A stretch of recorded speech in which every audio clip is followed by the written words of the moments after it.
Test, test. Sí.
screen shortly the decisions we reached yesterday to remind all delegates of those. We will then put up a slide which will show who is attendant at this meeting and who is credentialed and who has voting rights. I know this is of little interest to you all, but we're putting it up anyway. So you'll all know who's here, who's credentialed and who has voting rights.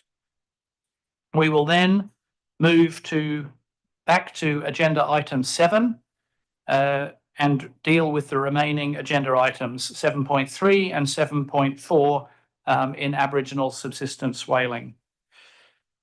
We will then move to agenda item 8 and then to agenda item 9. These are the schedule amendments and the resolutions.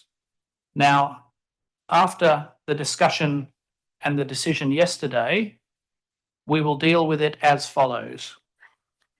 I will initially open the schedule amendment on the South Atlantic Whale Sanctuary for presentation. And I will allow any questions of clarification, but not move to any form of debate. We will then do the same with each of the 5 resolutions. They will be presented and questions of clarification can be sought. We will then go back and have substantive discussion on the schedule amendment and each of the 5 resolutions. We will take that discussion to the point at which a decision would be made. If one of them is agreed by consensus, that will be a delight, and of course that will be fine. If voting is required after going to drafting groups and negotiations and discussions, we will stop the clock on that one, on that schedule amendment or that resolution, and park that for the one session as agreed yesterday, which we haven't scheduled yet. It is intended to be on Thursday, but of course we have a moving agenda here. It may drift into Friday morning, but we will get to it. So that is the manner in which I think we have all agreed to deal with these. So it is now that 3-step process: presentation only, debate, voting. 3 steps. And I will forecast well ahead. It will be very clear in which session voting will occur. So everything will be clear on that front. I will then now go to a couple of very brief, 2 announcements. One is a reminder from our colleagues in the Scientific Committee to say if there are any questions for the Scientific Committee electronically submitted, please send them in to the email scquestions@iwc.int. So please do. They're here to be engaging with you to make their communication of their important work as clear and open as possible. And I also continue to encourage you all to visit the Science Hub outside in the interim. I also have an update from our chair. This is not great news. It's sad news that unfortunately travel arrangements have proved impossible for our chair and he will not be attending this meeting. I know this is very sad, and as I reflected yesterday, I personally am extremely sad that the opportunity to have a West African French-speaking chair for the first time has not occurred for all the reasons we discussed. And I would hope that we can put on the record the fact that the Commission regretted that missed opportunity and looked forward to such an opportunity in the future. But I do not intend here now to reopen the debate around and the discussion around the problems. We've had that discussion, and it is unfortunate that in the end, the travel arrangements for our chair have been impacted to the point where he can't be here for a wide range of reasons. So I'm sure on the record as well, we will all send him our best wishes and our enormous thanks for the huge amount of work that he did in the intercessional period, leading the Commission and preparing the Commission for this important meeting. And we'll document that on the record, and I'm sure perhaps some further words may be said under the appropriate agenda item when we elect new chair, vice chair roles and other roles for this organisation. So I'd like that to be reflected in the report. I will now ask, yes, it's on the screen, thank you. So projected on the screen are the decisions from yesterday. And I'm going to squint slightly and read them for you on the screen down below. So I'm going to read them out because I think it's really important you hear them and understand the decisions we've made. So under meeting provisions, the first major outcome, the acting chair rules that rules of procedure F5E will not apply for the duration of IWC69, so that contracting governments in arrears for 3 years or more will be able to participate in IWC69 without paying the fees of non-member government observers, recognising that they do not have voting rights. So that was one decision from yesterday. The second one, the acting chair rules that rule of procedure F5F, which refers to payment plans for contracting governments in arrears for 3 years or more, can be applied for IWC69 to 3 contracting governments with 2 years of arrears, which have paid most of their arrears but still have a small amount to pay related to interest, exchange rates and such matters. Once payment plans are signed, voting rights can be restored. There is a couple of minor text changes in that from the version that was sent around. The substance is identical. The acting chair rules that evidence of financial contributions transferred to the Commission, but which have not yet cleared the Commission's bank account, is sufficient to restore your rights for the purpose of their rights for the purpose of IWC69. Nikki, are you controlling the screen? So whoever's controlling the screen, can you put the part I've got to write in the middle of the, because I'm getting light reflection at the top and I'm struggling to read it. Perfect, that's lovely, thank you. Under the agenda item 2, the Commission adopted the agenda by consensus. The Commission agrees to leave all resolutions and schedule amendments open for decision to be taken in a single session later in the week to be announced. And I've just talked you through that. Under quorum, the Commission decides that should consensus not be reached to change the rules of procedure on quorum, the existing rules of procedure will remain for the purposes of IWC 69. We also decided that the Commission decides that not having reached consensus among the options proposed by the WGOE, the existing rules of procedure B1 and E will remain for IWC 69. And next we have the acting chair explained that under his interpretation of existing rules of procedure, a quorum would be established at the start of each 90-minute session and would then be taken as standing for the duration of that session, so that if there were a majority of members present at the start of the session, a decision could be taken at that session. The acting chair would inform the members in advance of sessions at which decisions would be made. Thank you.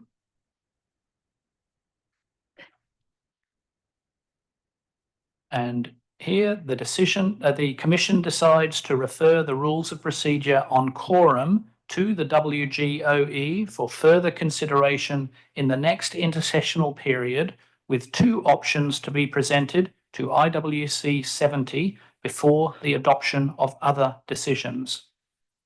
So that was the matters we dealt with on quorum. We then move to agenda item 4, the Executive Secretary's report, and the Commission notes the Executive Secretary's report and agrees to include this report as a standing agenda item for future IWC meetings. Under agenda item 7.2, this is the point at which we ended our day yesterday, the Commission decides by consensus that all the ASW countries have complied with the approved timeline and that the information provided represents a status quo continuation of the hunt. The Commission therefore agrees that the conditions of Schedule Paragraph 13A(6) have been met and the ASW strike catch limits can be extended for 6 years. And that is a summary of the decisions made yesterday. So with that, I will now move to the credentials and voting rights and ask that that be projected so that, just stand by 2 seconds.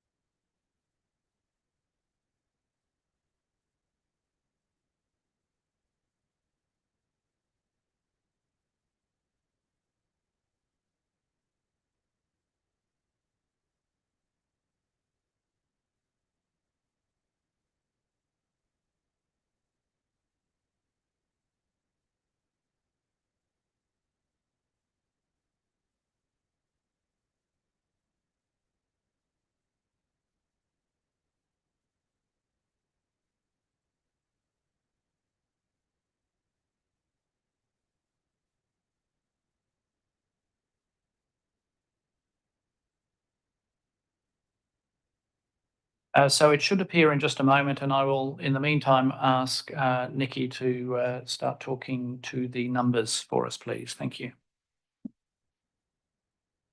Chair. Good morning, everybody. A slide will be shown very shortly. It's we've just met with I haven't, but the Credentials Committee have just met again, and I've just updated the status. And I am pleased to say that 45 contracting governments have correct credentials, are in attendance, and have the right to vote. Unfortunately, we still have some contracting governments who do not have the right to vote, but who are present. I have just had one email in from Panama, so thank you, Panama. I need to amend the slide now, so thank you for that information. No, not got it yet. Okay. So 56 credentials have been received and validated, and a further 4 are requiring some follow-up. So at the moment, we have 45 contracting governments who have correct credentials, are in attendance, and have the right to vote. And hopefully the slide will be up shortly. Thank you.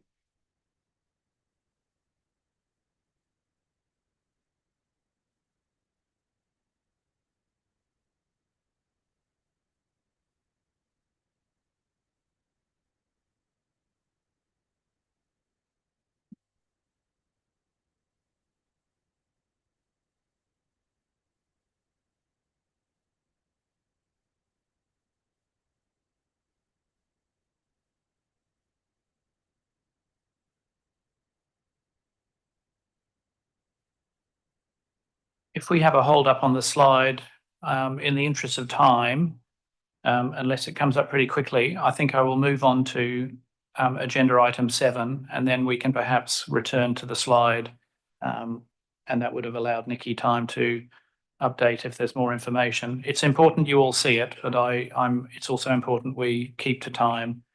So, Mark, I'm looking over at you there. Are we about to see the slide? No. Okay. So I am going to hope that we can, if Nikki, you can work with them to make sure the slide is ready to come up as soon as we finish agenda item 7. We will now proceed to agenda item 7, and you will recall that we concluded agenda item 7.2, very important agenda item, yesterday afternoon. So we are now to deal with agenda item 7.3, which is a discussion of the Aboriginal Subsistence Whaling Subcommittee report on, and this is essentially on matters other than the item we dealt with in the under 7.2. So there were a couple of points that were mentioned in the report, and the first one I'll deal with is an important one, and it is about the use of the term Aboriginal in Aboriginal subsistence whaling. We had quite a discussion on this yesterday, and my guidance to you all and plea from the chair is that we'll have this discussion now. It is an important discussion. It's come up on a number of occasions, but this is a sensitive topic. And as we heard, I think very eloquently from the distinguished delegate from Greenland yesterday, discussion on the words and the terms that are used to describe a group of people are necessarily extremely sensitive. And it is my strong view as acting chair that a discussion of the appropriateness or otherwise of such a term should be led at the desire of the people to whom it applies, rather than others who have whatever reasons to feel that term should be debated and discussed.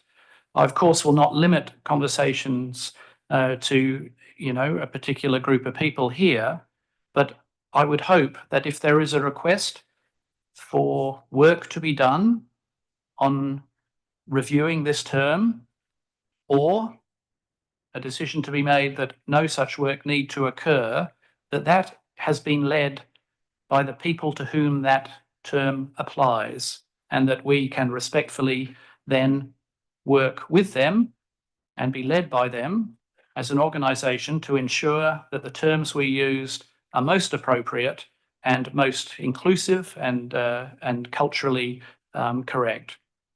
So with that, what I will do in the first instant, and I will take a no intervention as a yes kind of response. I'll make my statement in a moment.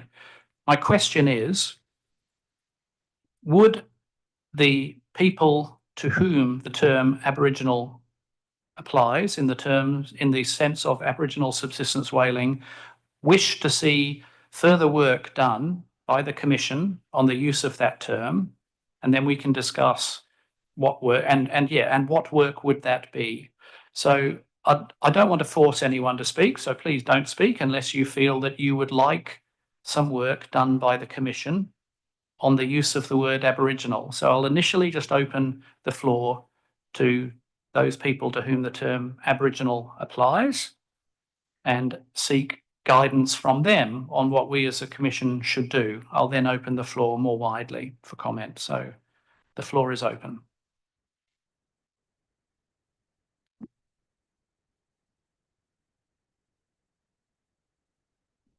I see Senegal. No, there's a switch. Thank you. There's a switch. Sorry about that. There's a switch saying that Senegal is not going to be here. We had a switch, Mr. Chair, but it's St. Vincent and the Grenadines. I proceed, Mr. Chair. I'm sorry. Who is speaking? Where are you? St. Vincent and the Grenadines. I'm sorry. Yes, please. Yes, please proceed. Thank you, Mr. Chair. Good morning to all. As regards the term Aboriginal subsistence, we, as a country that is engaged in subsistence whaling, called by this commission Aboriginal subsistence, we wish that this term be addressed, that the word Aboriginal be removed, as in our view, there is nothing Aboriginal in the hunt. These are subsistence hunts based on food security, on livelihoods, on culture, on history. The term Aboriginal relates to a specific group of people and carries a connotation, Mr. Chair, that depicts, according to Western standards, a form of backwardness and uncivility. At the ASW committee meeting held on Sunday, an NGO in its presentation, and I wish not to call the name, declared that this type of whaling was created and the nomenclature was created for a specific group. I honestly try to understand what that means, other than from its inception. It is a discriminatory, racist, and is a historical wrong that needs to be corrected. The whalers of Bequia, St. Vincent, and the Grenadines are not Aborigines. We have no such connection. We have no such relation with anything related to Aborigines, and we certainly don't think that our hunt should be described as Aboriginal. We really and strongly feel that just simply changing this wording is the correction of a historical wrong. Thanks, Mr. Chair.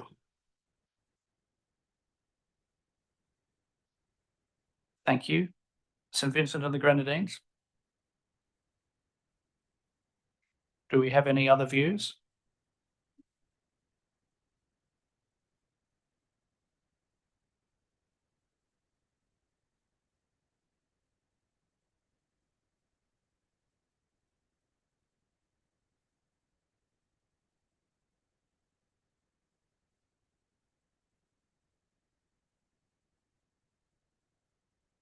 And I see the US. Thank you, Mr. Chairman. On the subject of ASW, the Inupiat and the Yupik people who harvest the bowhead in Alaska are comfortable with the term Aboriginal. It is who we are. If other ASW countries and the hunters they represent want to discuss a new term for ASW, that discussion should start with the hunters. It is true hunters and their communities who depend on this harvest. It is the hunters and the communities who depend on this harvest. The term Aboriginal is used in important ways in the schedule to protect our hunt. Should the hunters want to change to better reflect their specific situation, that is a conversation that should be undertaken with care and respect. We have had this conversation in the past in the ASW working group and decided against the change. We are always happy to talk with the other hunters and ASW countries on this matter. Thank you, Mr. Chair. Thank you, US.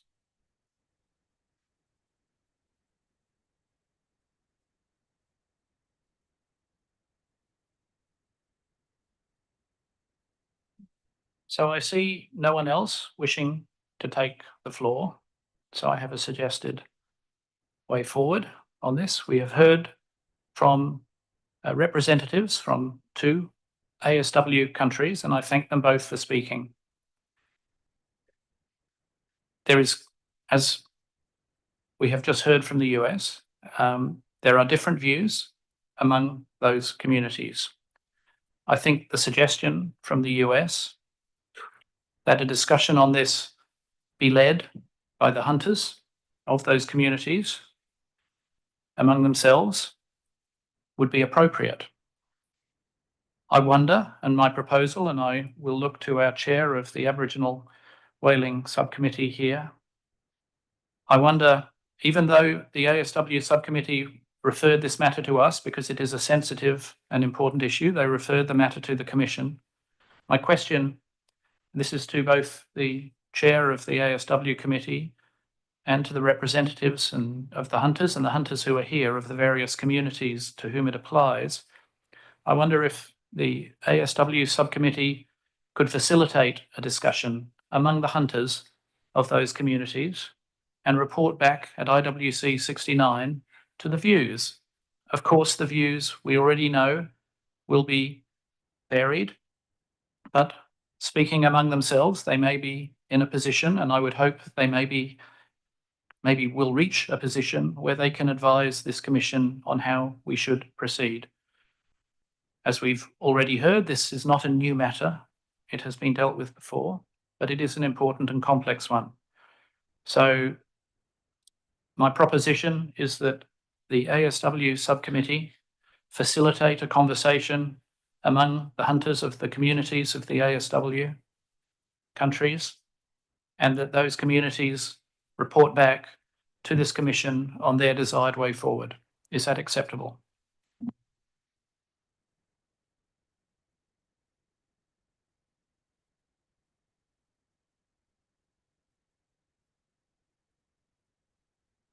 Switzerland, please.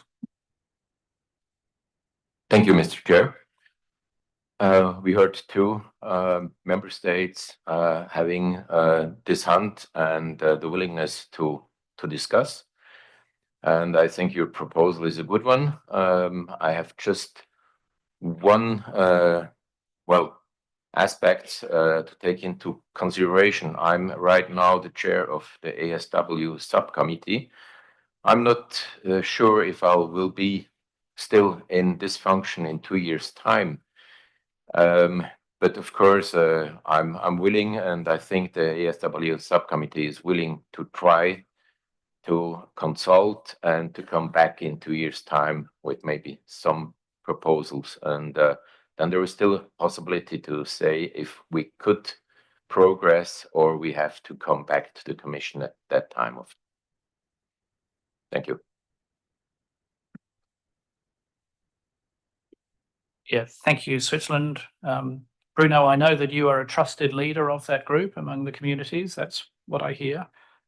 So I'm grateful. And yes, we understand you may or may not still be in that position, but to take it on at this point, at any rate, we're very grateful. So I think we can record that as our decision, that the decision is that the Aboriginal Subsistence Whaling Subcommittee will facilitate a discussion among the hunters from the relevant ASW countries to consider the term Aboriginal as it applies to their whaling and report back to the Commission on whether they wish any further action on the use of that term.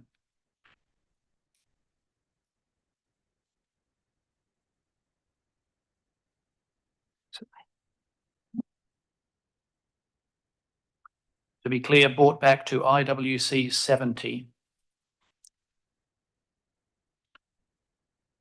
So with that, I think we can continue our discussion. And I thank you all for a really appropriate discussion on that matter. And I thank those who intervened.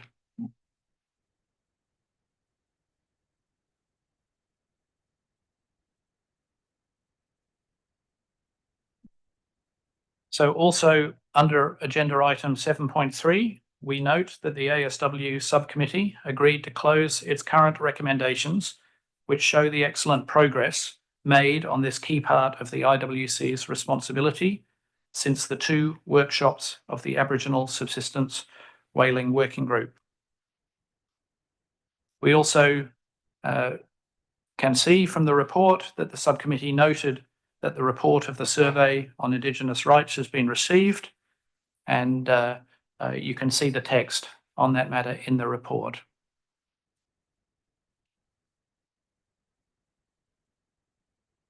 So with that, we can move to agenda item 7.4, which is the adoption of the Aboriginal Subsistence Whaling Subcommittee report.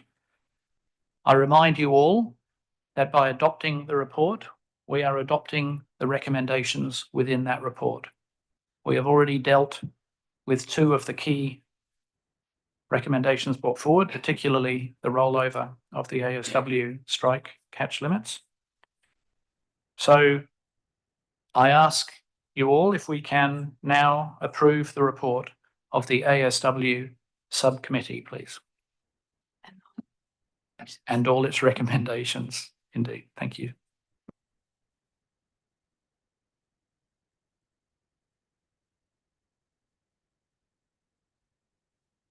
I see an NGO, but I'll just wait a moment to see if any contracting governments wish to take the floor on that matter.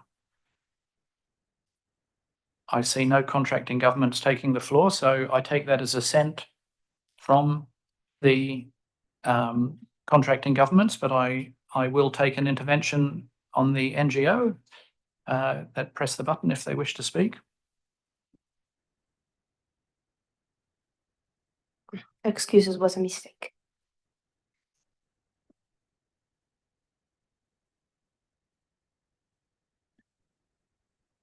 So no intervention is necessary then.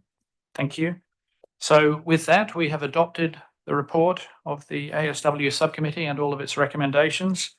I heartily thank the chair for his hard work on this, and I thank all of those who have contributed, and especially note the importance of their work this year in running through for the first time the process we agreed back in 2018 so successfully. So thank you all. And with that, we will move on to agenda item 8.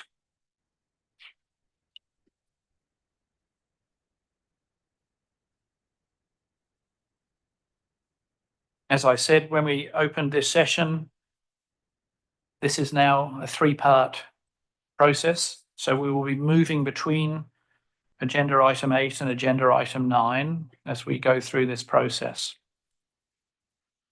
So the first step of that process for this schedule amendment that we're about to discuss, and then the resolutions we will discuss under the next agenda item, will be to initially present the proposal and to seek clarification, points of clarification if there are any. And then in the second step, we will return to debate them and discuss them. So we can now turn to the proposed under agenda item 8.1.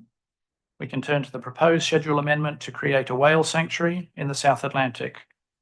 The proposal was made 60 days before the plenary in accordance with the rules of procedure. The proposed schedule amendment is available on the IWC69 website in 3 languages. I call on Brazil, please, to provide on behalf of the proponents a brief overview of this amendment. Thank you, Mr. Chair. Good morning, everyone. On behalf of Brazil, Argentina, Ecuador, Gabon, South Africa, and Uruguay, I have the honor to present a joint proposal for the creation of a South Atlantic whale sanctuary through an amendment through the schedule of the convention. The convention entitles the Commission to amend the provisions of the schedule by establishing whale sanctuaries. In full accordance with such provisions, this Commission created the Indian Ocean Sanctuary in 1979 and the Southern Ocean Sanctuary in 1994.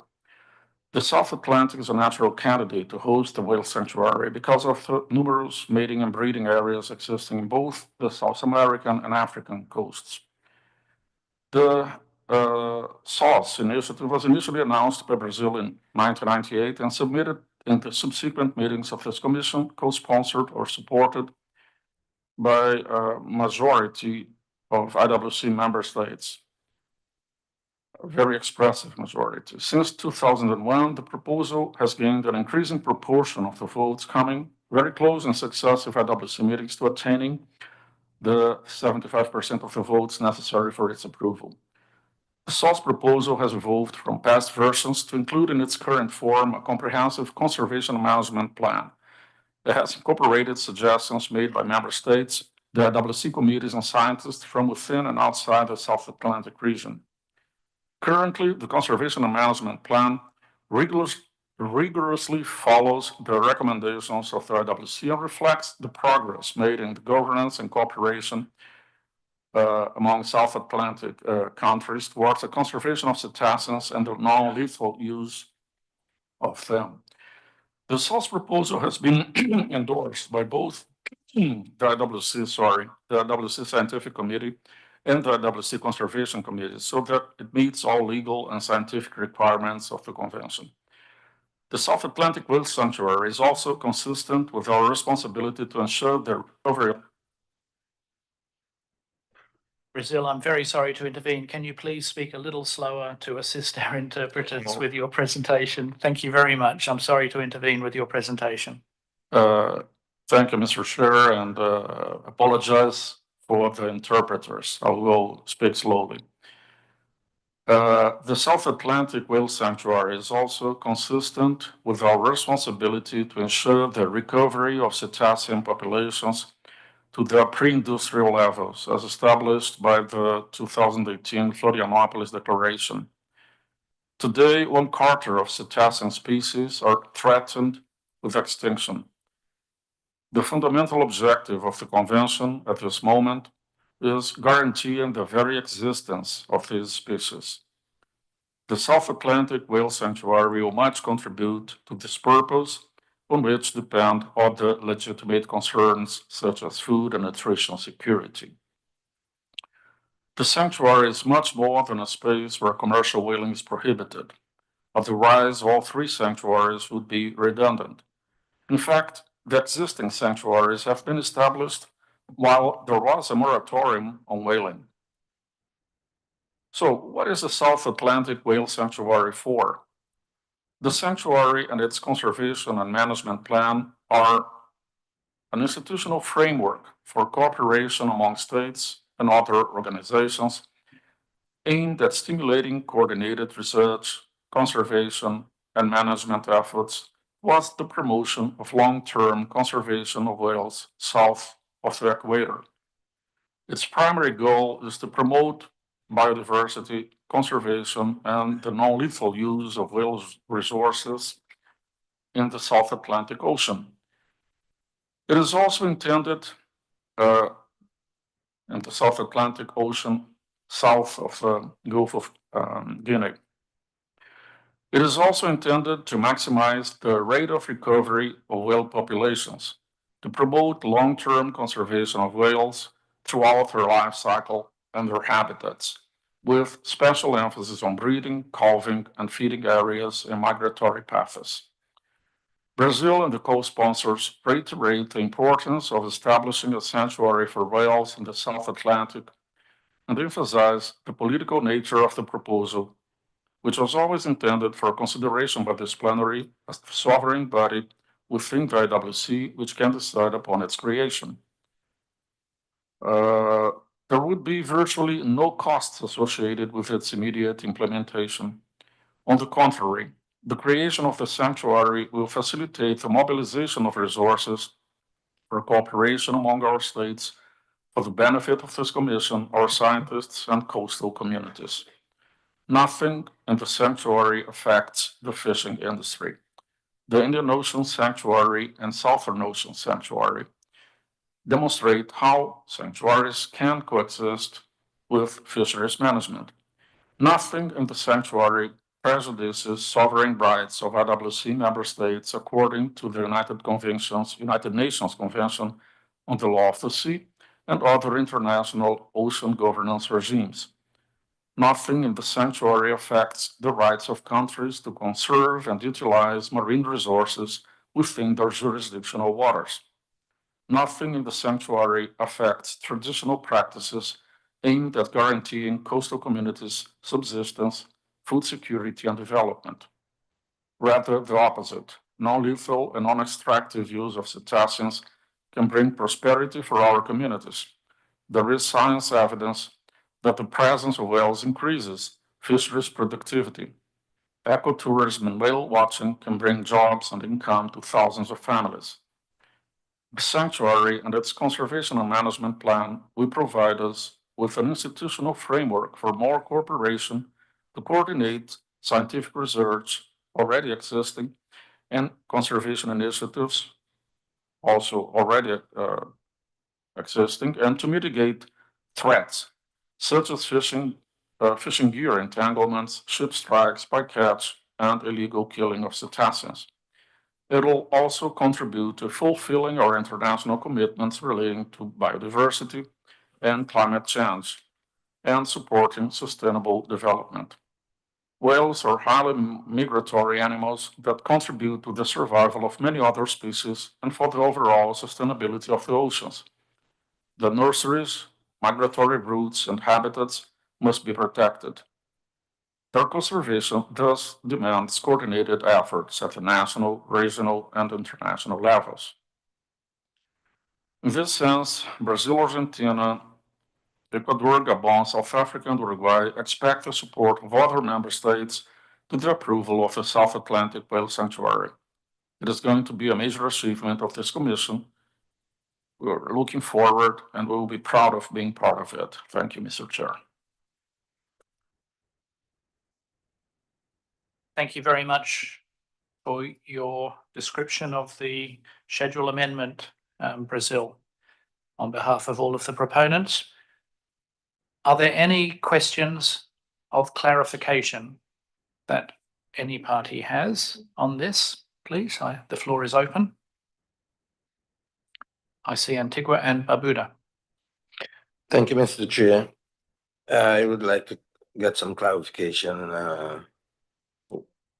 We heard the proponents of this schedule amendment speak about ship strikes and a number of other issues that have compelled them to put this proposal before this body.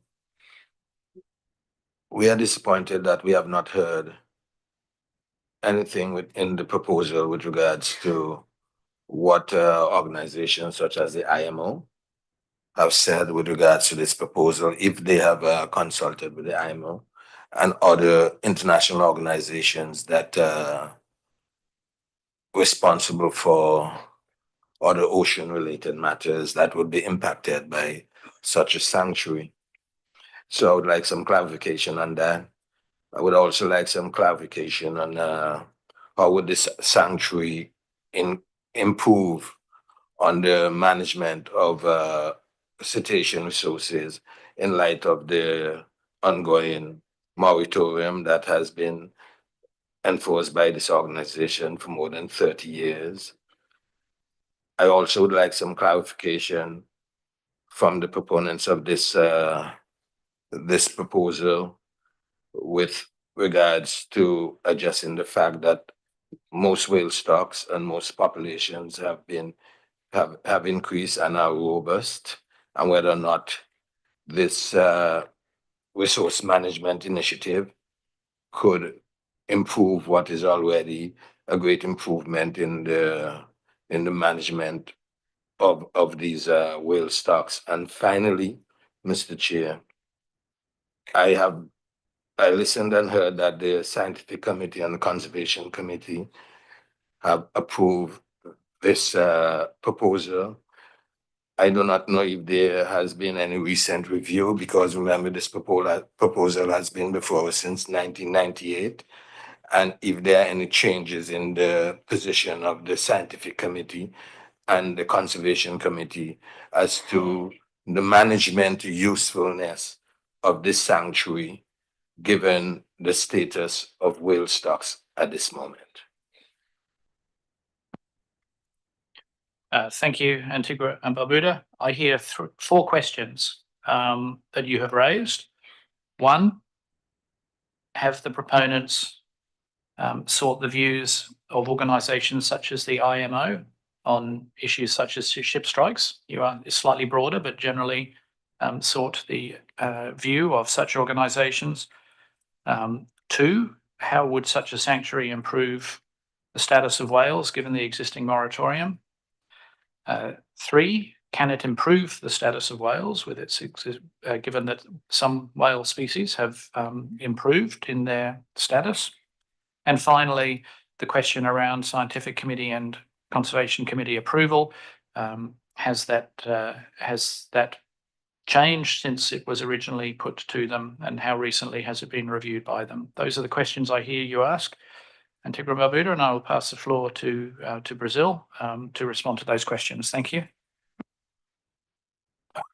Thank you, Antigua and Barbuda. Thank you, Mr. Chair.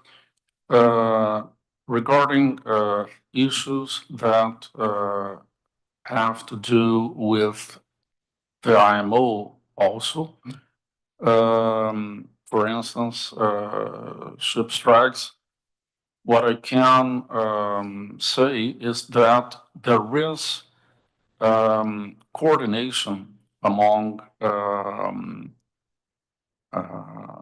the two, there is contact and coordination among the two organizations, and these issues are rather complex, but there is no reason to consider that the creation of the sanctuary, which would not add in this sense to what is already taken into account in the moratorium regime, no reason to consider it would disturb existing discussions at the IMO regarding common interest issues. Much on the contrary. So this would be the first clarification. As for questions 2 and 3, in what sense would the sanctuary contribute to management of cetaceans, and how would it help better protect the species and helping whale stocks to increase? I consider they are already answered in the presentation I made, which will be available for perusal. I reiterate, we consider the creation of the South Atlantic Sanctuary as a framework to foster and increase foster cooperation, which is already happening among South Atlantic countries, and increase it so it is a framework for cooperation.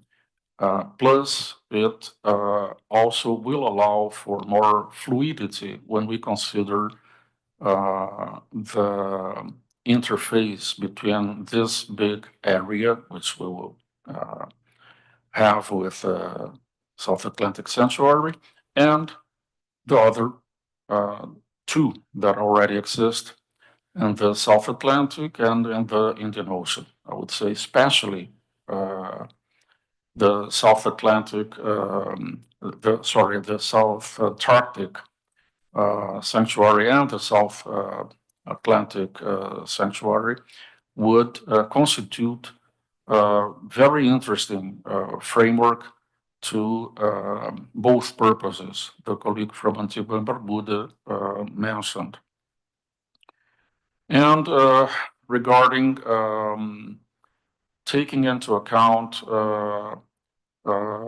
assessment, if I got it right, taking into assessment recent developments on whale stocks and other issues that need to be updated, that could they have to be considered, taking into account. I understand that, and I'm not a scientist, and I trust in this commission. I trust in the scientific committee and the conservation committee appraisals that for the moment, the proposal of schedule amendment, such as it is perfectly acceptable. So there is science evidence behind it. Thank you. Thank you, Brazil. I see the US. Thank you, Chair. Good morning, everyone. I requested the floor not as the United States, but just a question of clarification for you, Mr. Chair. The Finance and Administration Committee, as you know, reviews each of these proposals for their cost implications. I didn't know if you wanted that report as they were introduced, or if you want me to delay that to the next agenda item. Thanks. Yeah, thank you very much, US. Yes, it's a good question. I would delay that until the next agenda item. So just now it's just points of clarification. We've had those, and Antigua and Barbuda, I would, if you have any further comments on this, I think that moves into more debate, so that can wait until the next session. I think you've had answers to them, and if you wish to go into them further, then there'll be a good opportunity when we reopen for debate, if that is acceptable to you. I pass the floor to you. Thank you, Mr. Chairman, and I do congratulate the presenter for his candid honesty that he have very little knowledge as to the implications of the implementation of this sanctuary.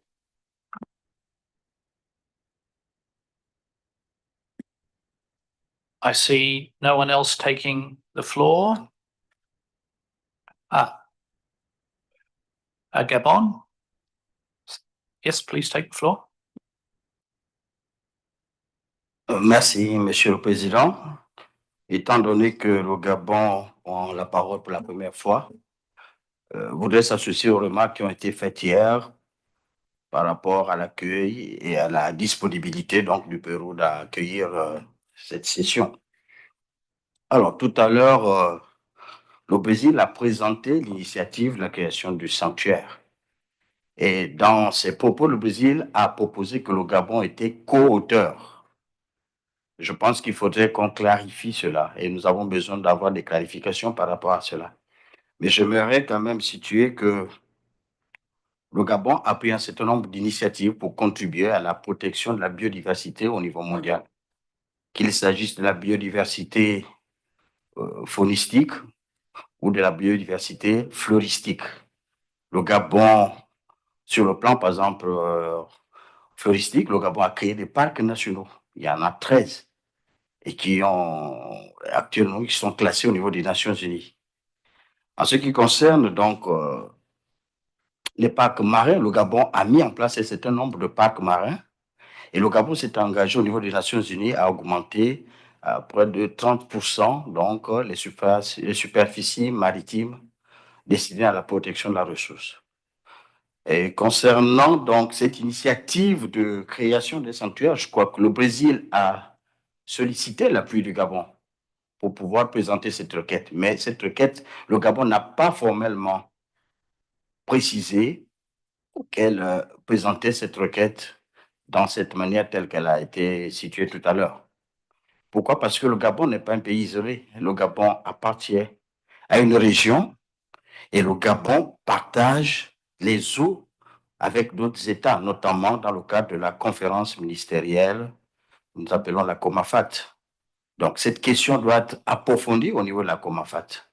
Le Gabon ne peut pas se désolidariser dans ces organisations où elle s'est engagée pour pouvoir présenter donc cette initiative de façon isolée. Je pense que cette question doit être clarifiée. L'initiative est posée, mais il y a des points de clarification. Un moratoire avait été mis en place depuis la création donc de la conférence la baleinière, donc dans les années 82. Ce moratoire n'a jamais été levé. Nous mettons en place d'autres initiatives pour renforcer la conservation de la ressource. Est-ce qu'on a fait réellement une évaluation de façon objective de toutes ces initiatives? Je pense qu'il y a des questions qui sont aussi importantes qui doivent être prises en compte dans le modèle économique qui est en train d'être posé, notamment les questions de sécurité alimentaire. Aujourd'hui, je veux vous prendre un cas précis. Le Gabon s'est engagé dans la protection des éléphants. Mais aujourd'hui, les populations qui vivaient dans ces zones où se sont développés ces éléphants ont dû abandonner pour venir vivre la misère dans les villes. Pourquoi? Parce que des mesures d'accompagnement n'ont pas été suffisamment évaluées. Je pense que cette question de création d'un sanctuaire reste fondée, mais le Gabon doit en discuter plus profondément avec les organismes.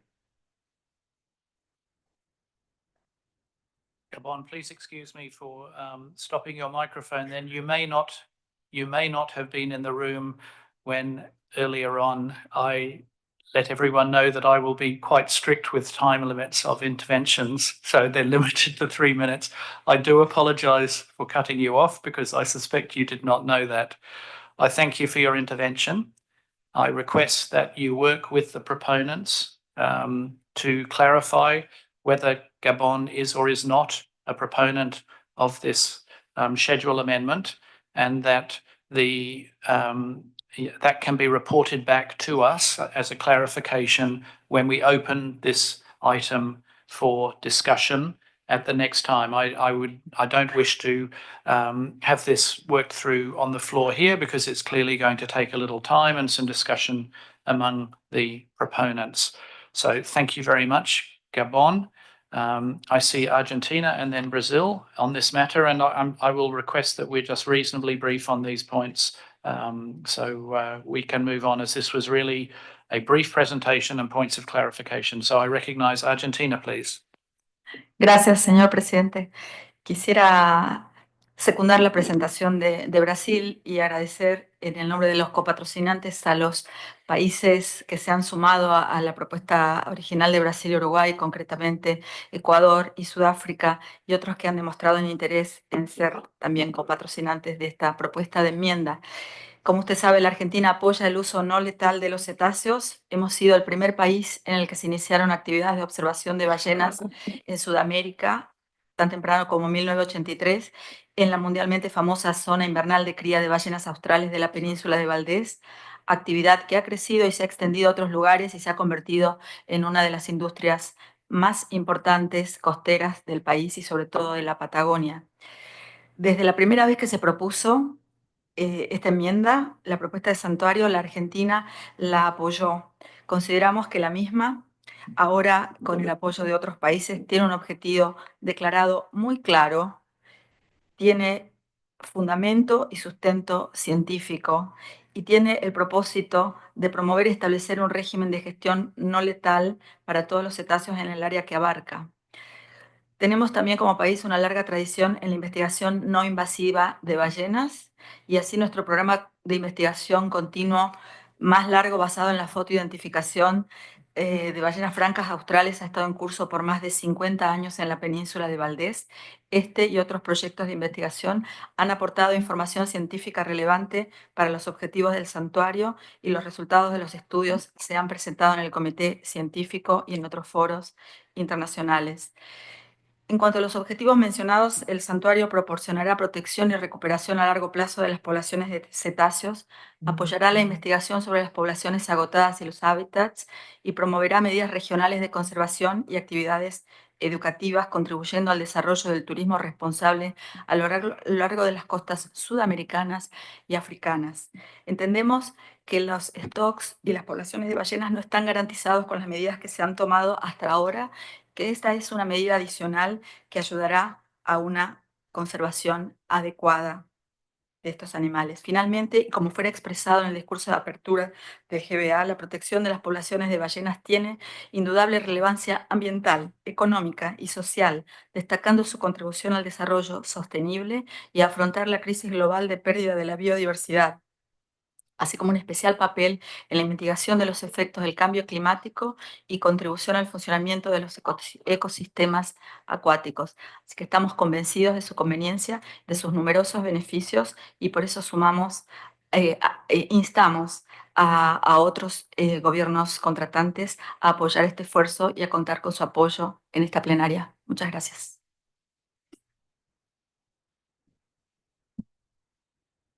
Thank you, Argentina. I see Brazil. Thank you, Mr. Chair. Thank you, Argentina, and thank you, Gabon. Just a very brief statement. Gabon did formalize on Friday night the support for multi-support co-sponsorship, like in previous occasions. We understand that there may have been some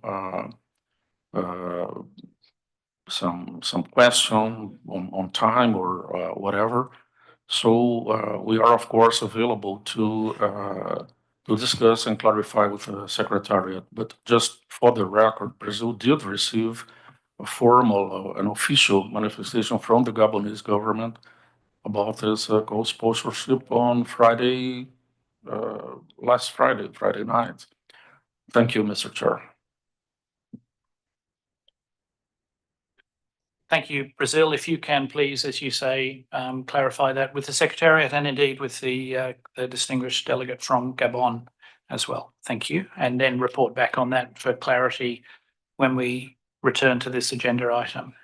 So what I propose to do now is we will leave open the agenda item 8 and return to that later.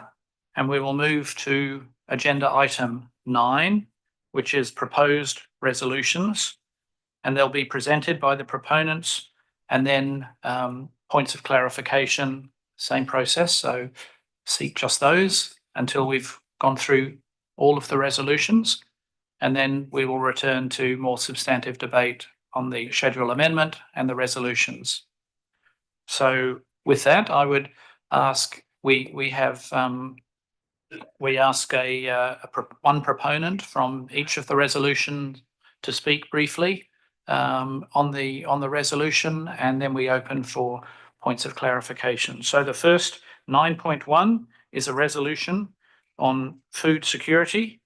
It addresses a proposal submitted by the Republic of Guinea, Cambodia, Ivory Coast, Gambia, Ghana, Guinea-Bissau, Republic of Congo, Senegal, and St. Kitts and Nevis.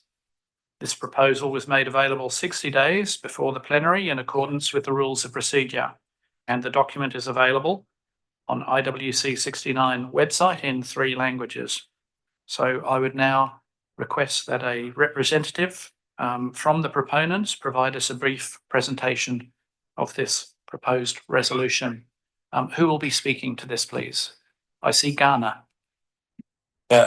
Thank you very much, Mr. Chair, and thank you to the Secretariat. Also, thank you to all participating countries as well as institutions here. Since Ghana is speaking for the first time at this meeting, I want to take the opportunity to also thank Peru for their warm hospitality.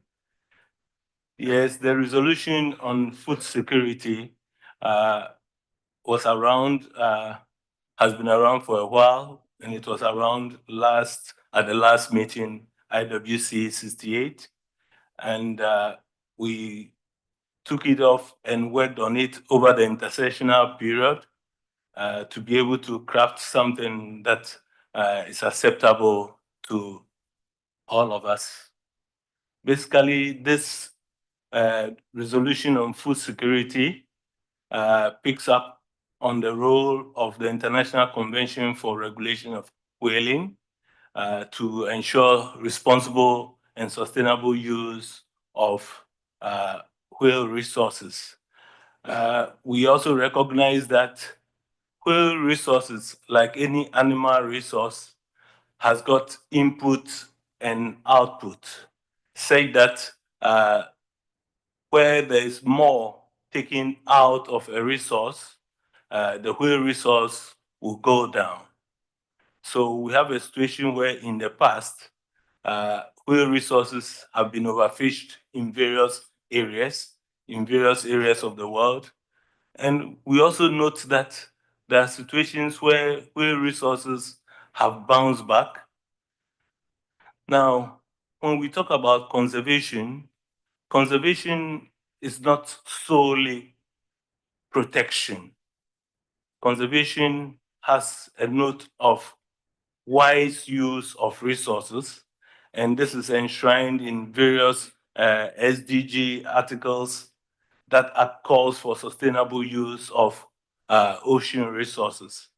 So in this resolution, all that the proponents, including Ghana, are asking for is for IWC in its decision-making to note that there are countries, especially small countries, that rely on whales for nutrition, relies on whales for food, relies on whales as a livelihood, rely on whales as a cultural item. And these uses, as yesterday we affirmed for ASW, cannot just be swept under the carpet. This resolution is not calling for a total opening for whaling or commercial whaling. But what we're asking for is that in the decisions of IWC, we recognize these various uses of whales, these various importance and cultural identities of whales to communities, the attachments and things that we have about them, and note them, especially the area of food security and nutrition. That is a big thing for developing economies and developing nations. Say that in our decision making, we will bring that to the fore in making decisions bordering on the whales, whaling, and whaling resources. So this resolution calls on member states on the need to ensure, among others, food security and nutrition, preservation of cultural identity, and security of livelihoods in its decision making. Thank you, Chair. I so submit. Thank you. Thank you very much, Ghana, for introducing this schedule, this resolution, I do beg your pardon.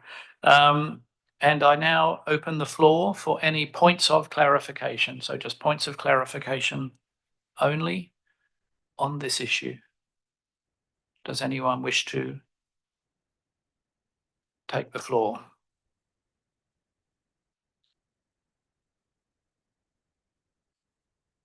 I see none. And so thanks again to Ghana for presenting the resolution. We will keep this 9.1 agenda item open and we'll return back to it for substantive debate in due course. And so with that, we will move to 9.2, the resolution for the implementation of a conservation and management program for whale stocks aimed towards the lifting of the moratorium and the orderly development of the whaling industry.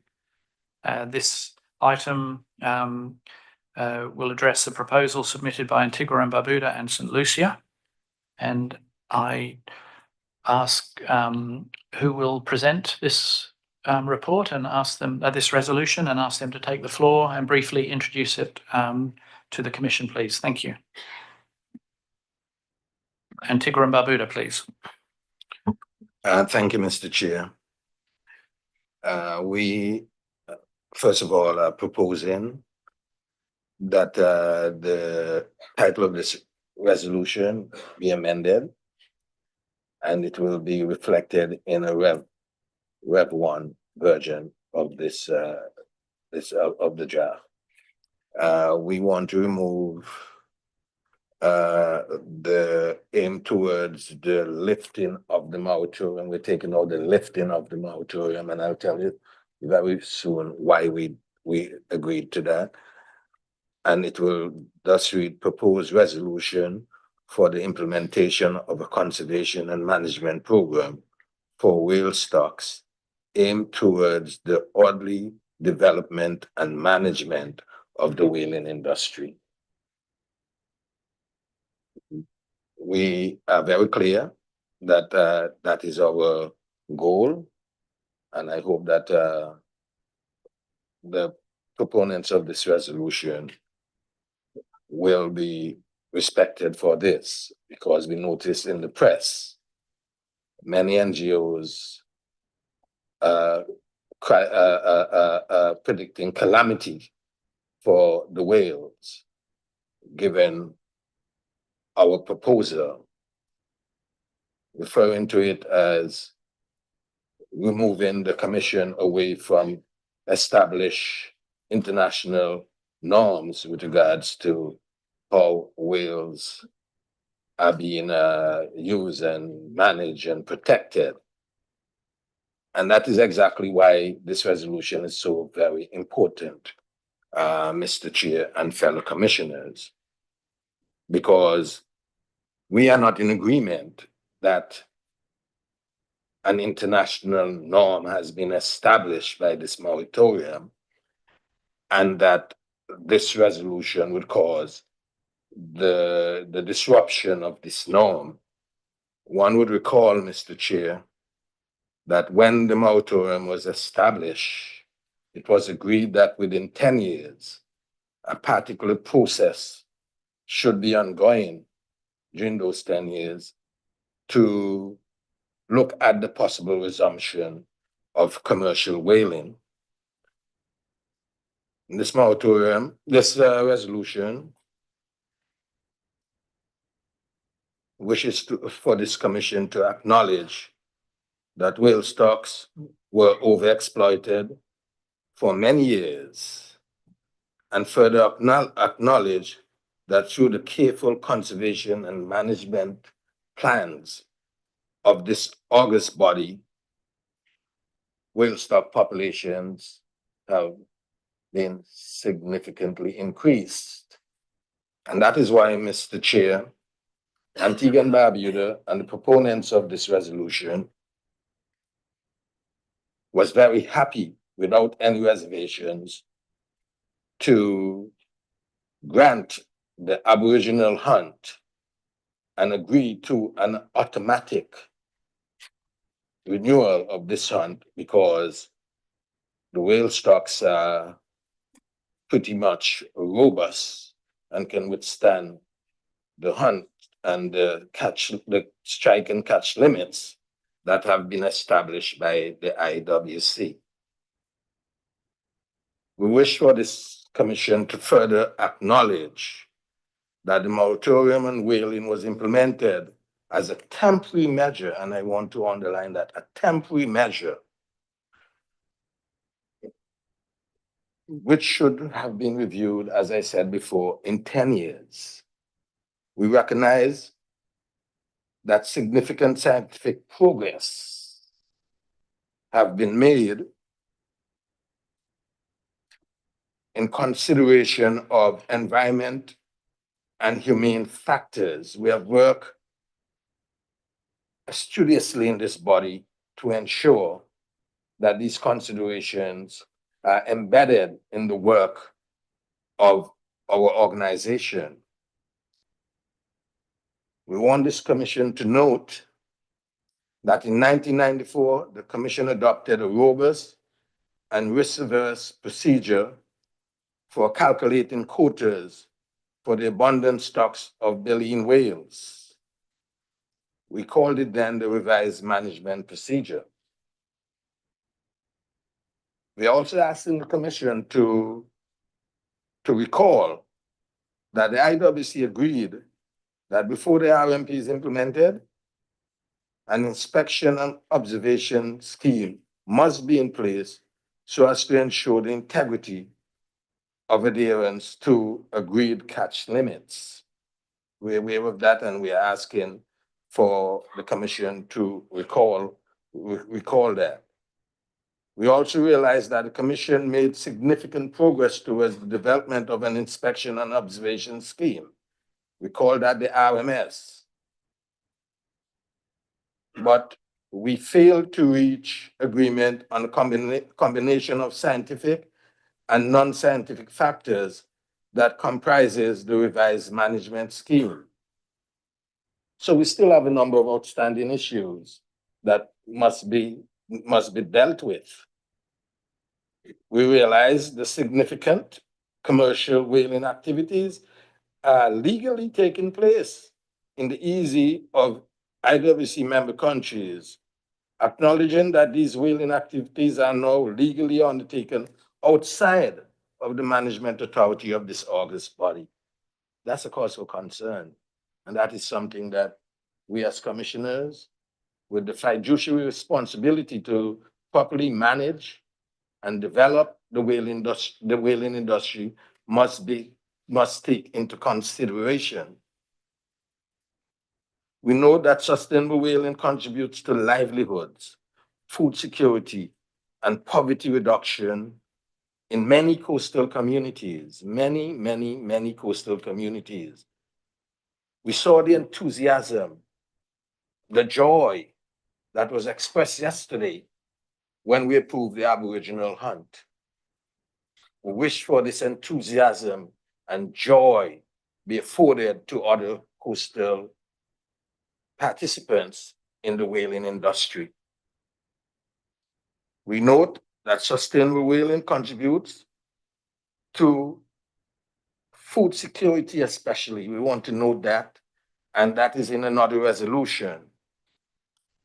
We are asking the Commission to bear in mind that any conservation and management measures for harvesting of whale resources, including catch limits for sustainable whaling, inspection and observation strategies, must be based on the best scientific available evidence.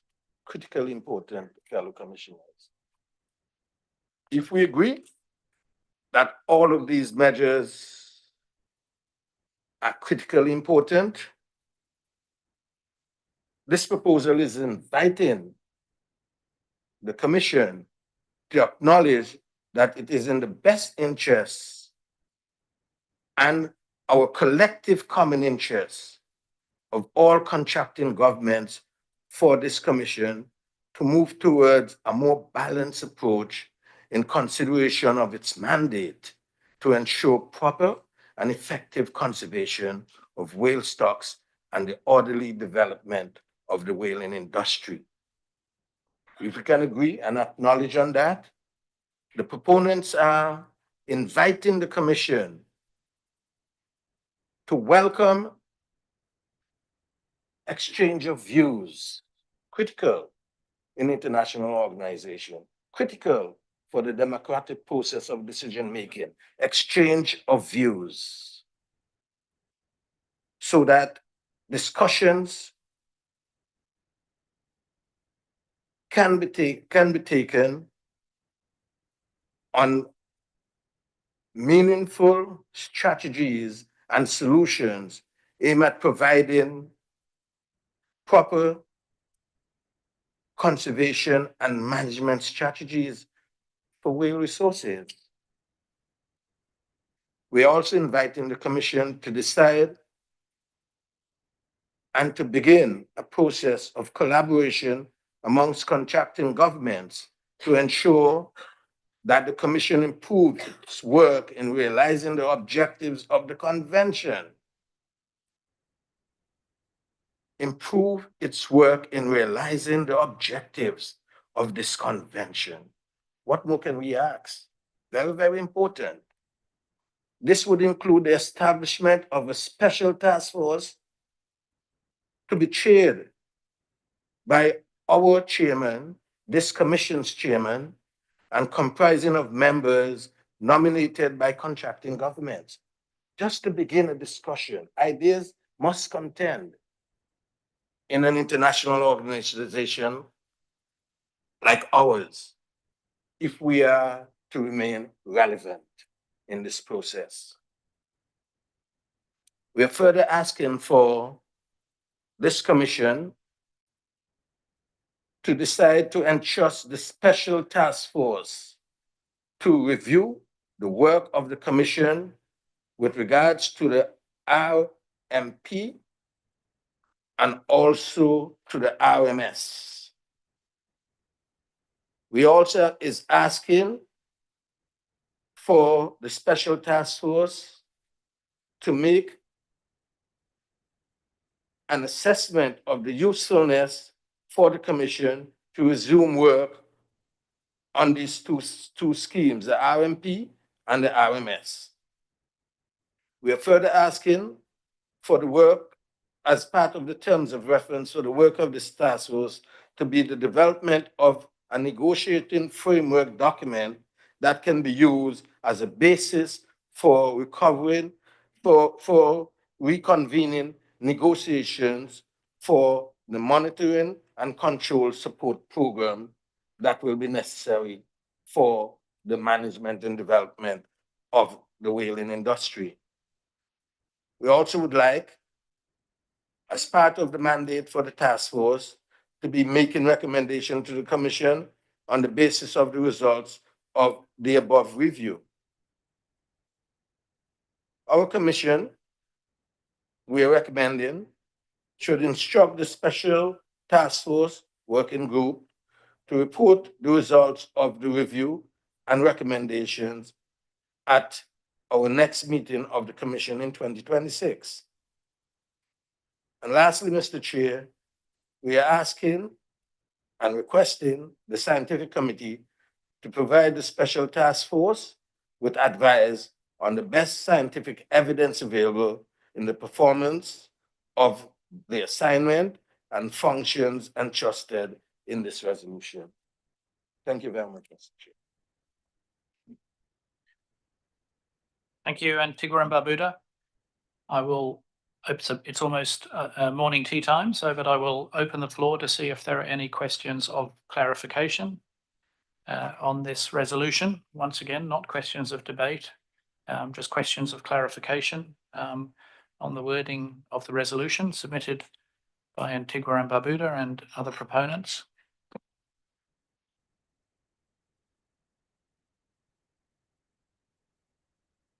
I see no one requesting the floor, so thank you, Antigua and Barbuda, for introducing the resolution. I will now ask that the slide be projected, which shows the number of parties registered, credentialed, voting rights, etc. So here it is, and what I propose is give you plenty of time to review that. I don't think you need me to talk you through it. So with that, we can break for morning tea. It is 10:31, so we will resume our business at 11 o'clock. And I hope you all enjoy a nice cup of tea or coffee in the break. Thank you.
All right, we're going to start the session with or without the participants outside.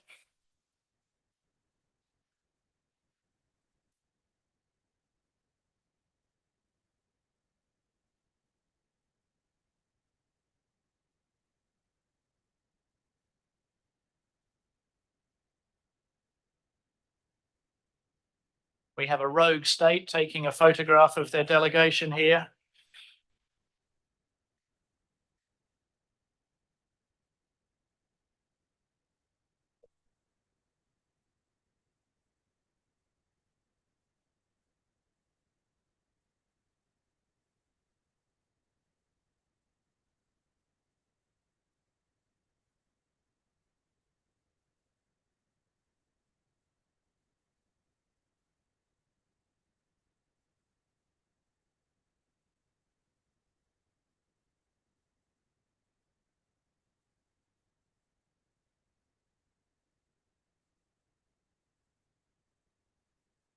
Could somebody please let everyone know outside, someone who's near the door, could they just let people know we are now resuming? It's after 11 o'clock. Thank you. And Matt, would you mind? Thanks.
All right, everyone, we really are resuming now.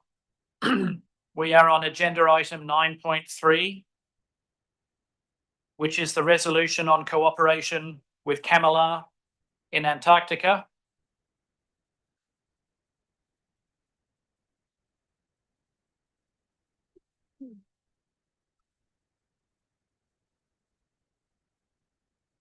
Is Hungary in place? Yes. So we now turn to the third proposed resolution. I now request that the representative from Hungary on behalf of EU countries which are members to the Commission to provide a brief presentation on this resolution. This proposal was made 60 days before the plenary in accordance with the rules of procedure. The document is available on the IWC69 website in 3 languages. So with that, if I could pass to Hungary, please, to introduce this resolution. Thank you. Thank you, Chair. The EU and its member states, party to the ICRW, are pleased to introduce a draft resolution promoting the cooperation with the Convention for the Conservation of Antarctic Marine Living Resources in Antarctica. As the Southern Ocean is the single largest feeding area for Southern Hemisphere whales, we recognize its crucial ecological importance and also its unique contribution to global biodiversity. Keeping in mind that Southern Ocean, as well as Antarctica, is highly sensitive to environmental changes, creating a closer and mutually beneficial cooperation between CAMLR and the IWC could provide an essential contribution to the preservation of this critically important region, as well as to global ocean health.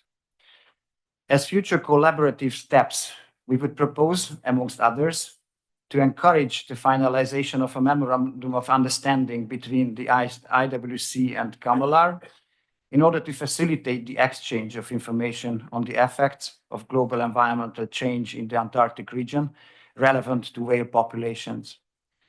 While enhancing the scientific and monitoring activities in this area, we would also encourage contracting governments to provide direct and indirect support to implement the objectives of the Southern Ocean Research Partnership.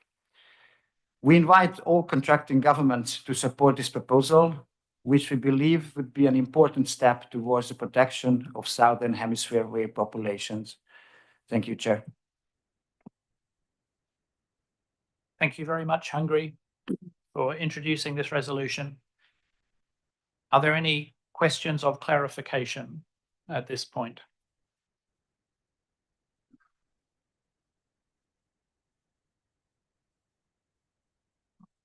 I see no one requesting the floor, so thank you, Hungary, for introducing this resolution.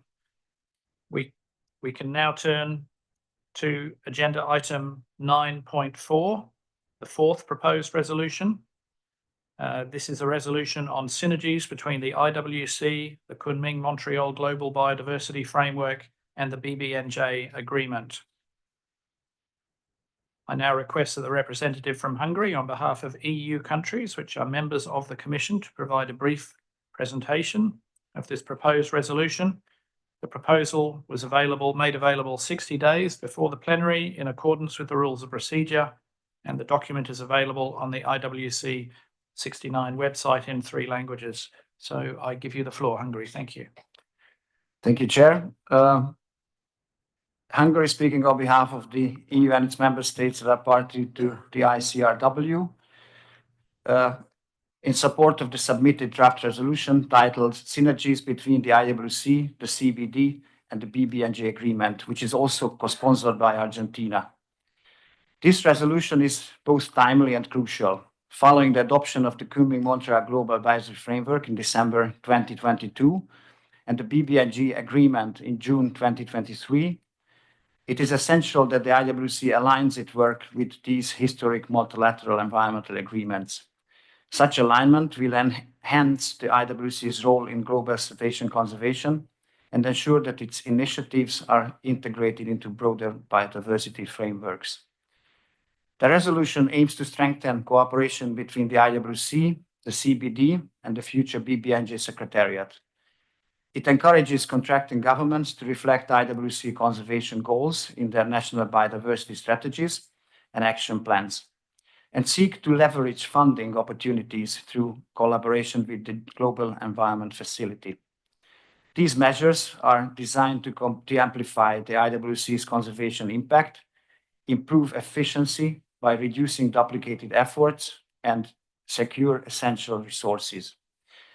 By adopting this resolution, the IWC will remain its leadership in whale and cetacean conservation and management, demonstrate its commitment to global biodiversity objectives, and potentially gain access to new funding resources.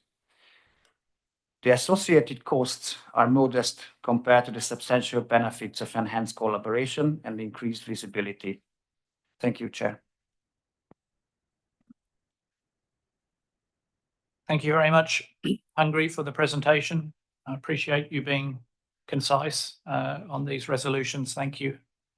Are there any countries who wish to take the floor on matters of clarification? I see Costa Rica. Thank you, Chair. It's just a clarifications, or are we going to discuss? Yes, thank you, Costa Rica. This is just points of clarification. We are rolling through all of the resolutions for points of clarification only, and we will then return to each of them for substantive discussion. Thank you. So I see no one else wishing to take the floor. So we will now move to agenda item 9.5, the resolution on international legal obligations in commercial whaling. I now request that the representative from Hungary on behalf of EU countries, which are members of the Commission, to provide a brief presentation of the proposal. The proposal was made available 60 days before the plenary in accordance with the rules of procedure, and the document is available on the IWC69 website in 3 languages. So please proceed, Hungary. Thank you. Thank you, Chair. The EU and its member states that are party to the International Convention on the Regulation of Whaling are pleased to introduce a draft resolution addressing the international legal obligations related to the commercial whaling activities, especially the obligation to cooperate for considering at IWC69 plenary session. And I would like to mention also and thank to Panama, who is a co-sponsor for this proposal.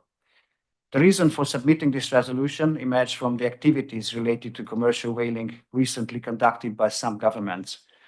We consider that such activities are under obligations set by international law and that all governments are required to comply with them. Unfortunately, this has not always been the case in recent years.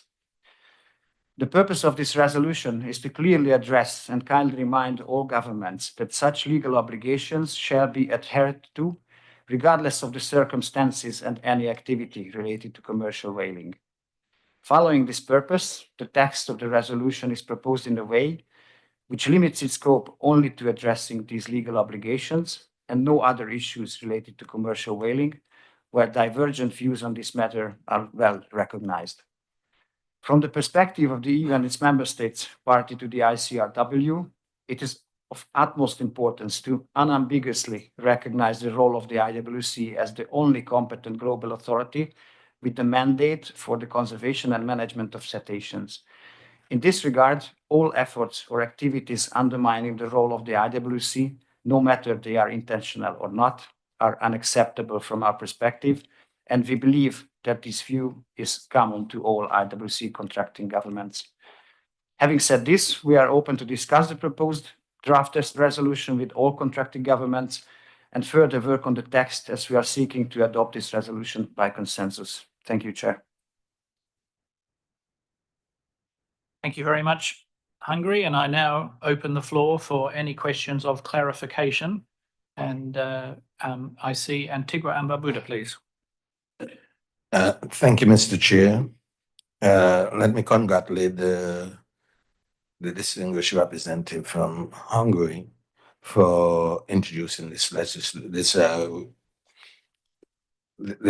paper and this resolution. I'm sorry, but Mr. Chair, I just want a clarification from him with regards to his assertion that the IWC is the only international body that have the legal rights, if you may, to manage and regulate whaling. My understanding was that the IWC is one of those organizations that have that legal obligation because the Law of the Sea Convention speaks to international organizations and not an international organization. So I'd like for him to clarify that understanding for me, please. Thank you, Antigua and Barbuda. And if you would indulge the chair a moment here, it's a reasonable question, and I think it's sensible to have a discussion and an answer to it. In my view, it's a substantive question because it goes to an interpretation of the text of the resolution. And with your indulgence, Antigua and Barbuda, I wonder if we can reserve that question until we enter a substantive debate on the topic, because it's likely to open up broader topics. So if you are happy with that, and if Hungary is also happy to defer that response, then I will move on. Thank you. Antigua and Barbuda? Mr. Chair, I do agree with you that it's a very critical question, but it's also a very fundamental question that require a fundamental response at this point in time.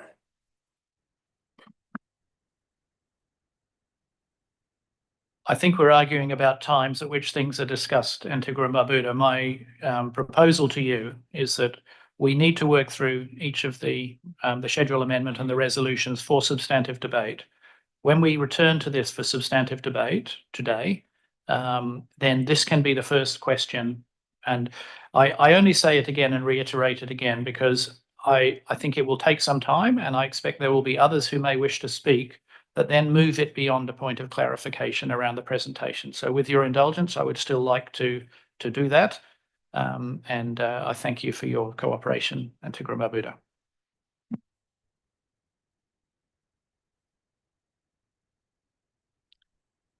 I yield to you, Mr. Chair. Thank you. So I see no one else taking the floor, and that now brings us to the end of the presentations. I want to draw everyone's attention to the fact that we are now at a point in the agenda we had hoped to, perhaps rather optimistically, to have reached by the end of business yesterday. So we're exactly one session and a little bit behind.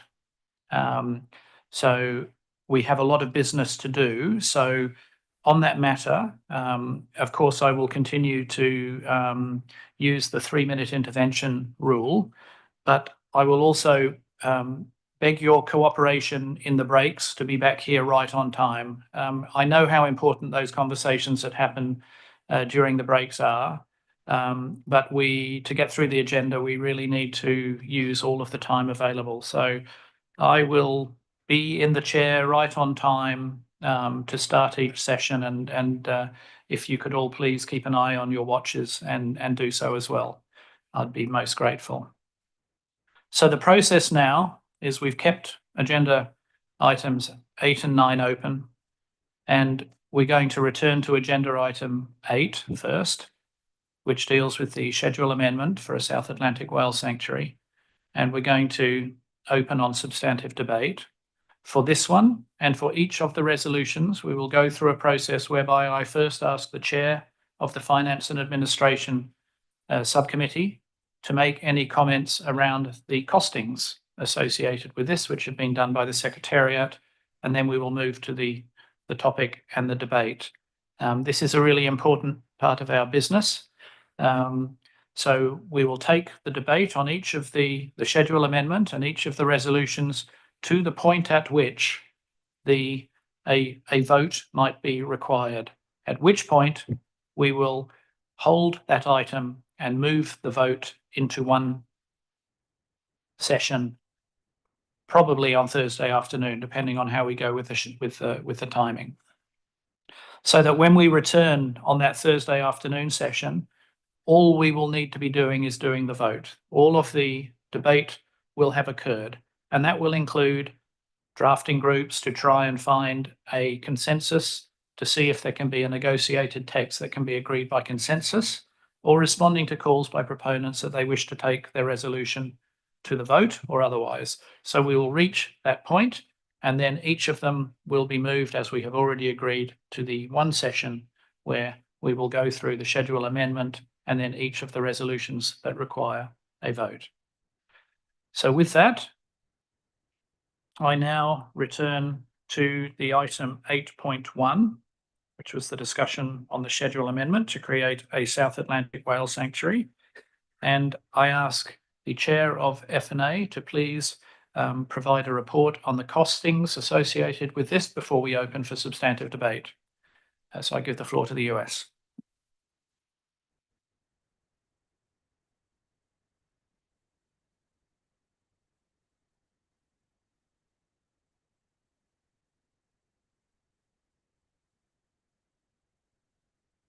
Thank you, Chair. As per the report, IWC/69/08/01, the Finance and Administration Committee noted there were no short-term costs for this schedule amendment, but there were medium-term costs of £8,000, covering travel, etc., for periodic assessment by the Scientific Committee. And the F&A Committee had no additional discussion or comments related to the cost. Thank you. Thank you, US. So I now offer the floor to anyone wishing to comment on this schedule amendment. We have heard from the proponents and the support for it from them. And so I open the floor for any discussion. And I see Antigua and Barbuda. Thank you, Mr. Chair. Just some clarification. We're starting the discussion and the debate on this matter. I just need some clarification as whether or not starting this means that there will be a continuous quorum leading into the decision making, or if starting this thing. Yes, so please explain, Mr. Chair. Yeah, thank you. And it's an important clarification. We are starting the discussion now, and we will debate the schedule amendment. There will be no vote on this in this session. The votes will happen all in one session, and we will have to ensure we have quorum for that session in which votes occur. I have already described how I will interpret quorum. So this is now the discussion of these proposals. Is that helps? Thank you. I see Norway. Thank you, Chair. First, allow me to express our gratitude to the Peruvian authorities who arranged this lavish reception yesterday. It was highly appreciated. Mr. Chair, it's a bit with a deja vu feeling I take the floor out, since this schedule has been on the floor of IWC since the late 90s. However, the IWC sanctuaries provide protection of whale stocks listed on the schedule against commercial whaling. They do not protect against threats such as ship strikes, pollution, climate change, entanglements, etc. There is currently no commercial whaling or plans for such whaling in the South Atlantic, and IWC has already a global moratorium on commercial whaling. So the proposal of a South Atlantic sanctuary is therefore redundant and can only serve to further polarize the Commission, which is not something that we wish for. And Norway will therefore vote against this proposal when the voting is on the floor. Thank you. Thank you, Norway. I see Hungary. Thank you, Chair. The EU and its member states that are party to the ICRW wish to reaffirm their strong commitment to whale protection and support any initiative that significantly enhances their conservation status. We view sanctuaries as a crucial tool in a suite of conservation measures, providing increased protection in key areas vital to whales' life cycles. We commend Argentina, Brazil, and Uruguay for their extensive work on the proposal to establish a South Atlantic whale sanctuary. This proposal, for the first time, includes a management plan addressing all threats to whales in that region. My fostering collaborative research efforts involving developing countries and promoting capacity building and public education, the South Atlantic Whale Sanctuary aims to develop sustainable, non-extractive and non-lethal economic uses of whales, such as whale watching, benefiting coastal communities. Additionally, the sanctuary will contribute to existing international commitments on sustainable development biodiversity, and climate change, and aid in the conservation of certain whale populations under IWC conservation management plans. We urge all contracting governments to adopt this well-considered and scientifically robust proposal at the 69th meeting of the IWC. Thank you, Chair. Thank you, Hungary. I see India.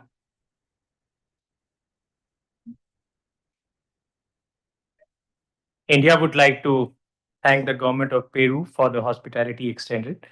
India as a nation believes in the well-being of all life forms, and this is reflected in our own for the conservation of cetaceans through a national program for conservation of marine and freshwater diversity and declaration of new marine conservation reserves within our country. India believes that increasing the PA network will restore the balance we believe is necessary for conservation of biodiversity. We stand firm in our belief of supporting this amendment. Thank you, Chair. Thank you, India. Australia, you have the floor. Thank you, Chair. As this is the first time Australia is taking the floor, I wish to add our thanks to the Government of Peru for welcoming us and hosting this meeting, and the Secretariat for their hard work and professionalism to organise the meeting. Australia thanks the governments of Argentina, Brazil, Uruguay, and co-sponsors for this proposed schedule amendment, which we are pleased to support. This is an important proposal for promoting the conservation and non-lethal use of whales in the South Atlantic Ocean. Australia has always supported the establishment of new whale sanctuaries and the maintenance of existing sanctuaries, which help to facilitate whale conservation and coordinate scientific research on whales throughout our shared global ocean. Thank you.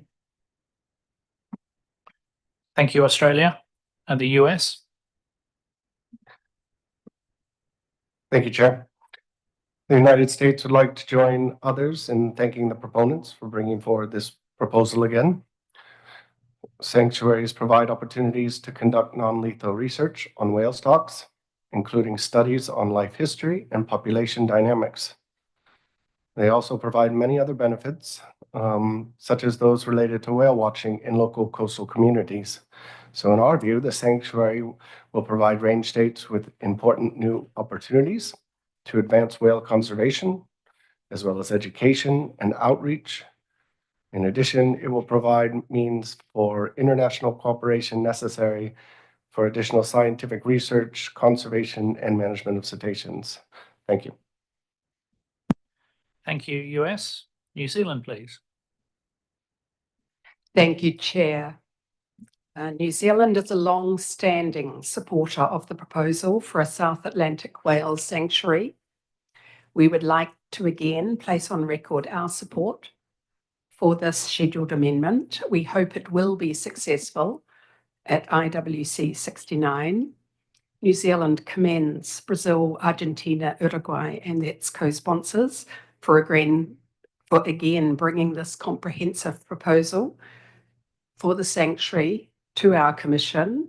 We recall the Scientific Committee's positive review of the sanctuary's management plan, and we believe that sanctuaries do have symbolic and practical aspects to protect cetacean populations. And again, we will vote in support. Thank you. Thank you, New Zealand. Korea, you have the floor. Thank you, Mr. Chair, and good morning, colleagues. I'd like to begin by thanking the government of Peru for hosting this important meeting, as well as the lovely reception last night. That was absolutely enjoyable. And my thanks also to the Secretariat and Mr. Chair as well for your hard work.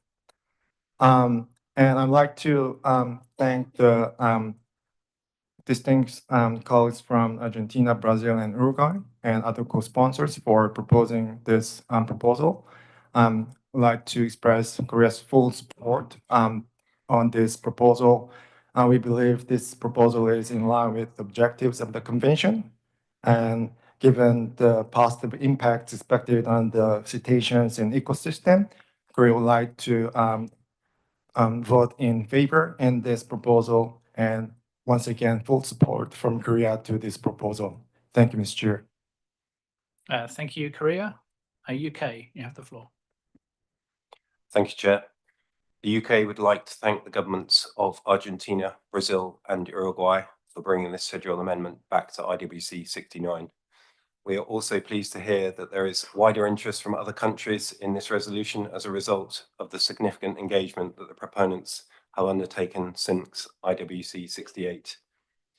As we have raised in previous Commission meetings, and as we have heard from the Scientific Committee, this schedule amendment is a scientifically sound proposal and one which we fully support. We urge contracting governments to support this proposal, which will provide a haven for these species to aid their recovery, including through increased cooperation and information exchange. This is particularly important when considering the multiple threats that cetaceans continue to face, including associated with biodiversity loss, climate change, and marine pollution. Thank you. Thank you, UK. Togo, you have the floor. Merci, Monsieur le Président. Nous remercions les porteurs de cette résolution, ce projet. J'aimerais savoir, il y a un moratoire sur la chasse à la baleine. Alors, quelles sont les menaces précises auxquelles le sanctuaire voudrait répondre? Excuse me, I'm sorry, Togo, I think we're having problems with the interpretation coming through. So can we just pause for a second to make sure we want to make sure we all hear your words. So please just hold on just a moment.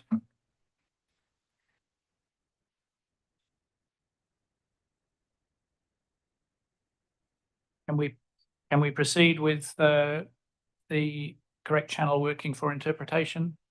Let's try. Togo, please proceed. If you don't mind starting again, please, so please proceed. You have the floor. Merci, Monsieur le Président. Oui, je disais, nous remercions les porteurs de ce projet de résolution et nous disons qu'il y a un moratoire sur la chasse à la baleine établi depuis fort longtemps. J'aimerais savoir quelles sont les menaces précises sur les baleines que l'installation de ces sanctuaires, l'instauration de ces sanctuaires viendra répondre dans l'Atlantique Sud. Parce que nous sommes de près concernés par cette question. J'aimerais savoir exactement quelles sont les menaces auxquelles les baleines dans l'Atlantique Sud font face. Merci. Thank you, Togo, for the comments and the question. I'm going to take comments from some of the contracting governments currently lined up, but we will return to your question and I will ask the proponents to respond specifically to that question when we have gone through a few more contracting government comments. So Chile, you now have the floor.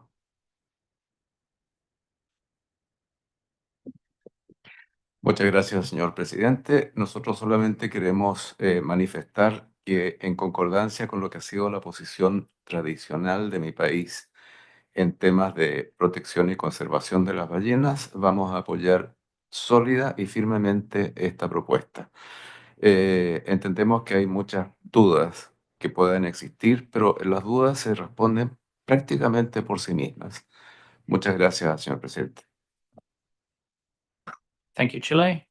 Colombia, please. Gracias, señor presidente. Colombia se une a los demás países y agradece a los proponentes de la enmienda. Colombia, como potencia mundial de la vida, mantiene su compromiso con la protección de los recursos naturales, la conservación y el uso sostenible de la biodiversidad, en particular de las especies sombrilla como lo son los cetáceos, y la necesidad de implementar medidas que contribuyan a la adaptación al cambio climático con un enfoque regional, donde contemos con la participación y la cooperación de los diferentes países de la región. Colombia, por tanto, apoya la propuesta, como lo ha venido haciendo históricamente, y su modificación. Reitera su compromiso con la propuesta para el establecimiento de la creación del Santuario de Ballenas en el Atlántico Sur, que ha sido presentada reiteradamente por los gobiernos de Argentina, Brasil y Uruguay. Gracias. Thank you very much, Colombia. I see Senegal requesting the floor, please. Senegal.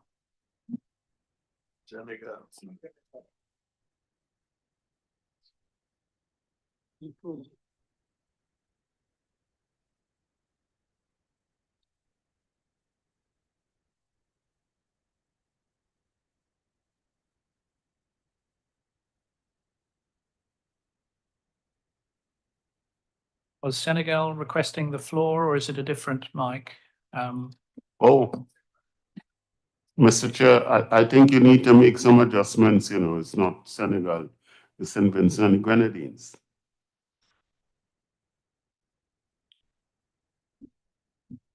All right, well then the next country I have on my list here is South Africa. South Africa, please. Thank you, Chair.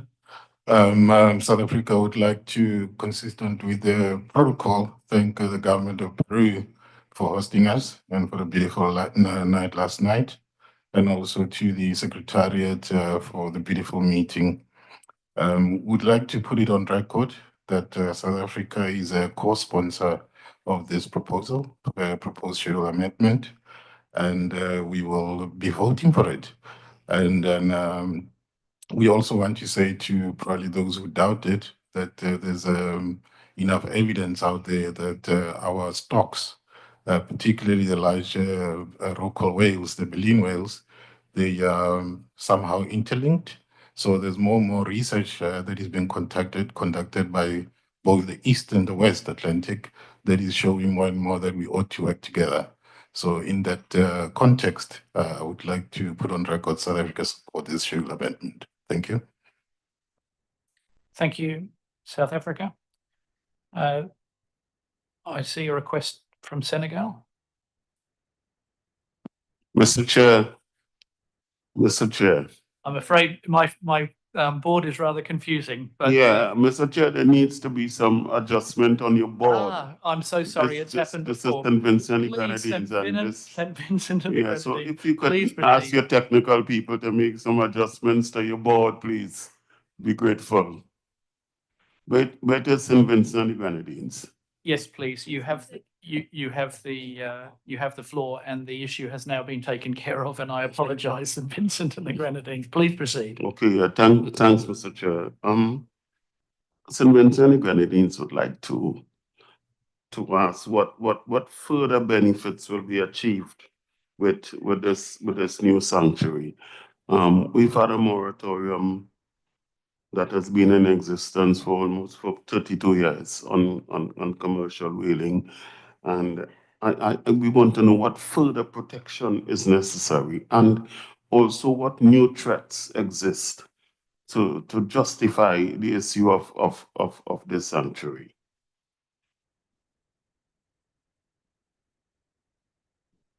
Thank you very much, St. Vincent and the Grenadines, and I will. I'm taking note of the questions that have come from Togo and now from you as well. I have the Dominican Republic and St. Lucia taking the floor.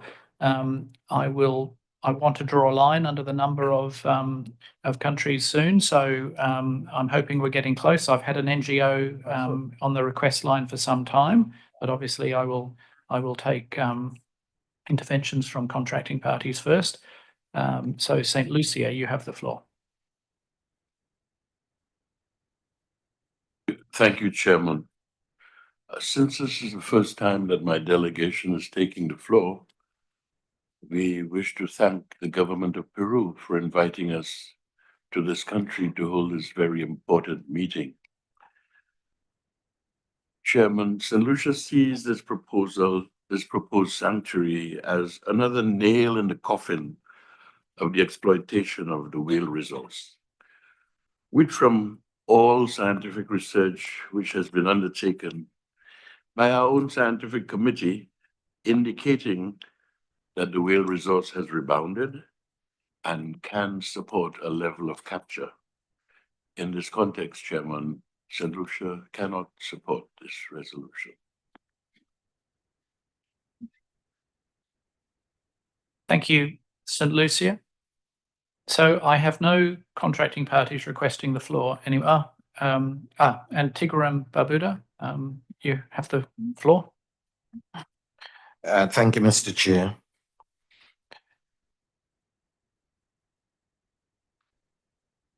It is very disheartening, Mr. Chair, that we are witnessing the total disintegration of the IWC. budgetary problems, countries not being able to pay their contributions,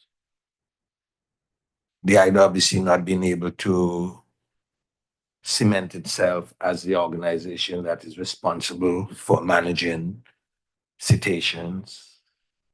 And yet still, those members here are doubling down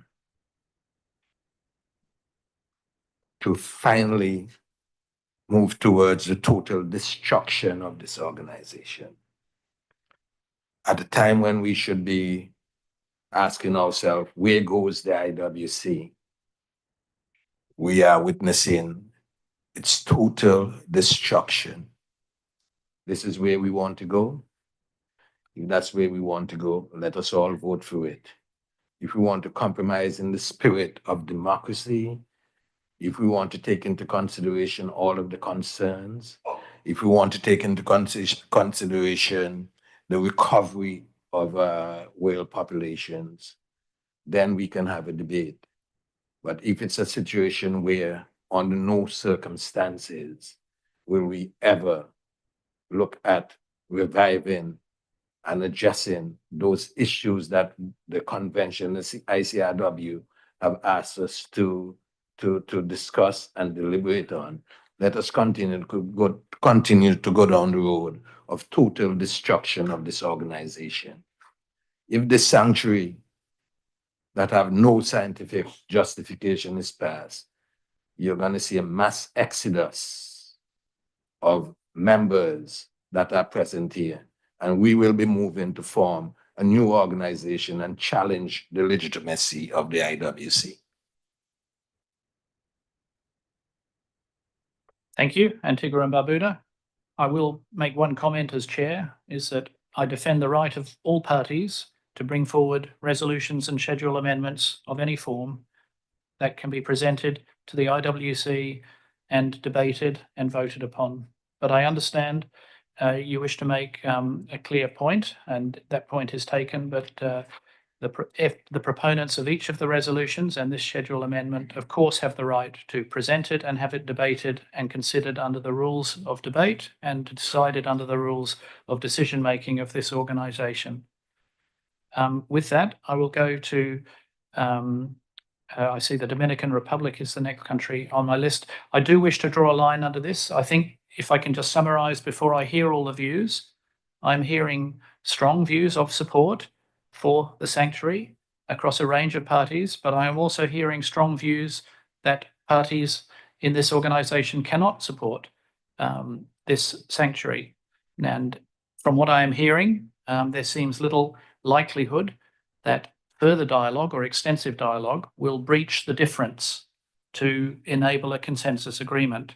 So it would seem likely that we will need to rely upon ultimately the rules of decision-making that require voting for this proposal.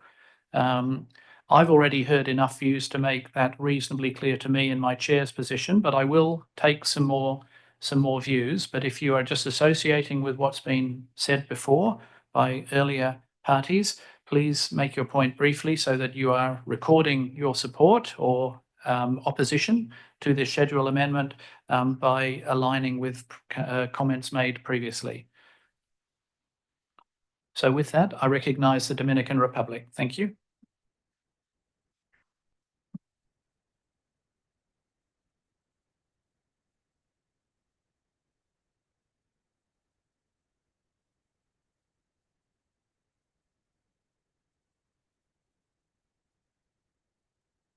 Sí, muy buenos días. Ante todo queremos darle las gracias al gobierno de Perú por su cálida acogida. La República Dominicana ha sido un país pionero en la región del Caribe en conservación de los cetáceos a través del establecimiento de áreas marinas protegidas para su protección y también para la biodiversidad marina. El santuario de mamíferos marinos del Banco de la Plata de la Navidad fue establecido hace casi 40 años atrás, en el 1986. Defendemos y promovemos el uso no letal de las ballenas a través del turismo de observación de estos magníficos representantes del océano y del planeta Tierra. Tenemos un privilegio de tener en nuestras aguas territoriales las áreas utilizadas para su migración y reproducción. En la actualidad, los límites de este santuario fueron ampliados de 33.400 kilómetros cuadrados a 64.000 kilómetros cuadrados, prácticamente el doble. Acabamos de crear el segundo santuario marino que lleva por nombre Orlando Jorge Mera. Fue creado en el 2024 mediante el decreto 194-24 y cubre una superficie marina de aproximadamente 54.795 kilómetros sobre la cordillera submarina Beata, instrumentado como espacio oceánico transfronterizo, protegido conjunto con el gobierno de nuestra hermana República de Colombia. En resumen, tanto el Santuario Mamífero Marino, Banco de la Plata y la Navidad, cuna de nuestra ballena jorobada, como el Santuario Orlando Jorge Mera, son testimonio del compromiso que hemos asumido para garantizar la preservación de nuestras especies marinas. Estos espacios no solo protegen nuestra biodiversidad, sino que también proporcionan oportunidades para el desarrollo sostenible de las comunidades locales a través del uso no letal y no extraíble de los cetáceos. República Dominicana apoya rotundamente el establecimiento de santuarios propuesto por los 3 países hermanos de la región, Brasil, Uruguay y Argentina. Muchas gracias. Thank you, Dominican Republic. I hand the floor to Brazil, and before I do so, as the proponent speaking to this issue, I remind you of 2 questions, one from Togo, which is what threats are going to be addressed through this schedule amendment. That question was also part of the question from St. Vincent and the Grenadines, but St. Vincent also asked a second question about I can't read my own jolly writing. Yes, what will be achieved with this that is not already in place? So if you could also in your intervention, please address those questions. Thank you. Thank you, Mr. Chair. I allow myself to ask you if Ecuador had not asked for the floor, maybe, for a brief intervention. Just asking you.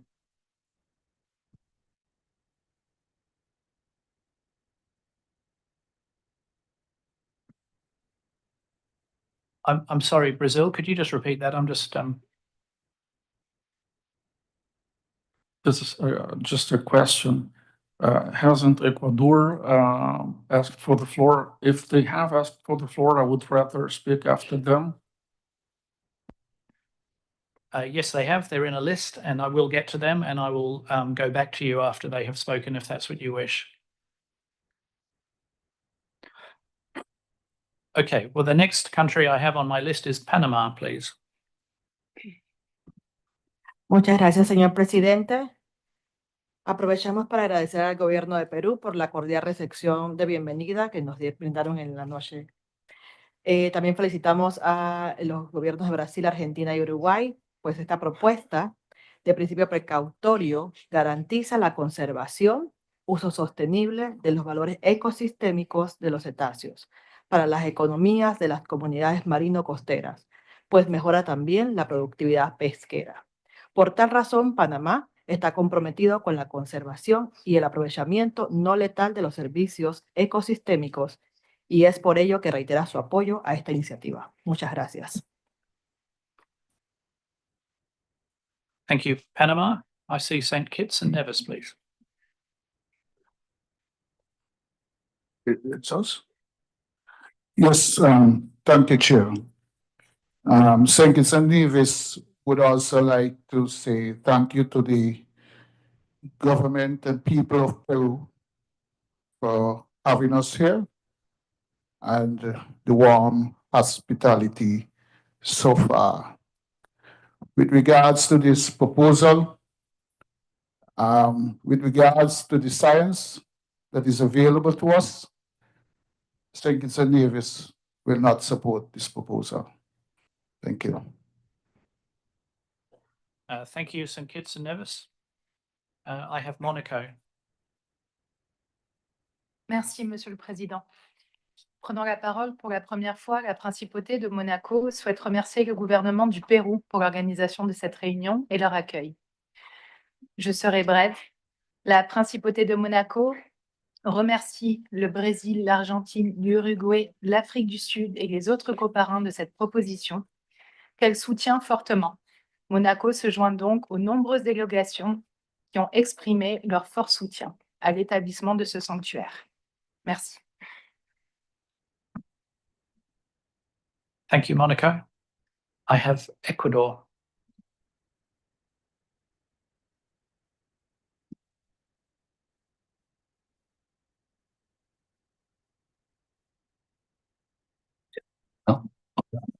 Ahí sí. Muy buenos días con todos. Gracias, señor presidente.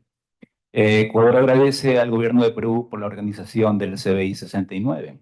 Asimismo, Ecuador ha sido un referente en temas de conservación de las especies y los ecosistemas marinos, incluyendo desde el año 2023 el santuario marino en las Islas Galápagos, aumentando en aproximadamente 40.000 kilómetros cuadrados de zona marina a la reserva. Por lo tanto, seguirá apoyando, como lo ha realizado en anteriores bienales del CBI, la creación de este santuario. Ecuador apoya a Brasil, Uruguay y Argentina indiscutiblemente en la creación del santuario de ballenas del Atlántico Sur y su modificación. Gracias.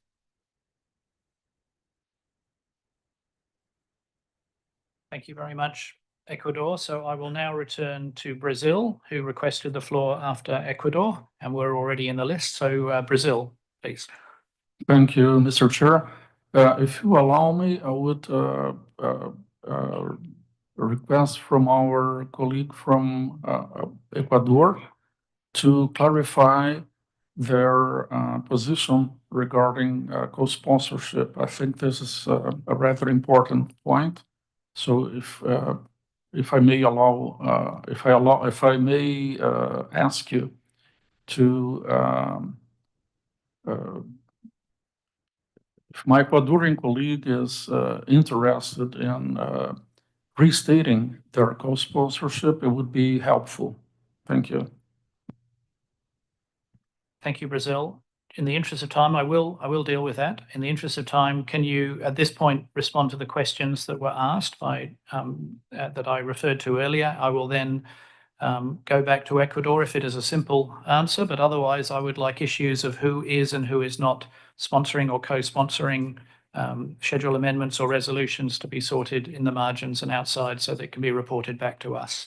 But please, if I can leave you with the floor, please, to answer those questions. Would you like me to repeat them or do you have them down? Thank you, Mr. Chair. I have them down, and I thank the supporters of this schedule amendment for their statements. I will address Togo, Santa Lucia's, and St. Kitts and Nevis questions. Some of them have already been answered. Regarding Togo's question on what would be the sense of the sanctuary, if I remember well, if I noted it down properly, in face of the existing moratorium. As I said, this question has already been answered. The sanctuary would provide a framework for cooperation, and this is just the case with the other existing sanctuaries in the southern Atlantic, which are contiguous to the source in the Antarctic and in the Indian Ocean. Regarding science, on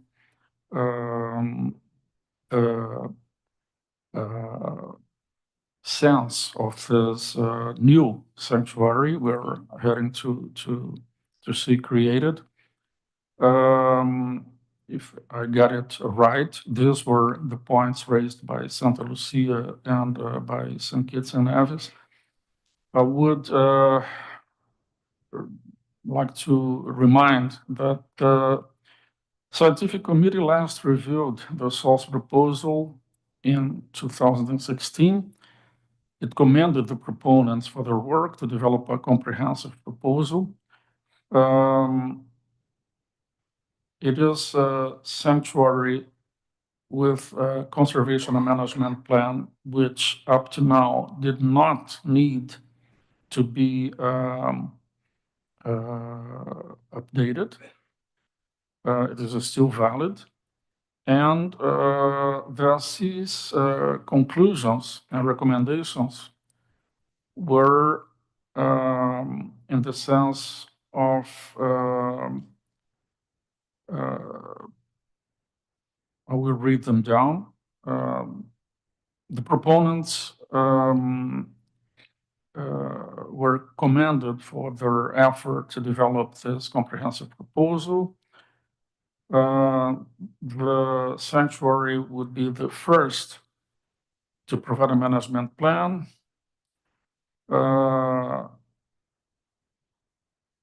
The management plan outlined in the source proposal generally outlines broad strategies and actions needed to achieve the sanctuary's objectives. There are many other observations made by the scientific committee, but basically there is backing from the scientific committee for the proposal such as it is. And we also understand that it has not been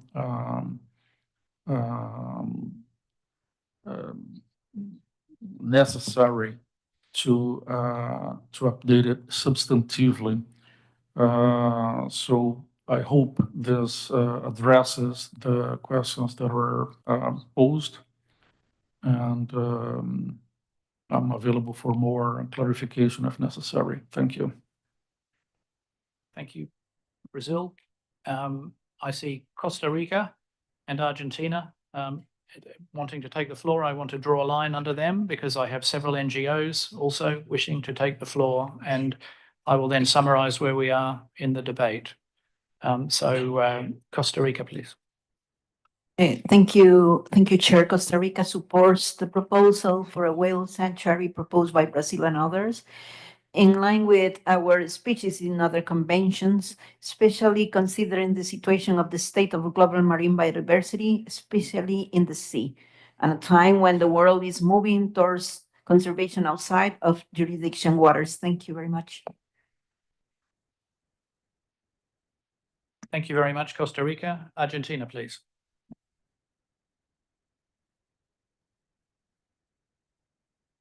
Gracias, señor presidente.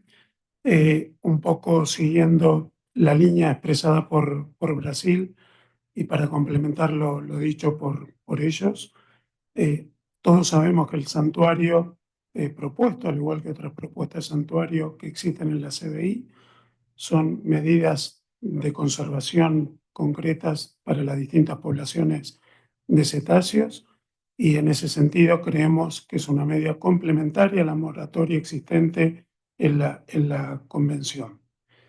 Por lo tanto, entendemos inclusive que en el plan de manejo, que fuera mencionado también por Brasil y adoptado tanto por el Comité Científico como por el Comité de Conservación, ahí están expresados en detalle todos los beneficios, inclusive que el santuario proveería a todas las poblaciones. Gracias.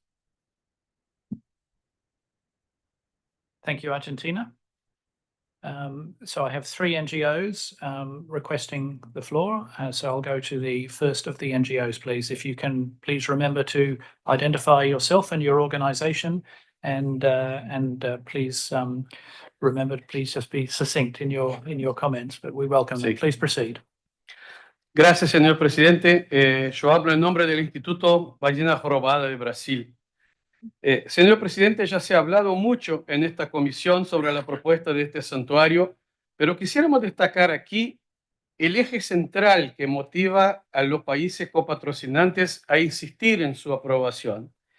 Este eje central es lo que hace que veamos la propuesta no como algo antagónico a alguien, como se ha intentado proponer, no como parte de la polarización que en ocasiones ha obstaculizado el trabajo de esta comisión, sino como un marco de cooperación para la cuenca del Atlántico Sur, que nos permitirá avanzar sólidamente en el uso de esta gran riqueza que representan las ballenas en beneficio directo de nuestros pueblos. La investigación científica, un mejor conocimiento del rol crucial de las ballenas en nuestros ecosistemas marinos y costeros y el disfrute de la generación de empleo y renta para nuestras comunidades costeras a través del turismo de observación a ambos lados del Atlántico pueden recibir un impulso definitivo con la existencia de este marco de cooperación que se propone. Esta cooperación, hay que decir, no es una utopía. Ya está ocurriendo en el reciente esfuerzo bilateral entre Brasil y Benín, por ejemplo, un país hermano cuyo gobierno solicitó nuestra colaboración para desarrollar precisamente estas actividades. No es otra razón por la que Su Excelencia, el presidente de Benín, firmó recientemente una declaración presidencial en la que apoya inequívocamente la creación del Santuario de Ballenas del Atlántico Sur. Señor presidente, si realmente queremos garantizar el bienestar, el progreso socioeconómico y la prosperidad de nuestras comunidades, necesitamos ballenas vivas en nuestro Atlántico Sur. Estoy seguro de que todos nuestros pueblos en la región ya reconocen esta realidad. Corresponde a sus representantes en esta sala respaldar con su apoyo la creación de este marco fundamental para que todos en nuestra región puedan disfrutar de sus beneficios. Muchas gracias. Thank you for the intervention. Now go to the second NGO. Señor presidente, señoras y señores delegados, en representación del Instituto de Conservación de Ballenas y el apoyo de una gran cantidad de organizaciones de la sociedad civil aquí presentes, pero también de miles de ciudadanos de comunidades que se benefician de las ballenas vivas a través del turismo responsable de avistaje, que entienden que el único uso posible de las ballenas es a través del no letal y no extractivo. Apoyamos de manera contundente la creación del Santuario de Ballenas del Atlántico Sur, una propuesta que es crucial para la conservación de las poblaciones de cetáceos en la región y fortalece la cooperación positiva, y complementa los esfuerzos nacionales de los proponentes.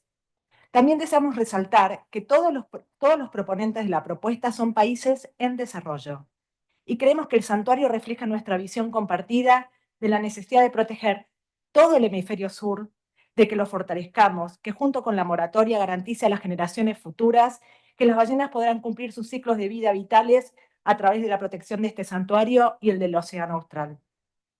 Tiene el respaldo del comité científico de este foro, como han expresado aquí previamente los proponentes, y con un plan de manejo aprobado por el comité de conservación. Es legítimo el derecho a presentarlo, sin amenazas. En referencia a esto, deseamos expresar nuestro rechazo a ciertos comentarios que buscan crear una imagen falsa del excelente trabajo que realiza la Comisión Ballenera Internacional en el siglo XXI, y que al parecer solo buscan el desmantelamiento de este importante y esencial organismo internacional para la conservación de especies que son vitales vivas para el funcionamiento del ecosistema y bienestar de toda la humanidad. Quisiera destacar que la transparencia y el compromiso ético son esenciales para asegurar el proceso de creación del santuario se lleve de manera justa y efectiva. Instamos a todos los países involucrados a unirse en este esfuerzo y a garantizar que el santuario de ballenas en el Atlántico Sur se establezca sin más demoras. Muchas gracias. Thank you for the intervention. I now recognize the third NGO who requested the floor. Please proceed. Thank you, Mr. Chairman, and thanks to Peruvian government for hosting this meeting. I make this intervention on behalf of Global Guardian Trust and IWC. The management of whale stocks should be realized mainly through the control of number of whales to be removed. For example, in case of current IWC practice based on SLA for sustainable purposes, a sanctuary or MPA can be considered as a supplementary tool to protect such important areas as breeding or nursery grounds. However, it is a misuse of the word of sanctuary to designate a whole area of the specific ocean in the name of sanctuary. In addition, it is necessary to have sound scientific advice to establish a sanctuary to ensure the conservation of whale populations.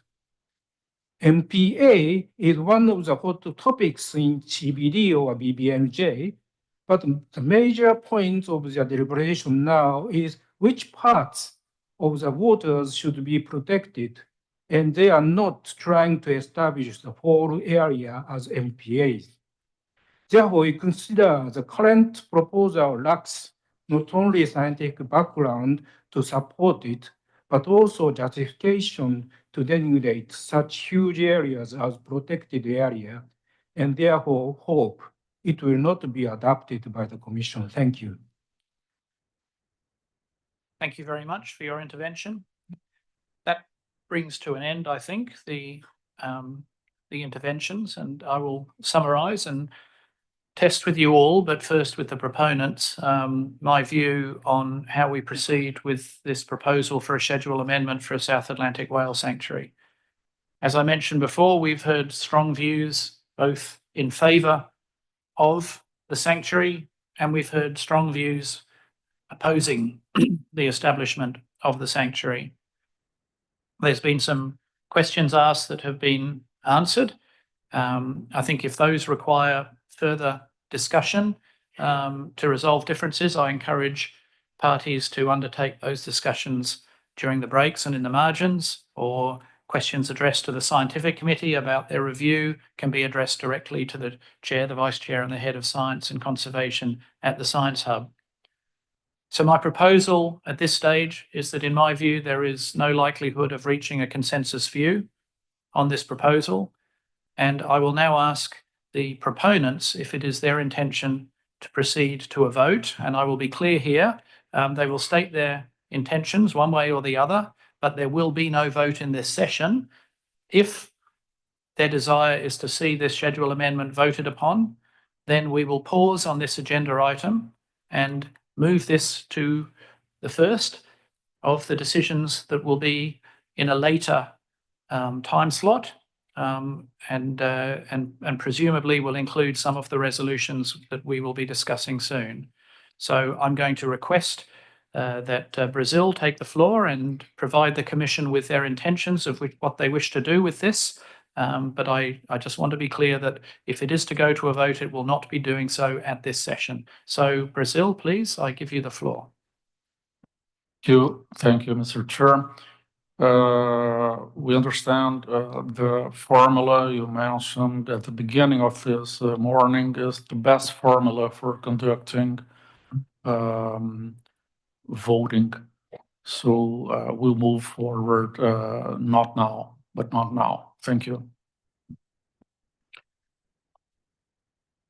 All right. Well, thank you very much, Brazil. And so with that, we will pause agenda item 1.8 on this schedule amendment, 8.1, I beg your pardon, on this, and we will come back to this in a session that we will announce. We haven't announced when it will be. I will strive for it to be on Thursday afternoon, one of the 2 afternoon sessions on Thursday, but I will update you as to how we're travelling on our work through this. And I will thank you all for the manner in which you conducted that debate in a calm and respectful way. You gave your views, and I'm grateful for that. And so with that, we can move on now to back to agenda item 9. And the first of the resolutions that we will discuss there is the resolution on food security. And we had that presented earlier on. And I will now first go to the chair of the F&A committee for any comments on the costs of this resolution, and I will then open the floor for debate and discussion on the resolution. So US, you have the floor, please. Thank you, Chair. As noted in report IWC/69/09/02, there were no associated costs attributed to this proposed resolution, and there was no then further discussion in the F&A committee regarding it. Thank you. Thank you, US. I think this is a really useful model we're following, where the Secretariat develop an estimate of the costs of these. Given our budgets, it's particularly important, and then the proponents are asked if they agree with those costs. So this is a really positive element and helps the debate, I think. So with that, I will open the floor for any further questions, debates and views on this. As with the discussion we've just had under agenda item 8.1, I will listen to a good range of views and try and ascertain whether or not we are likely to be able to reach a consensus view on this resolution. And if we're not, I will, as I have just then, I will go back to the proponents and seek their advice on how they wish to continue. So with that, the floor is open, please, for comments. And I see Norway. Norway, you have the floor. Thank you, Chair. This is a very important resolution put on the floor. In 25 years from now, Mother Earth will be populated by approximately 10 billion human beings, and they will need and rely on access to healthy food and proteins. And where shall these resources come from? Sustainable use of marine resources should and must have a pivotal role to play in that regard. If we shall be able to fulfill United Nations Sustainable Goal number 2, that is to get rid of starvation, and number 14, that is a sustainable use of the ocean and marine resources, we simply have no choice. Marine mammals should be considered as a food commodity in line with poultry, pork, or beef, and vegetables or whatever. Therefore, Norway supports a resolution on food security put on the table by the Republic of Guinea. Thank you. Thank you, Norway. Hungary, you have the floor, please. Thank you, Chair. The EU and its member states that are party to the ICRW thank the proponents for the work done on the revision of the resolution, but we regret not having had the chance to have been consulted during the intersessional period. The EU and its member states acknowledge food security to be a vital global concern, but as mentioned before, we do not think that the IWC is the appropriate forum to address this issue. What is in line with the IWC's mandate, as said by the ICRW, is to manage and address consequences of unregulated and unmanaged hunts via, for example, cooperating with other bodies to phase out these unsustainable practices and highlight their impacts on the environment and public health. We therefore note with concern that a lot of the references to organizations that have a more appropriate mandate in relation to food security were omitted from this resolution compared to the version submitted at IWC68. However, we see the willingness of the different contracting governments to work on this resolution, and we are constructively engaged as well to find an appropriate balance in accordance with the mandate of IWC as set by the ICRW and the schedule. Thank you, Chair. Thank you, Hungary. Togo, please, you have the floor. Merci, Monsieur le Président. Nous remercions les promoteurs de cette résolution. La sécurité alimentaire existe lorsque tous les êtres humains ont à tout moment un accès physique et économique à une nourriture suffisante, saine et nutritive, leur permettant de satisfaire leurs besoins énergétiques et leurs préférences alimentaires pour mener une vie saine et active. Cela étant, Monsieur le Président, c'est un droit qui s'adresse aux États et donne des indications importantes dont il est recommandé de tenir compte durant les processus d'élaboration des lois et des politiques publiques. Aussi, je voudrais vous informer, le gouvernement de la République togolaise, sur ce principe, soutient toute action visant à assurer la sécurité alimentaire des populations, quelle qu'elle soit. C'est pour cela que nous tenons à réaffirmer notre soutien au droit des peuples à assurer leur sécurité alimentaire et par conséquent, nous soutenons cette résolution. Merci, Monsieur le Président. Thank you very much, Togo. Argentina, you have the floor. Gracias, señor presidente, y gracias a los proponentes sobre este proyecto de resolución que entendemos no tuvo suficiente tratamiento interseccional. Tenemos algunas observaciones que formular y sobre todo algunas objeciones que plantear. Aunque pensamos que la seguridad alimentaria es un asunto de importancia global, la Comisión Ballenera Internacional no es el foro correcto para discutir la cuestión. Proyectos de resoluciones con un contenido similar han sido presentados durante cada reunión de la Comisión desde la Plenaria 65 en 2014 y este proyecto de resolución es la versión más reciente de la propuesta. El proyecto es presentado por algunos países que no tienen en realidad tradición en consumo de ballenas, aunque sí algunos problemas con las pesquerías. Al respecto, la delegación argentina quisiera observar. La Convención Internacional para la Regulación de la Caza de la Ballena no aborda asuntos de seguridad alimentaria y nunca se concibió para tal fin.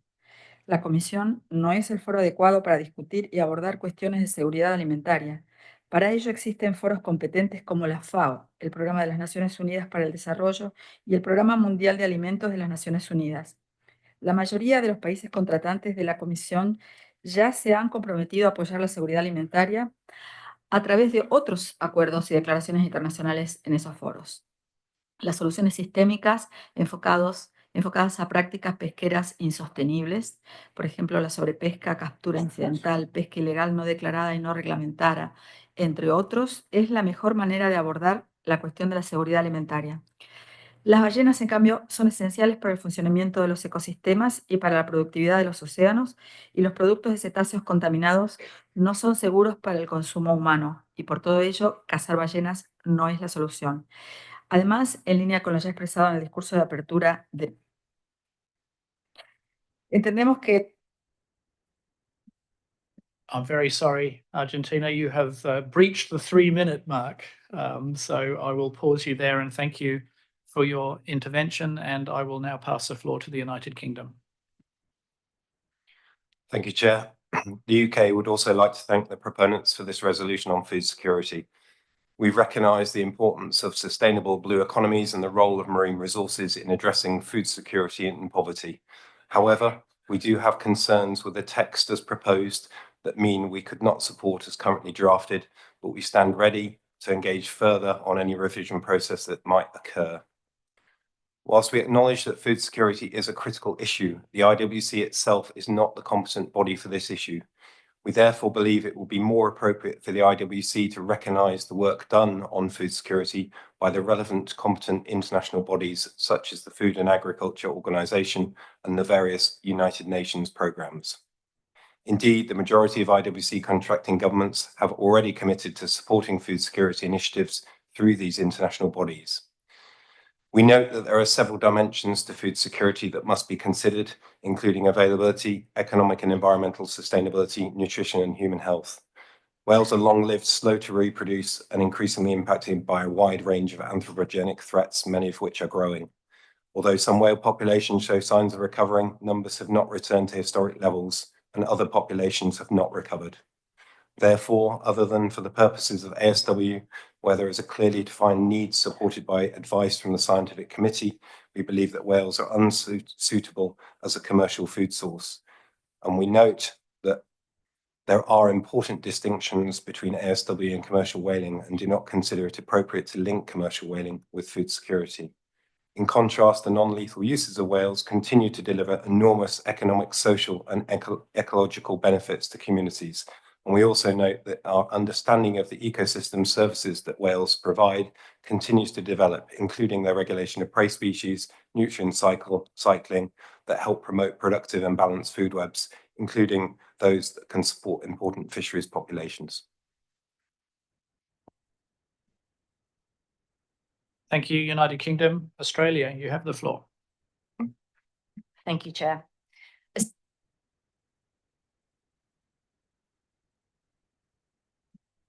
Thank you, Chair.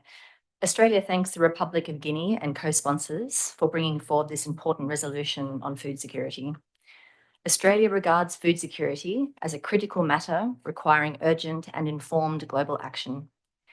The IWC must stand ready to provide its valuable scientific and technical input into finding sustainable solutions to food security.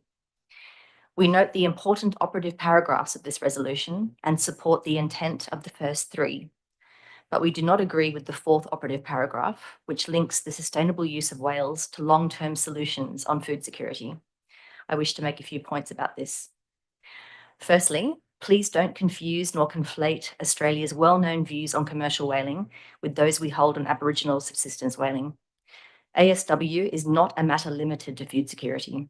Rather, it goes to the historic and contemporary cultural identity and future of the hunting communities themselves. ASW has rightly earned its place as a distinct form of whaling under the rules of the Convention.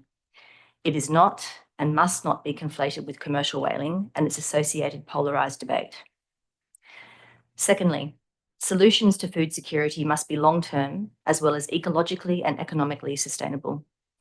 Protein derived from animals that are long-lived and which grow and reproduce slowly, as is the case for whales and all cetaceans, will always be limited in potential scale and economically challenging. Commercial whaling is not a sustainable solution to food security. The solutions will likely be found lower in the food chain and in healthy and productive marine ecosystems, of which whales are a key component. Australia is not able to support this resolution in its current form. We support the development of a resolution on food security that is evidence-based and provides a clear articulation of the important role the IWC can and should play in this global challenge. We reiterate our offer made at IWC68 and again intersessionally to work with the proponents to seek wording that might be acceptable to all parties. Such an outcome would be an important step forward for the IWC in signalling its intent to collectively address this global challenge. Finally, and importantly, the world will take notice of this debate in the IWC, and it's Australia's sincere hope that they might see an organisation that, whilst famously tangled in polarising views on commercial whaling, does not allow that debate to spill unhelpfully and inappropriately into far more complex and important issues such as this. Thank you. Thank you, Australia. Korea, you have the floor.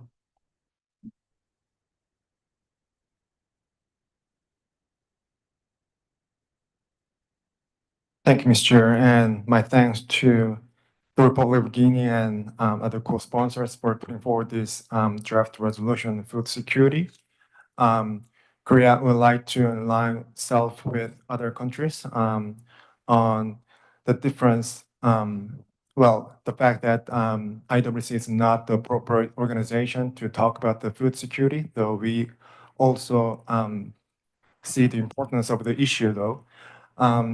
The food security issue can be discussed and is being discussed in other organizations, including FAO.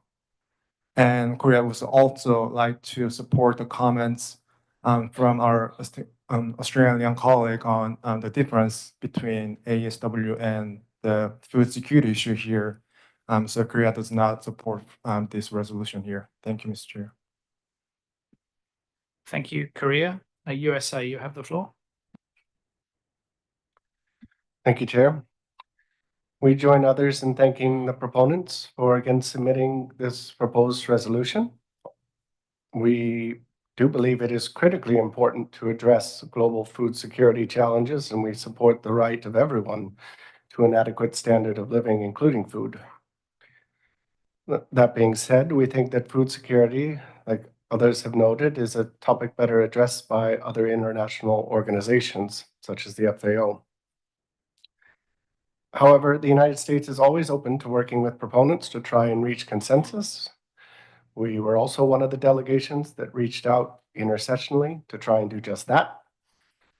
And like others who have spoken before us, while we can't support the proposal in its current form, our delegation remains open to working with the proponents to see if modifications could be made to the proposal that are acceptable to all. Thank you. Thank you, USA. And New Zealand, please. Thank you, Chair. New Zealand echoes other speakers in thanking the co-sponsors of this resolution for bringing it forward and calling attention to the important issue of food security. We acknowledge that global efforts to address food security are led by other international organisations which are specifically tasked, skilled and resourced to coordinate the global response to food security challenges. New Zealand believes that healthy oceans, healthy marine ecosystems, good fishing stocks and aquaculture will play an important part of future solutions to food security challenges, but we cannot support commercial whaling as a means to provide that solution. Like others who have spoken here, we have concerns with the text of this resolution and therefore we are not able to support. Thank you. Thank you, New Zealand. Senegal, please, you have the floor. I'm so sorry, I thought it had been fixed. I should have worked it out by now. St. Vincent and the Grenadines, you have the floor and I apologise. Thank you, Mr. Chair. Thank you, Mr. Chair. Mr. Chair, you know, food security does not belong in this forum. This is one of the strange aspects of this organization.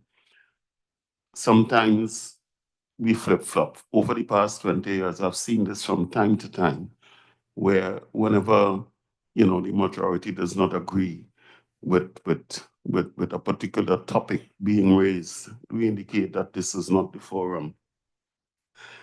But the management of whales is an issue of food security for those who consume whales. At one time, the IWC used to have on its agenda small cetaceans. It always appeared as an agenda item, and we fought for years to have it removed from the agenda because we expressed that the IWC does not have any jurisdiction over small cetaceans. Today we hear that the IWC is not the place or forum to discuss food security. And this is one of the issues that we have with the IWC, Mr. Chair. Certainly, St. Vincent and the Grenadines will support the resolution that is provided here by the proposers. Thanks much.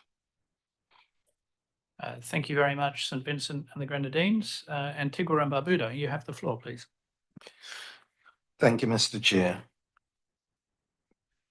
Mr. Chair, one of the stated fact is that the IWC is an organization that is established for the management of a marine living resource. As stated in the Law of the Sea Convention, all living marine resources, all, must be used for the benefit of countries who wish to utilize it as a form of food. Given the responsibility of the IWC in managing this resource, I cannot see why members of this organization is refusing to accept the responsibility of this organization to engage in the management of this resource with regards to its consumptive use, and hence the food security needs of all coastal states that are interested in utilizing this resource. I'm listening to many countries here that are almost telling us what right, almost dictating the rights of our countries in terms of what we should eat and what we should not eat. You have no right to tell us that whales should not be used for food. It's a colonial posture that has to stop in this organization. How dare you want to tell countries what they should and should not use as dietary supplements? The world is listening. The world is seeing the bigotry in this organization. And I hope that the question of food security, as we developing countries see it, will get much sympathy from those of us who have food in abundance. How dare you telling us that we should not look at whales as a form of food? You have no right. This organization have no right to relegate us to what you think we should eat and should not eat. It is a sad day for this organization when I listen to some of the comments coming from developed countries. We do not want you to dump your food on us. We want to eat what we want to eat. And that is going.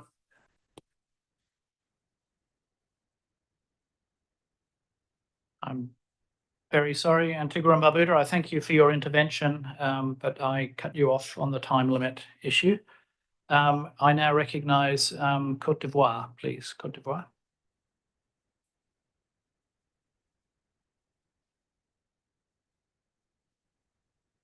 Merci, Monsieur le Président. Merci à tous. C'est la première fois que la Côte d'Ivoire prend la parole et donc j'aimerais remercier le gouvernement du Pérou pour l'accueil dont nous avons bénéficié ainsi que tous ceux qui participent à ce forum. Nous, Côte d'Ivoire, sommes co-auteurs de cette résolution et nous la soutenons parce que nous estimons, comme il a été dit, que le sommet mondial de l'alimentation a bien souligné que la sécurité alimentaire devait tenir compte des préférences alimentaires pour une vie saine et active.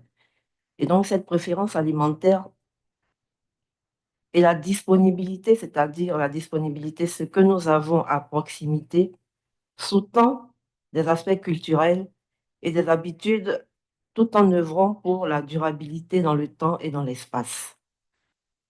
Avoir à disposition l'alimentation suppose aller utilisé par la cueillette, par la chasse, par la pêche et par l'élevage.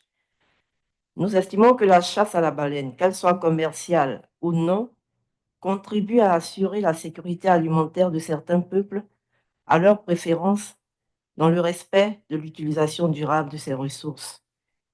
La CBI est bien un des forums pour discuter de la sécurité alimentaire et rappeler le terme de préférence qui est bien inscrit au sommet de l'alimentation. La Côte d'Ivoire donc soutient cette résolution. Je vous remercie.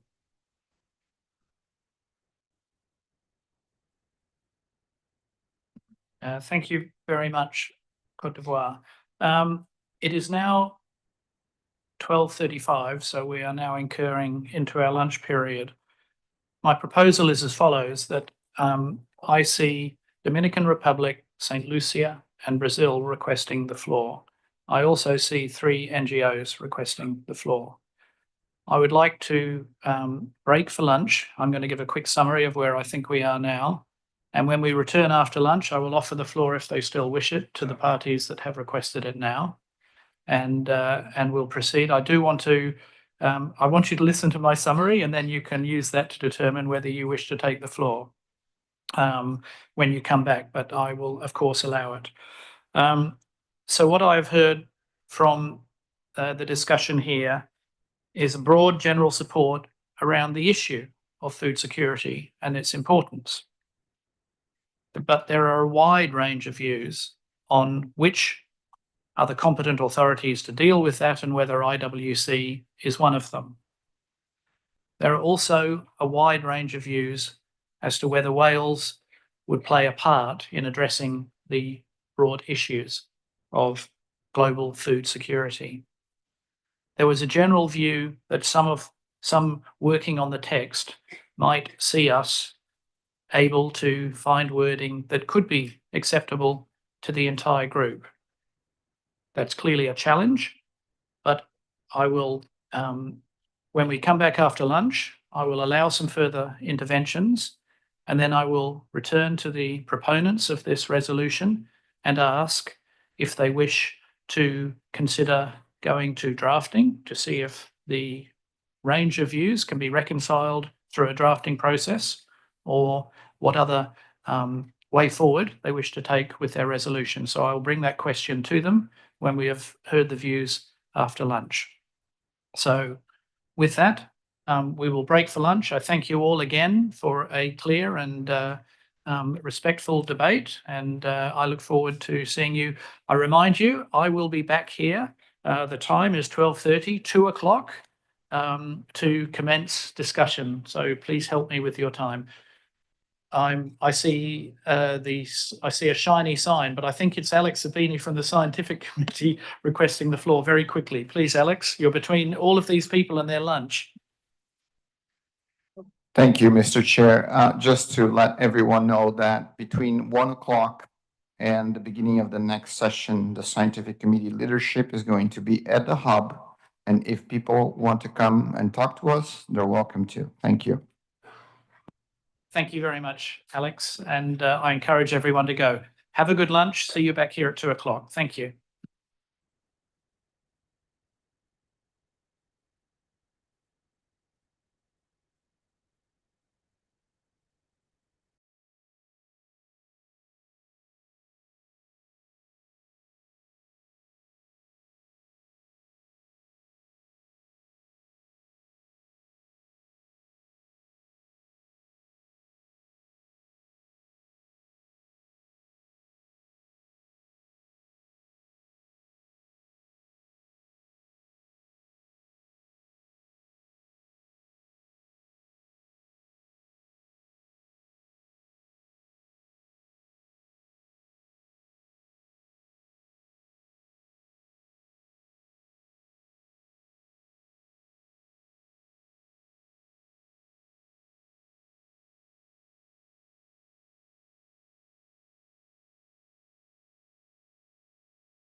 Okay, everyone, we're going to commence. I remind you, we were on agenda item 9.1, the resolution on food security. And just before lunch, we got to the point where we had a wide range of views, and I summarised my take on what I heard during that conversation. I had some parties requesting to take the floor. They can if they wish, but if they feel that my summary of where we are at with that is sufficient, that they don't need to take the floor, that is also fine. So I do see there are 3 NGOs requesting the floor. I'll give a couple of minutes to check that we are finished with contracting governments on making sure that their views are represented, at least represented by my summary. And my intention, we've got I think 4 NGOs on the list. I can hear from 2 of you, certainly, but we really are pressed for time. I'm trying very hard in this agenda to avoid an evening session. So that's the big veiled threat. We may have to use an evening session to get all of our business done. I'm hoping not. But it is important that NGOs speak on this. I've now got 5 of them on the list, and I'm sorry, we won't be able to take all 5. And the buttons that you're pressing, the systems you're pressing, go up in order of when the buttons are pressed. So look, I will give speaking rights to the top 3, and then I'm afraid I will have to draw the line. I apologise.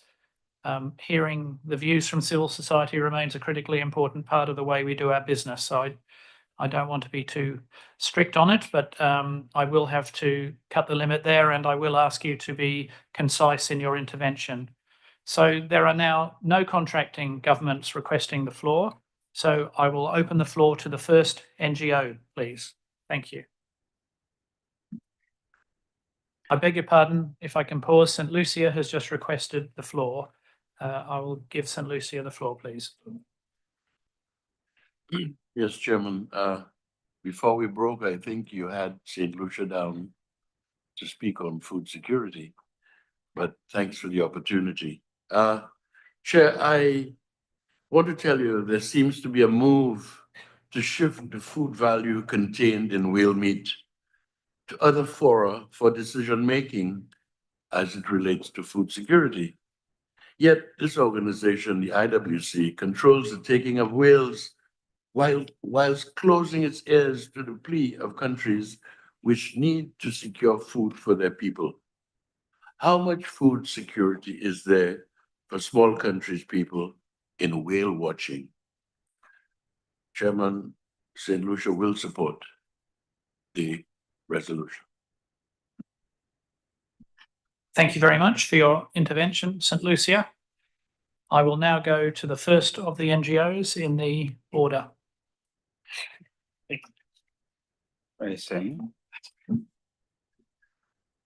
Merci, Monsieur le Président. Je vais parler en français, bien évidemment. Je suis Maxime Diondo et je fais cette déclaration au nom de Benin Environment and Education Society. Comme vous pouvez le constater, la seule ONG de l'Afrique de l'Ouest présente à cette 69e réunion de la CBI. Je fais actuellement partie de la délégation d'Oshanker. Cette déclaration est également soutenue par une vingtaine d'organisations de conservation ici présentes, dont nous fournirons les noms par écrit au secrétariat.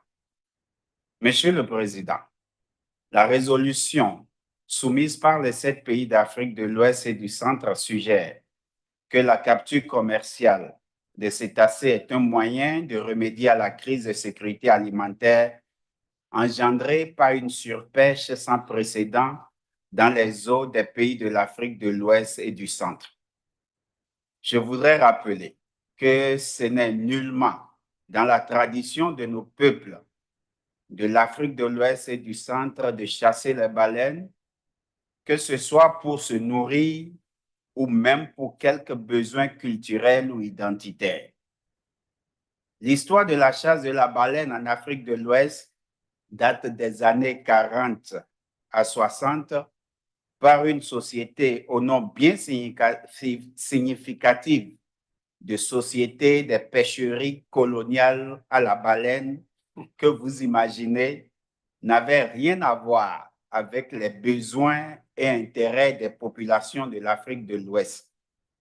Si nous voulons garantir la sécurité alimentaire à nos populations, c'est lutter contre le pillage systématique de nos ressources halieutiques par les chalutiers étrangers, notamment européens et asiatiques. Monsieur le Président, distingué délégué, je voudrais signifier que même ces pays qui ont soumis cette résolution ont mis en place des législations nationales garantissant la protection stricte des cétacés. Cette résolution reflète donc mal les besoins et les intérêts de l'Afrique de l'Ouest et du Centre et donne une image négative et anti-conservation de nos pays. Cette résolution a été publiquement condamnée par 110 fonctionnaires, scientifiques, experts en faune et flore, représentants d'ONG environnementales des pays d'Afrique de l'Ouest et du Centre dans une lettre ouverte appelant les dirigeants des pays coparrains à retirer leur coparrainage de cette résolution. Je vous remercie, Monsieur le Président. Très bien. Thank you very much for the intervention, and I will now go to the second NGO intervention. You have the floor. Thank you. Thank you, Mr. Chair. I speak on behalf of IWC World Conservation Trust and Global Guardian Trust. We recognize that the proposed resolution has sparked controversy, as some view it as yet another attempt to circumvent the moratorium and advocate for commercial whaling. However, in our view, this resolution is not about commercial whaling. In fact, it acknowledges past overharvesting. Instead, it reaffirms the Whaling Convention as the guiding document of this body, which also recognizes the interests of consumers of whale products. The resolution simply requests that food security concerns be considered when decisions are made, a matter of growing importance in light of rapidly changing environmental, economic, and political conditions. The Black Sea Grain Initiative, following Russia's attack on Ukraine, is a striking example of this. As mentioned yesterday, no people should be denied the right to food. Likewise, no government should be denied the obligation to feed its people. All this resolution seeks is to include whales as part of a broader food security discourse, with the hope, of course, that the food security situation never becomes so dire. Thank you. Thank you very much for the intervention, and I will now go to the third, and I'm sorry, final intervention from the NGOs. You have the floor. Thank you. Thank you, Chair, for giving us the opportunity to speak.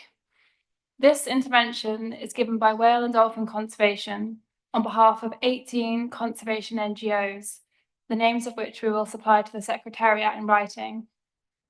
We would like to firmly align ourselves with the comments of Benin Environment and Education Society and urge contracting governments to be mindful of the precedent this resolution may set. The text suggests killing of whales for food and the revenue from the sale of whale meat to buy other food products will resolve food security issues. But this implies a commercialized aspect to the killing of whales. Mr. Chair, this resolution, although appearing to address food security concerns, is an attempt to create a new type of whaling. Indeed, the proponents have made this intent clear by promoting opportunities to derive income from whaling, which goes against the spirit of the moratorium. The topic of this resolution, if indeed its main focus is genuine food security concerns, would be better addressed elsewhere, and for that have food security and related issues as their primary focus, such as the Food and Agricultural Organization of the United Nations. We therefore question the appropriateness of this resolution at this meeting, particularly in light of the strong disagreement within its West and Central African proponents that was noted in the previous intervention. Any food security challenges would be better addressed by systemic solutions that focus on unsustainable fishing practices, including illegal, unreported, and unregulated fishing, which negatively impact food security in the regions. As such, we urge contracting governments to oppose the resolution. Thank you, Chair. Thank you very much.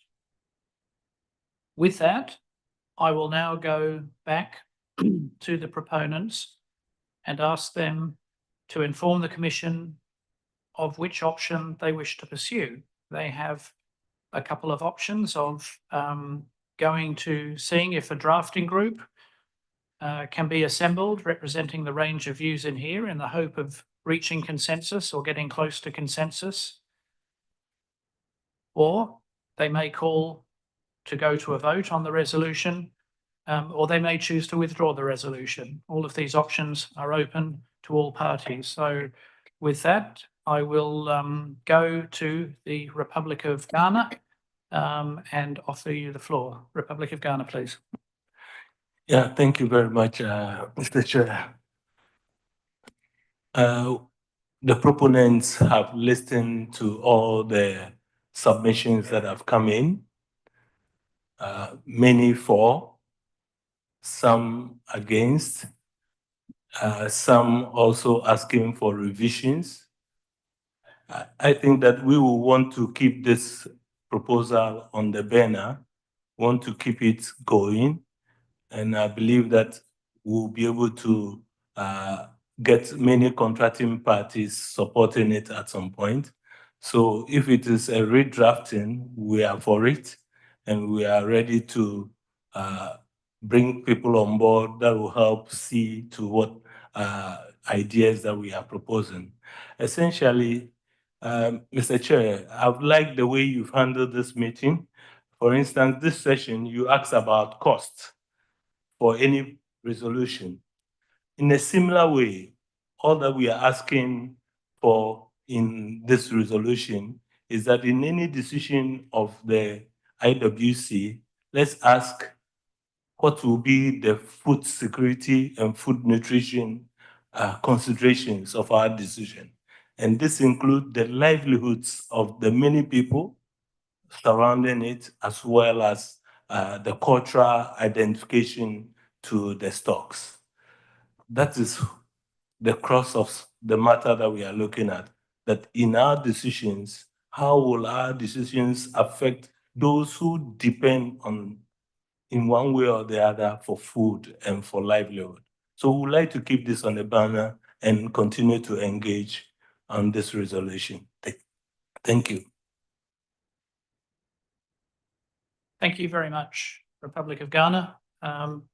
And in so doing, I would ask you if when we break for afternoon tea, if you would come as we break to the front of the room, and those parties who wish to participate in a drafting group with you, and there were several offers, as you noted, that they can identify themselves. And I would ask, if possible, if you could perhaps work with the Secretariat to see if there is a room later today when we break from when we break at the end of the day to commence your discussions. And from the chair, I wish you and all of the people who join your group well. I think certainly my experience in drafting groups is it's important to have all views there, all the range of views, but not necessarily every person who spoke. It can get to very many voices. So I would ask those who wish to participate to ensure there's the right balance of all of the views, but a sensible number of people that can engage in genuine and constructive drafting. And I thank you for your approach of seeing if it is still possible to reach consensus. It's appreciated. So with that, we will pause on this agenda item and return to it when I'm informed by the Republic of Ghana that they have a revision ready for discussion, and that has been distributed. So that's a pause on agenda item 9.1. And before I move on to 9.2, I just want to let you know what my plan for the rest of the day is.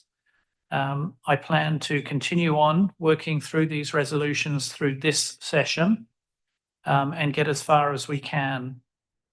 I then intend to pause this agenda item and after afternoon tea, come back and open up agenda item 10 on F and A and see if we can make some progress in at least hearing the report of the F&A committee and ideally also receiving, so that would be 10.1, and ideally receiving a presentation from the budgetary subcommittee under 10.2 so that we can also be progressing the dialogue on that matter through tomorrow. So we will continue with this session on agenda item 9 and get as far as we can, but we will return to it tomorrow. So I thank you all for that. So 9.2 deals with the resolution for the implementation of a conservation, no, yes it does, sorry, yes it does. Resolution for the implementation of a conservation and management program for whale stocks aimed towards the orderly development of the whaling industry. I think if I have the words right, we haven't, I don't think we've seen a Rev 1 distributed yet, but I think that was the intent of the of Antigua and Barbuda when they spoke to it. So with that, I would open up, I will open up with asking the US to provide a summary of the costs associated with this resolution, and then I will open up for broader debate. Thank you.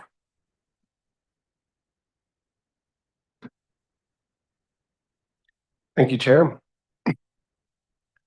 Again, I'll be reading from it's document IWC69/09/01.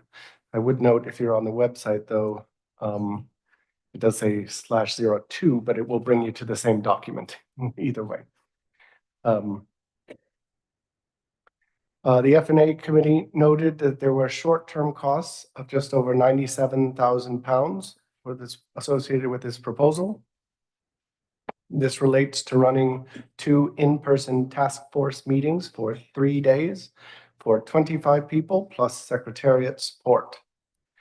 They noted there was also be likely longer-term costs for this resolution too, but that would need to be further assessed.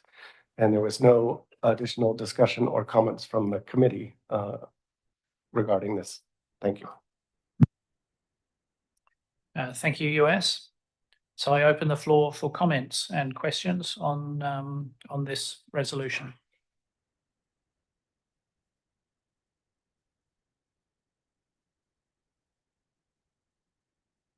I recognise Hungary. Please, you have the floor. Thank you, Chair. Hungary, speaking on behalf of the EU and its member states that are party to the ICRW, would like to extend its thanks to Antigua and Barbuda and also to St. Lucia for the work they have put into the draft resolution.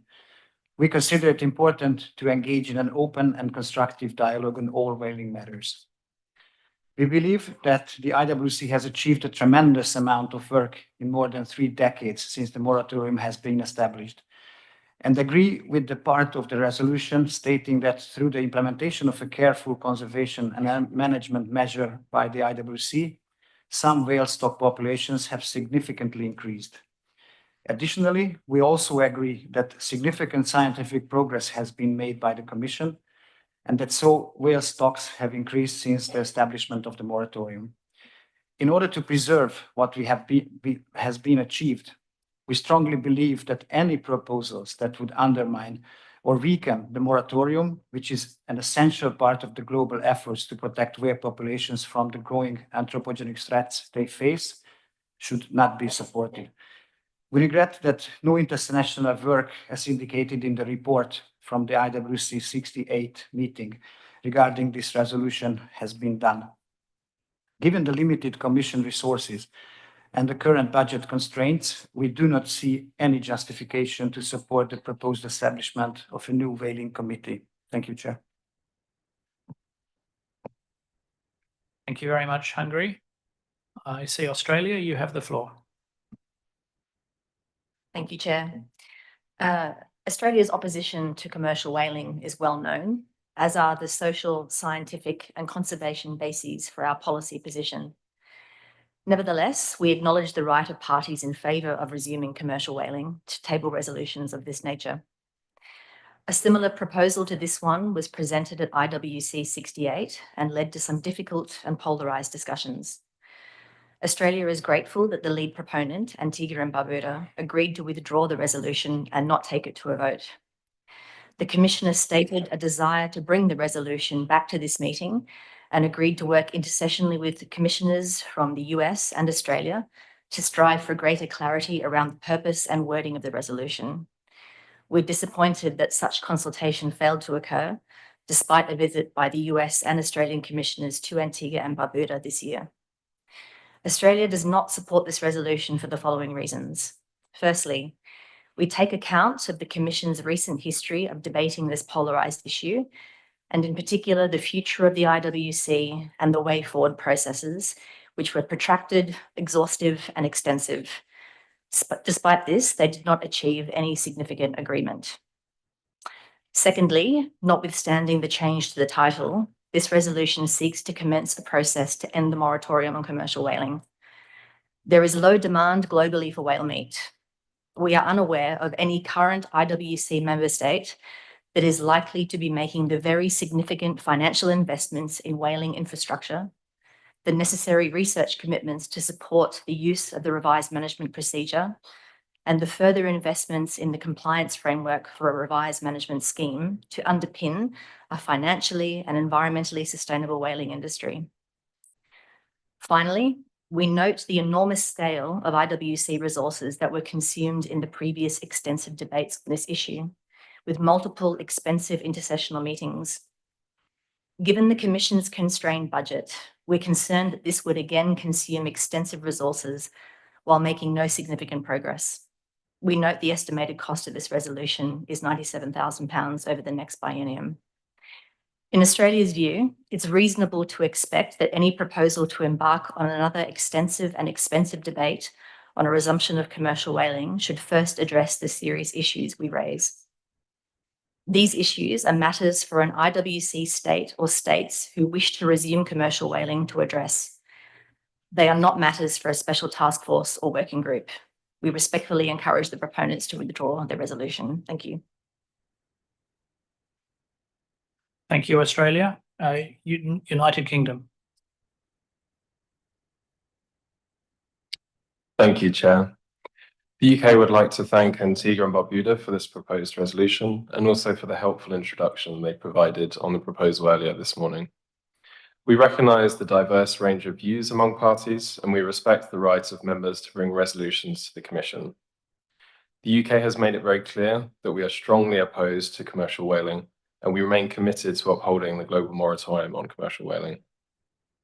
We strongly encourage all countries that conduct commercial whaling to bring their whaling operations to an end and to move towards the non-lethal use of cetaceans, such as responsible and well-managed whale watching, to fully realise the important ecological contribution of cetaceans to ecosystem functioning. We note that this resolution seeks to resume negotiations to implement the revised management procedure that previously reached an impasse in 2007 after 12 years of very resource-intensive negotiations. There were several substantive issues that were unresolved in those negotiations, including, but not limited to, the necessary monitoring, control, and surveillance systems, and how these systems would be paid for. It's not clear that the position on these important matters has changed, and we share the concerns expressed by Hungary and the EU and Australia that this is especially important in light of the IWC's ongoing challenging financial situation and the significant predicted short-term cost of this proposal. As Australia has noted, we're also unclear on what engagement has been undertaken in the intersessional period and whether this has been reflected in any substantive changes to the proposal. We do, however, very much stand ready to engage in this debate in a constructive manner and in good faith. Thank you, UK. India, please. Thank you, Chair, for giving us the floor. India reaffirms its strong commitment to the conservation and protection of whale populations. We welcome a scientifically robust conservation and management program for whales. While we respect the perspective of all member nations, India believes that lifting the moratorium on commercial whaling is premature and could jeopardize decades of conservation efforts. We urge that any development in the sector must prioritize the preservation of marine biodiversity and adhere to the globally accepted conservation principles.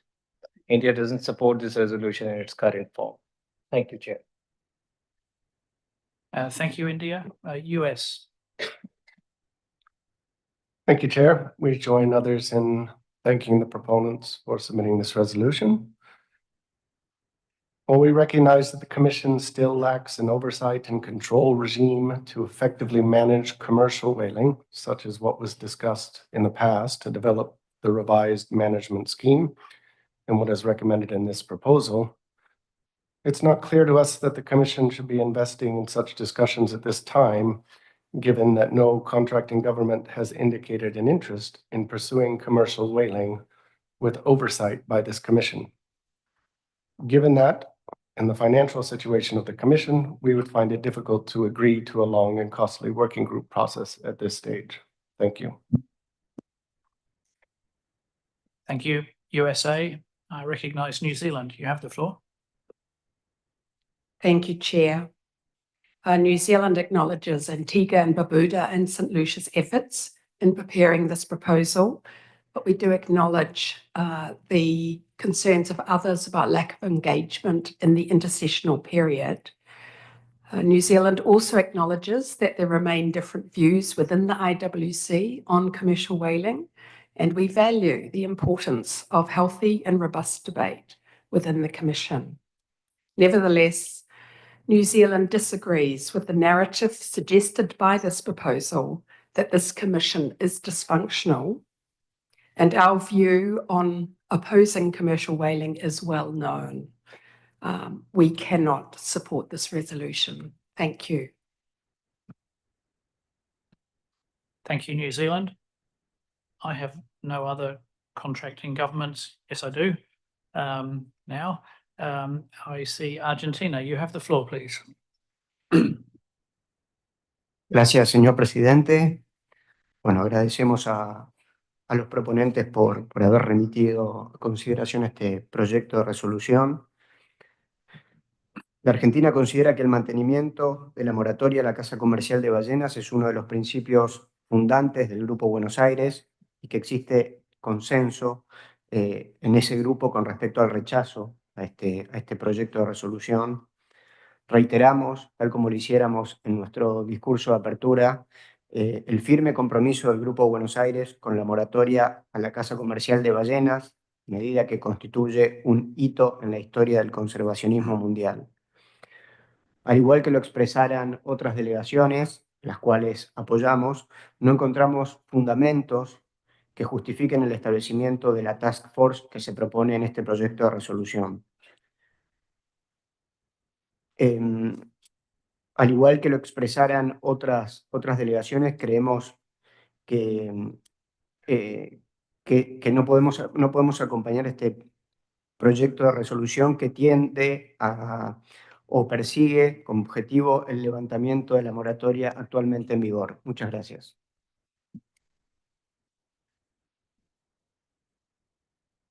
Thank you, Argentina. I see St. Kitts and Nevis. You have the floor. Yes, thank you, Chair. To be very brief, we do support St. Lucia and Antigua and Barbuda on this resolution. Thank you. Thank you very much for your very concise and clear intervention. I'm grateful. I see Korea. Korea, you have the floor.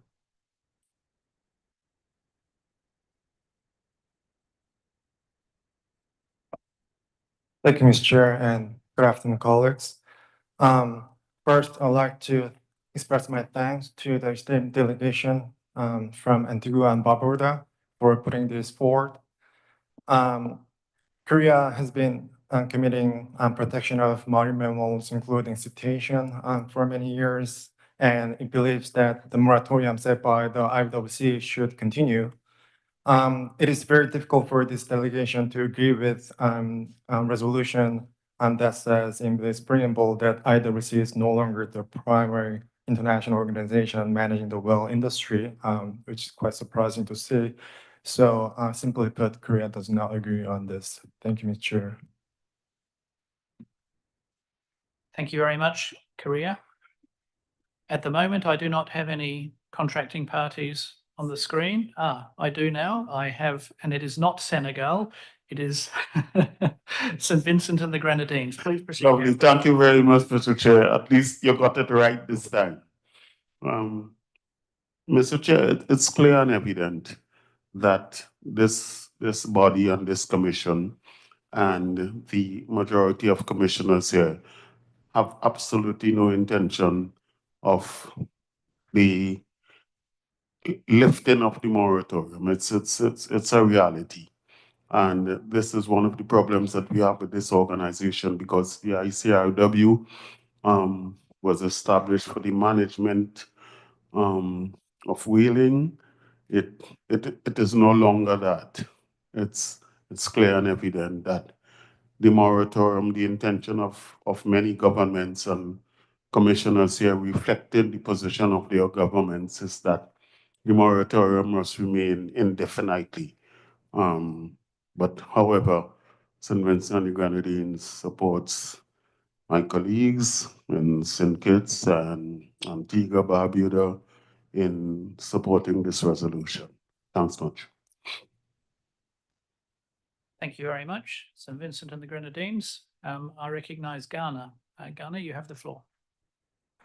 Thank you very much, Mr. Chair. I would like to add my voice to that of St. Kitts, Antigua and Barbuda, as well as St. Lucia, in support of the orderly development of the whaling industry in their part of the world. Thank you. Thank you, Republic of Ghana.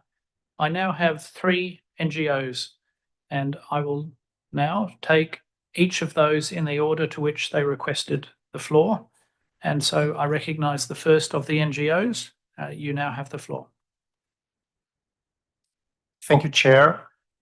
While representing Ocean Care, this intervention is made on behalf of 17 national and international non-governmental organizations present at this meeting. A full list will be provided to the Secretariat for inclusion in the record of the meeting. We take note that this resolution is just a slightly revised version of a similar version submitted by Antigua and Barbuda in 2022, and then not put to a vote. Changes include, for example, establishing a special task force instead of a special working group. But it makes no assertion or a new assertion that the IWC is no longer the premier international organization managing the whaling industry, which is not the established position accepted internationally. The IWC, in fact, is the appropriate international organization for the management and conservation of cetaceans under UNCLOS. The agenda of the proponents of this resolution is not subtle. It was spelled out clearly in the title of the resolution, aimed to lift the moratorium on commercial whaling, and in reaction to the suggested change of the title of the resolution by the distinguished delegate of Antigua and Barbuda, it needs to be made clear that changing the title doesn't change the content of the resolution. Concerns raised about the intention as well as the impact of this resolution are already part of the record of the IWC, not just from the discussions of this resolution at IWC68, but during the 12 years of previous negotiations of a revised management scheme between 1995 and 2007. Those negotiations ended when it became clear that there was no willingness of those nations who would benefit from the resumption of commercial whaling to pay for the millions of pounds for necessary monitoring, supervision, and control. We see no value in recommencing a process that, experience teaches us, has no likelihood of succeeding and would be an expensive multi-year undertaking requiring many meetings. A best practice monitoring, supervision, and control scheme would cost millions of pounds to create and then operate on an annual basis. This would need to include at minimum extra capacity in the Secretariat new databases, international server scheme, real-time vessel monitoring, and DNA analysis. And even then, it would not bind non-member nations undertaking commercial whaling. Mr. Chair, at a time when whales and the marine environment face grave non-hunting threats, considering the resumption of commercial whaling is unacceptable. We strongly urge the Commission to reject the proposed resolution. Thank you very much. We now go to the second NGO intervention. You have the floor. Thank you, Mr. Chairman. I make this intervention on behalf of Global Guardian Trust and IWC. SDGs is one of the most important keywords in the 21st century. ICRW has incorporated this concept into its current text since its establishment more than 70 years ago by stating in its preamble that having decided to conclude a convention to provide for the proper conservation of whale stocks and thus make possible the orderly development of the whaling industry. This objective is partially met by providing sustainable catch quota for indigenous communities. However, IWC has failed to set up catch limit to commercial operations for more than 35 years by keeping zero quota for these operations as in Schedule 10, Paragraph 10E, with its intention to consider a modification of this paragraph and the establishment of catch limit other than zero. IWC is facing the challenges how to respond to the objectives of the convention and its stated intention in paragraph 10E. The tool necessary to calculate scientifically sustainable catch limits for commercial purposes has already been developed many years ago. Therefore, we consider that the current draft resolution is a timely initiative for the future of the Commission and sincerely hope this resolution be adopted by the Commission. Thank you. Thank you very much for your intervention. And we now go to the third and last intervention from the NGOs. You have the floor. Please proceed.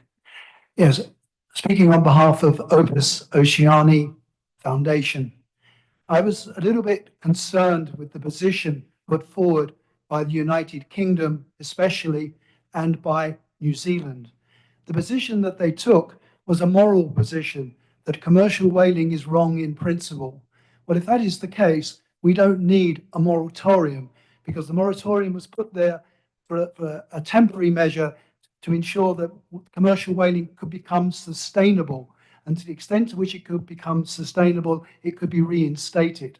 But if we're morally opposed as an institution, as a convention to commercial whaling, then we should abolish the moratorium and pass a new resolution that states that all whaling that's commercial is immoral, because that is a different argument to the basis of the moratorium itself. So they have changed the content of the moratorium. It's also unacceptable, those contracting parties who put forward the position that we do not have the financial means to reconsider the moratorium and to start considering whether it's served its purpose, and now, to some extent, commercial whaling can be resumed. So I find that there's some weaknesses in logic and thinking and content in the way that this discussion has proceeded. Thank you. Thank you for your intervention. And that now brings to an end the list of speakers on this topic. What I have heard are strong voices opposing this resolution, but equally there have been quite a wide range of strong voices supporting this resolution. I did not hear from any parties the issues around particular drafting type language. I heard strong positions for and against. What I would like to do now is give the floor to the Commissioner from Antigua and Barbuda as the lead proponent on this resolution and ask him what he would wish to do. I am completely open to him opening a drafting group on this if he so wishes, or else let me know how you would like us to proceed with handling this resolution. I give the floor to Antigua and Barbuda. Thank you, Mr. Chair. As I listen to the debate on this proposed resolution, like you, Mr. Chair, I do agree that there were strong voices for and against this resolution. What I did not hear is any opposition to the responsibility of the IWC to continue its function as the body that is responsible for the regulation and management of the whaling industry. So we all are in common agreement with that role of the IWC. During the break for lunch, there are several contracting governments that I've spoken to that would like to join in the sponsorship of this resolution. Hence, Mr. Chair, I will take your lead and agree with you that there might be a need to form a drafting group to see in what way we could reach as a commission a common purpose on this matter. Thank you very much, Antigua and Barbuda, and I respect your view and your wish, and I would request that you do the same as I asked the distinguished delegate from the Republic of Ghana to do. If at the end of the day you would remain at the front of the room, and those parties who wished to participate in a drafting group, I would encourage them to come and see you, and then arrange again, if you could please see the Secretariat to see if there is a room you may use for this purpose. On the matter of additional proponents for the resolution, I would encourage you to discuss with the Secretariat a full list of those countries. I believe you're bringing a revision back anyway, with the change in the title and some other minor editorial changes to the text. So this could be part of any revision that you are bringing back that you could then bring to the drafting group. For any drafting group that is formed on these resolutions, time will be of the essence. So that is why I'm asking you to establish these groups at the end of the day and to commence work as soon as possible on doing them, so that you will be able to bring a revision back at your earliest convenience for the consideration of this commission. So thank you very much. And with that, we will leave this agenda item open and we will move to 9.3, which is the resolution on cooperation with CAMLR in Antarctica. And before moving to discussion on the proposal, I ask the chair of F&A, please, to inform us of the forecast costs for this resolution. Thank you. Your floor is yours, USA. Thank you, Chair. For this resolution, the committee noted there were short-term costs of just about £5,000 related to travel, accommodation, and subsistence costs for meeting attendance. Similar costs are likely for future years but have not been confirmed. And some travel costs may be covered within the core Secretariat travel budget, but this is not guaranteed. They would need to be prioritized along with other travel needs. There was no further discussion in the committee on these costs as it relates to this resolution. Thank you. Thank you very much, USA. So now I open the floor for views on this resolution, and as we can then determine how acceptable it might be to this commission. So I invite parties to take the floor and express their views.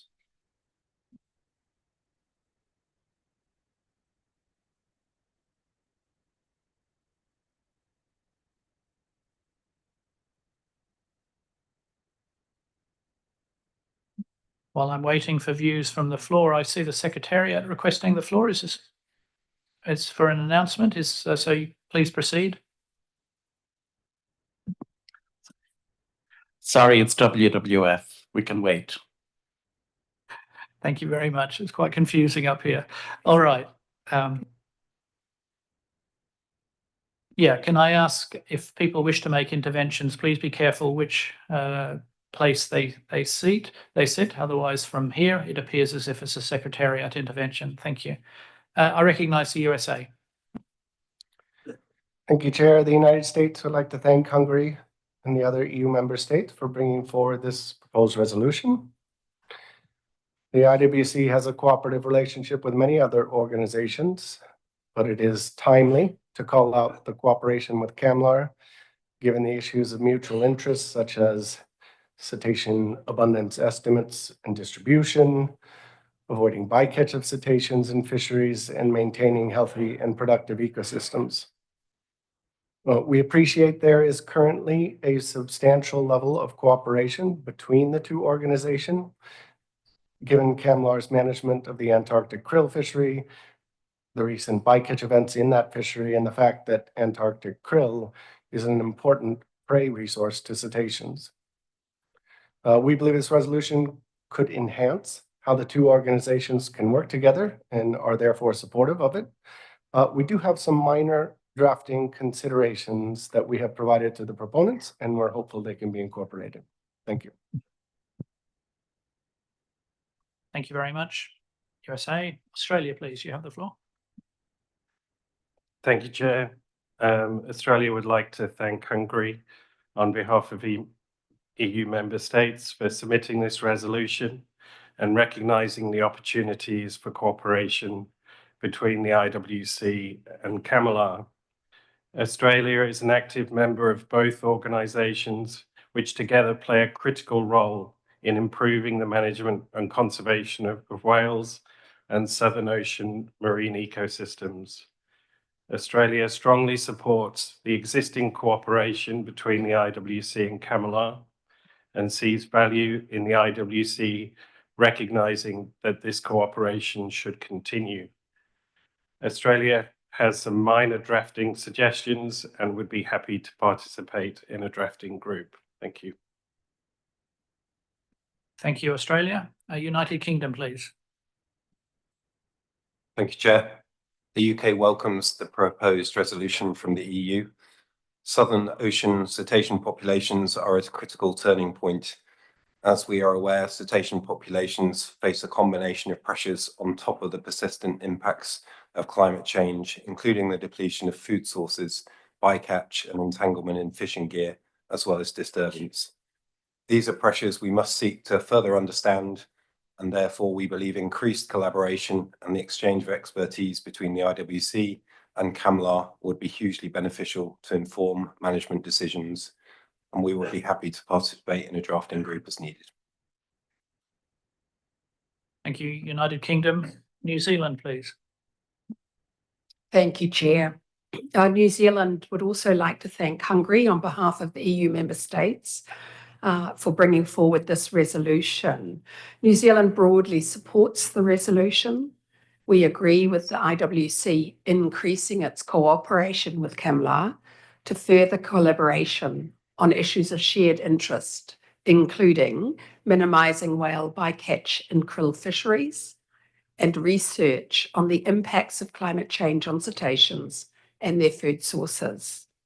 We have several minor drafting suggestions, and we would welcome joining a drafting group to assist. Thank you. Thank you very much, New Zealand. Korea, please take the floor. Thank you, Mr. Chair. And Korea would also like to express its thanks to the esteemed delegation from Hungary on behalf of EU member states parties for tabling this proposal. Korea is generally in supportive of this proposal, as Popular Korea is an active member both to IWC and CAMLR. We see some value in cooperation and further cooperation between the two organizations. Korea also has some editorial suggestions as well. So Korea will also participate in the drafting group and hope that this proposal can be adopted at this meeting. Thank you, Mr. Chair. Thank you very much, Korea. Brazil, you have the floor. Thank you, Mr. Chair, and thanks to the European Union through Hungary.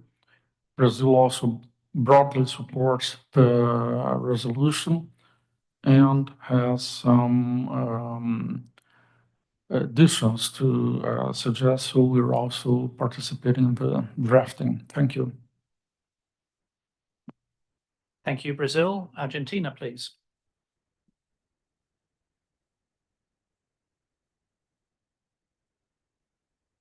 Gracias, señor presidente. Deseamos agradecer a Hungría en nombre de la Unión Europea por la presentación de esta resolución y entendemos, por supuesto, la importancia de la cooperación de la CBI con otras instituciones y en este caso resaltamos el trabajo en conjunto que se pueda realizar y que se hace con CAMLR. Argentina, al igual que otros países, es un activo miembro de ambas convenciones, por lo cual apoyamos esta resolución. Tenemos algunas sugerencias menores y en este sentido estamos dispuestos a sumarnos al grupo también de redacción. Muchas gracias. Thank you, Argentina. Chile, please, you have the floor. Muchas gracias, señor presidente. Chile, al igual que los países que han intervenido anteriormente, apoya calurosamente esta propuesta. Agradecemos a la Unión Europea y a las personas que están apoyando esta idea y, por supuesto, se suma también en caso de que sea necesario colaborar con la redacción de este proyecto de acuerdo. Gracias. Thank you, Chile. India, you have the floor. Thank you, Chair, for giving us the floor. India acknowledges the importance of CAMLR and the goals aligned with that of India as well as the IWC, ensuring the conservation of marine ecosystems. We congratulate the proponents of this resolution in bringing this forward. As India is already a member of the convention, we welcome this resolution. Thank you, Chair. Thank you, India. South Africa, you have the floor now. Thank you, Chair. South Africa would like to thank Hungary and the other EU member states on this resolution. South Africa is party to both the CAMLR and the IWC, and through our participation at CAMLR, we have been participating in more and more issues that affect our whale stocks, particularly in relation to their prey. So it's quite natural and fitting that we would support such a cooperation. Thank you. Thank you very much, South Africa. I have no other member states requesting the floor, and I have one NGO requesting the floor. So I will now pass the floor to that NGO. You have the floor. Thank you, Chair. As this is our first intervention, let us begin by thanking Peru for their hospitality in hosting this meeting. This intervention is made on behalf of a number of organizations, details of which have been provided to the Secretariat for the record.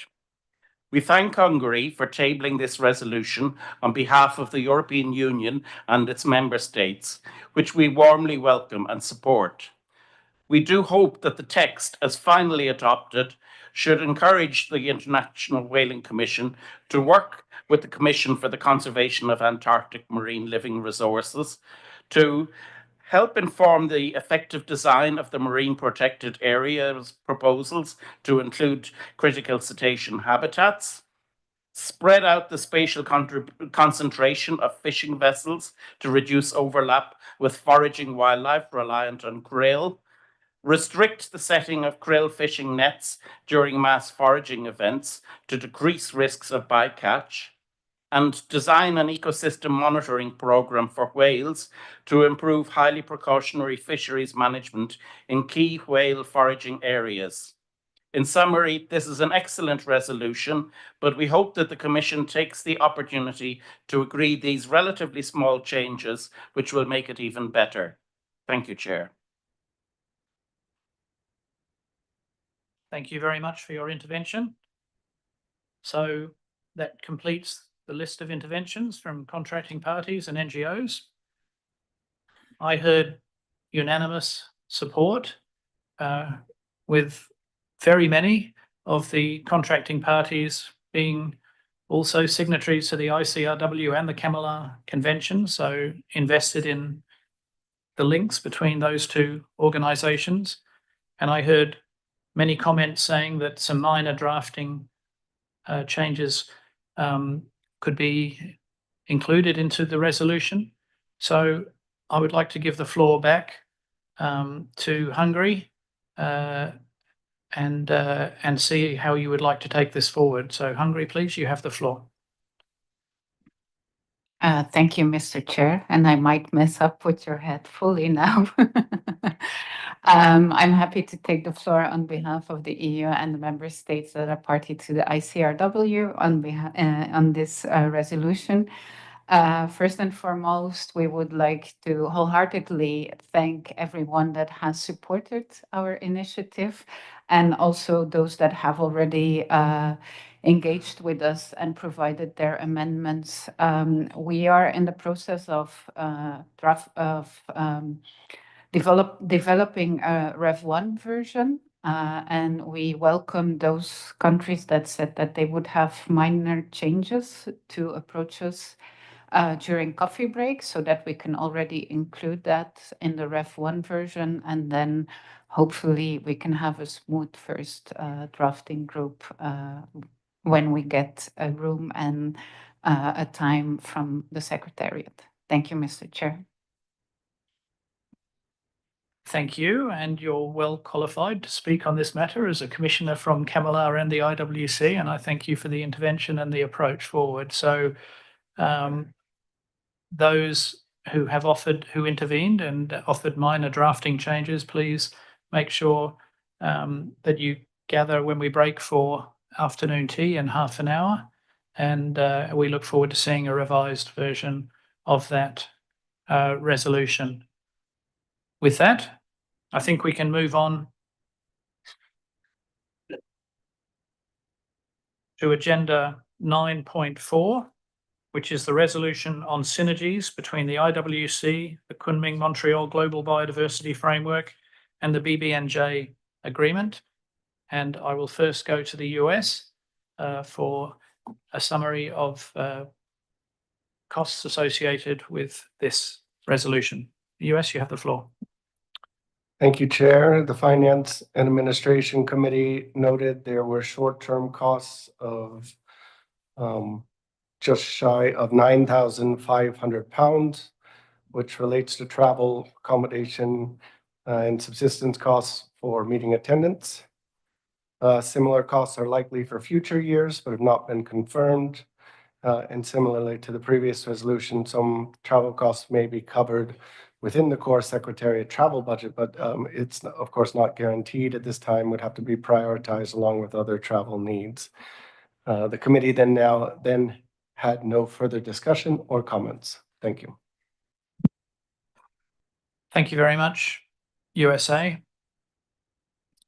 So I now open the floor for parties who have views on this resolution so that we can see what this plenary meeting of the Commission would like to do. So the floor is now open for comments.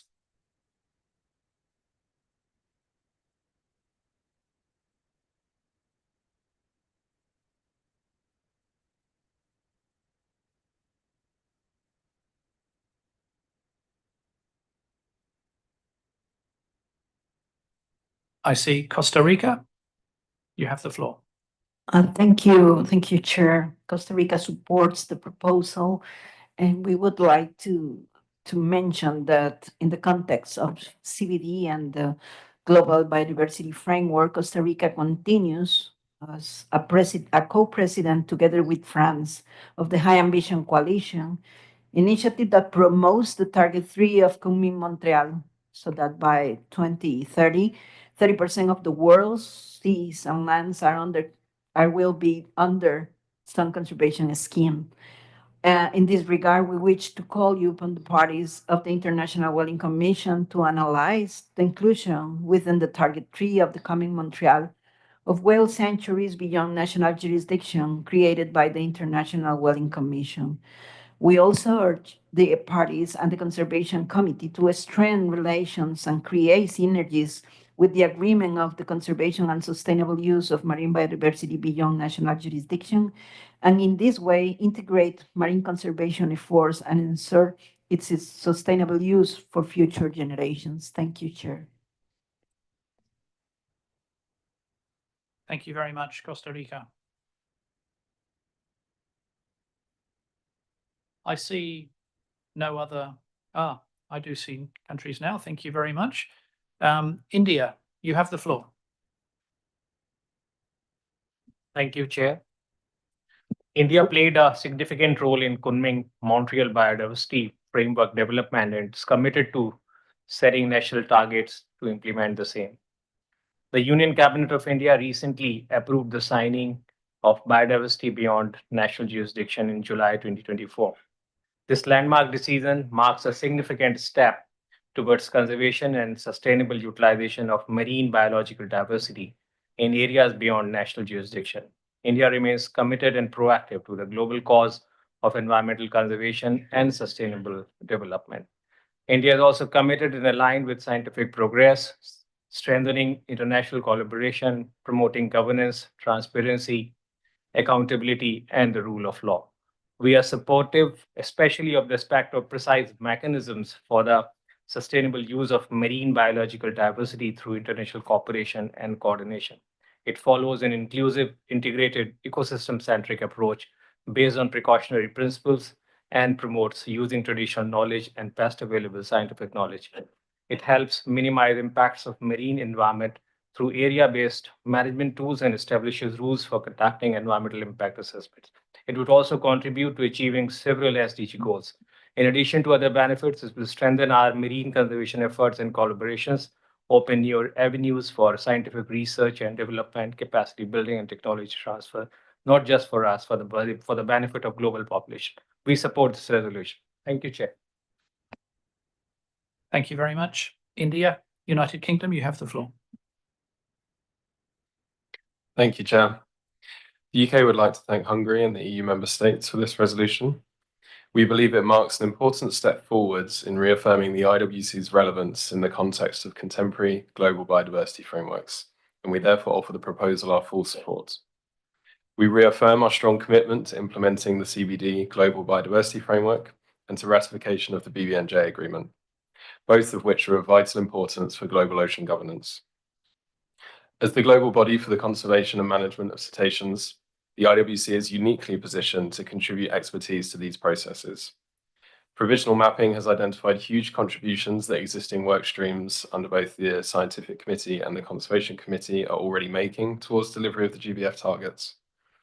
We therefore welcome the strengthening of collaboration between the IWC and these processes to best utilize the great expertise of the IWC and also to maximize value for contracting governments who are party to both. Thank you.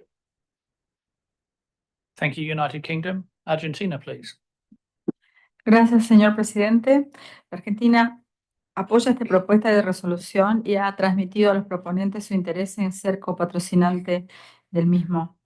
Sin embargo, quisiéramos reiterar nuestra solicitud para que, ya que el marco de Kunming-Montreal no es un acuerdo como sí lo son el CDB y el acuerdo BBNJ, y solo una decisión en el marco del convenio, sería más adecuado y preciso hacer referencia al CDB y en tal sentido proponer que el título sea cambiado para que diga resolución sobre las sinergias entre la CBI, el CDB, entre paréntesis marco global de biodiversidad de Kunming-Montreal y el acuerdo BBNJ. Cabe recordar que esto ya fue transmitido a los proponentes que opinaron en principio positivamente. Gracias. Thank you very much. Argentina, United States.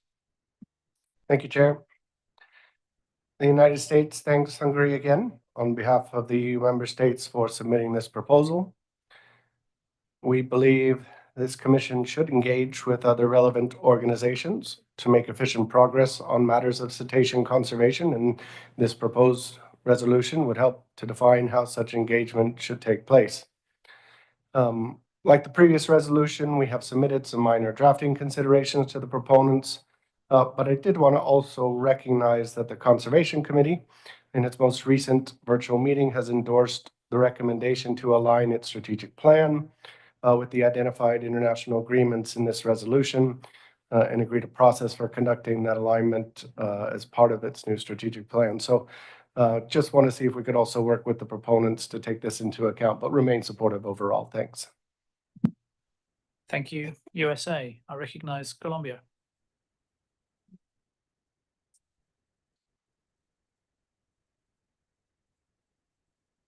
Colombia, you have the floor.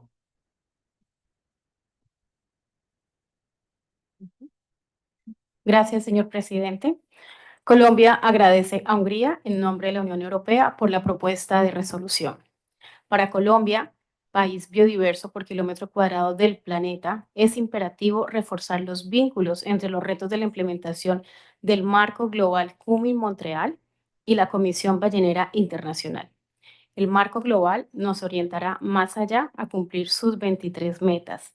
El fin último es una reflexión profunda sobre la necesidad de mejorar nuestra relación con el medio ambiente y a repensar un modelo económico que no privilegie la extracción, sobreexplotación y contaminación de la naturaleza.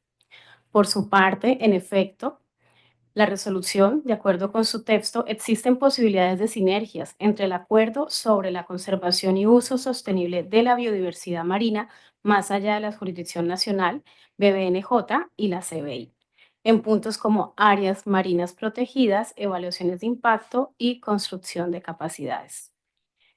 Por tanto, nosotros estamos de acuerdo con esta resolución y consideramos que las sinergias son esenciales y así lo presentaremos en Colombia durante la próxima reunión 16 en el marco de la CDB.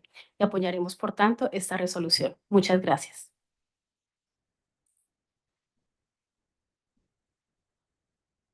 Thank you very much, Colombia. Togo, you have the floor.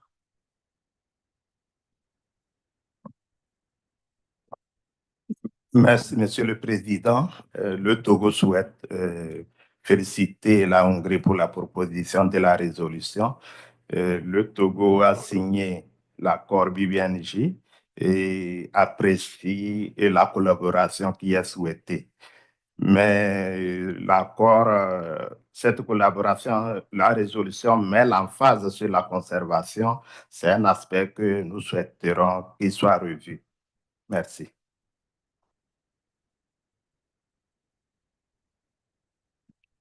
Thank you, Togo. I see Brazil next, please. Brazil. Yes, thank you, Mr. Chair. This is just to support the Argentinian point on the subordination of Cumming-Montreal Global Biodiversity Framework to the CBD. So just to stress this point. Thank you. Thank you, Brazil. Dominican Republic, please. Sí, muchas gracias, señor presidente. República Dominicana es un pequeño estado insular en vía de desarrollo en la región del Caribe, como algunos de los países que están presentes en esta convención.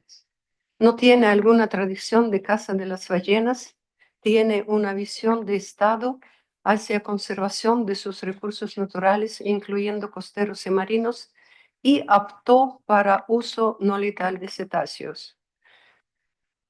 Consciente de los retos que significa su condición de insularidad en el complejo de sistema internacional, la República Dominicana, al dotarse de una política de cooperación internacional, la concibe como instrumento al servicio de integración regional. República Dominicana está suscrita a la gran mayoría de los convenios internacionales para fomentar la sostenibilidad ambiental y propone firmemente reforzar la sinergia entre diferentes plataformas de cooperación. Apoyamos y copatrocinamos esta propuesta de resolución emitida por la Unión Europea. Muchas gracias.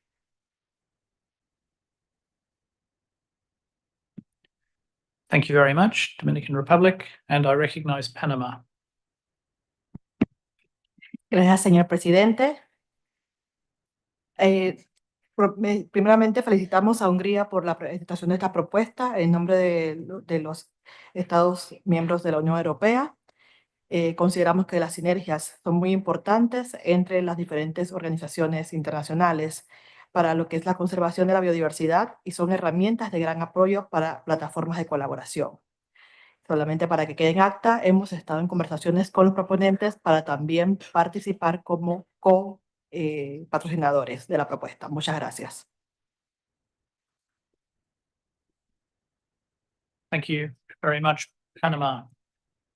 So I have heard very strong support for this resolution.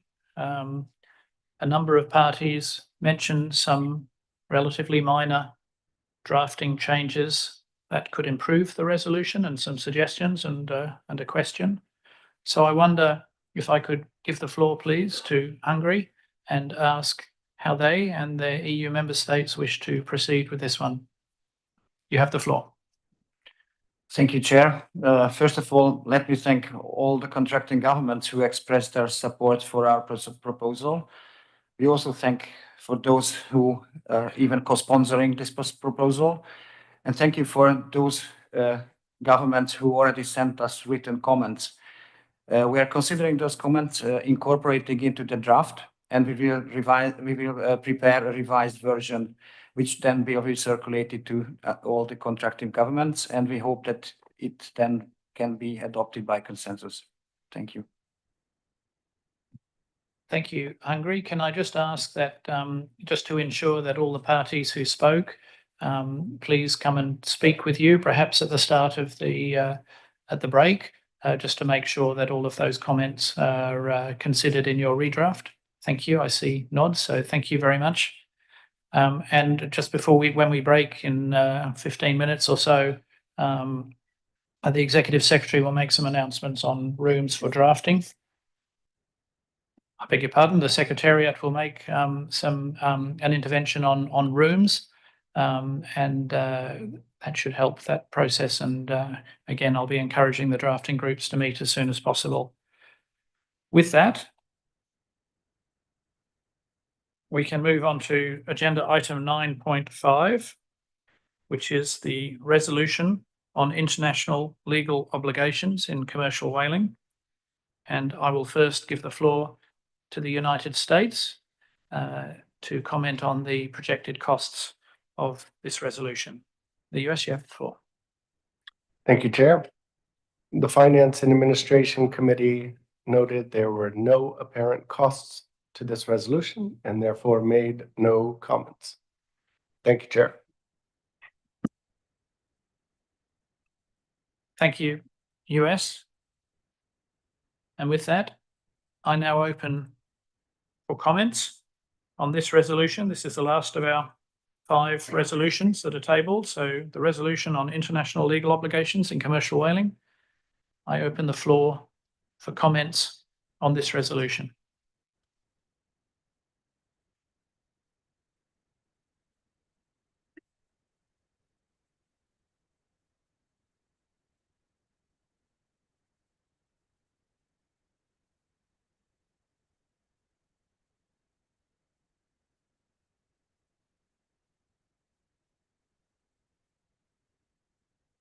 Don't be shy. Someone has to go first, and it's Monaco. Please proceed. Merci, Monsieur le Président. Nous voulons d'abord remercier la Hongrie, au nom des États membres de l'Union européenne partis à la Convention, pour la proposition de cette résolution. Comme vous le savez, la Principauté de Monaco est fortement engagée dans la protection des océans, de la biodiversité marine et plus particulièrement des cétacés. De ce fait, Monaco est fier de compter parmi les États membres de la CBI depuis 1946, au sein de laquelle nous soutenons la mise en place de mesures et de décisions fortes et efficaces basées sur des données scientifiques solides.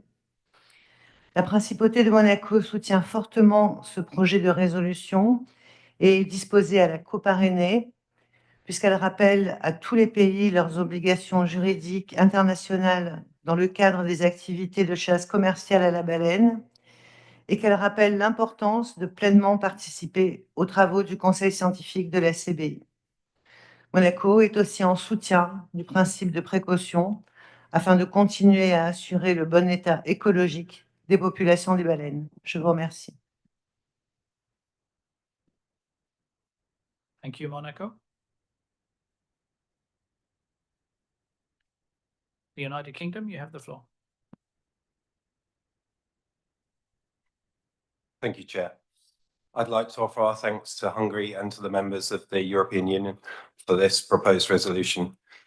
We believe it serves as a timely reminder to all countries of their responsibilities and obligations to cooperate with the IWC on matters of conservation management and the study of whales as the global body with the mandate for the management and conservation of whales.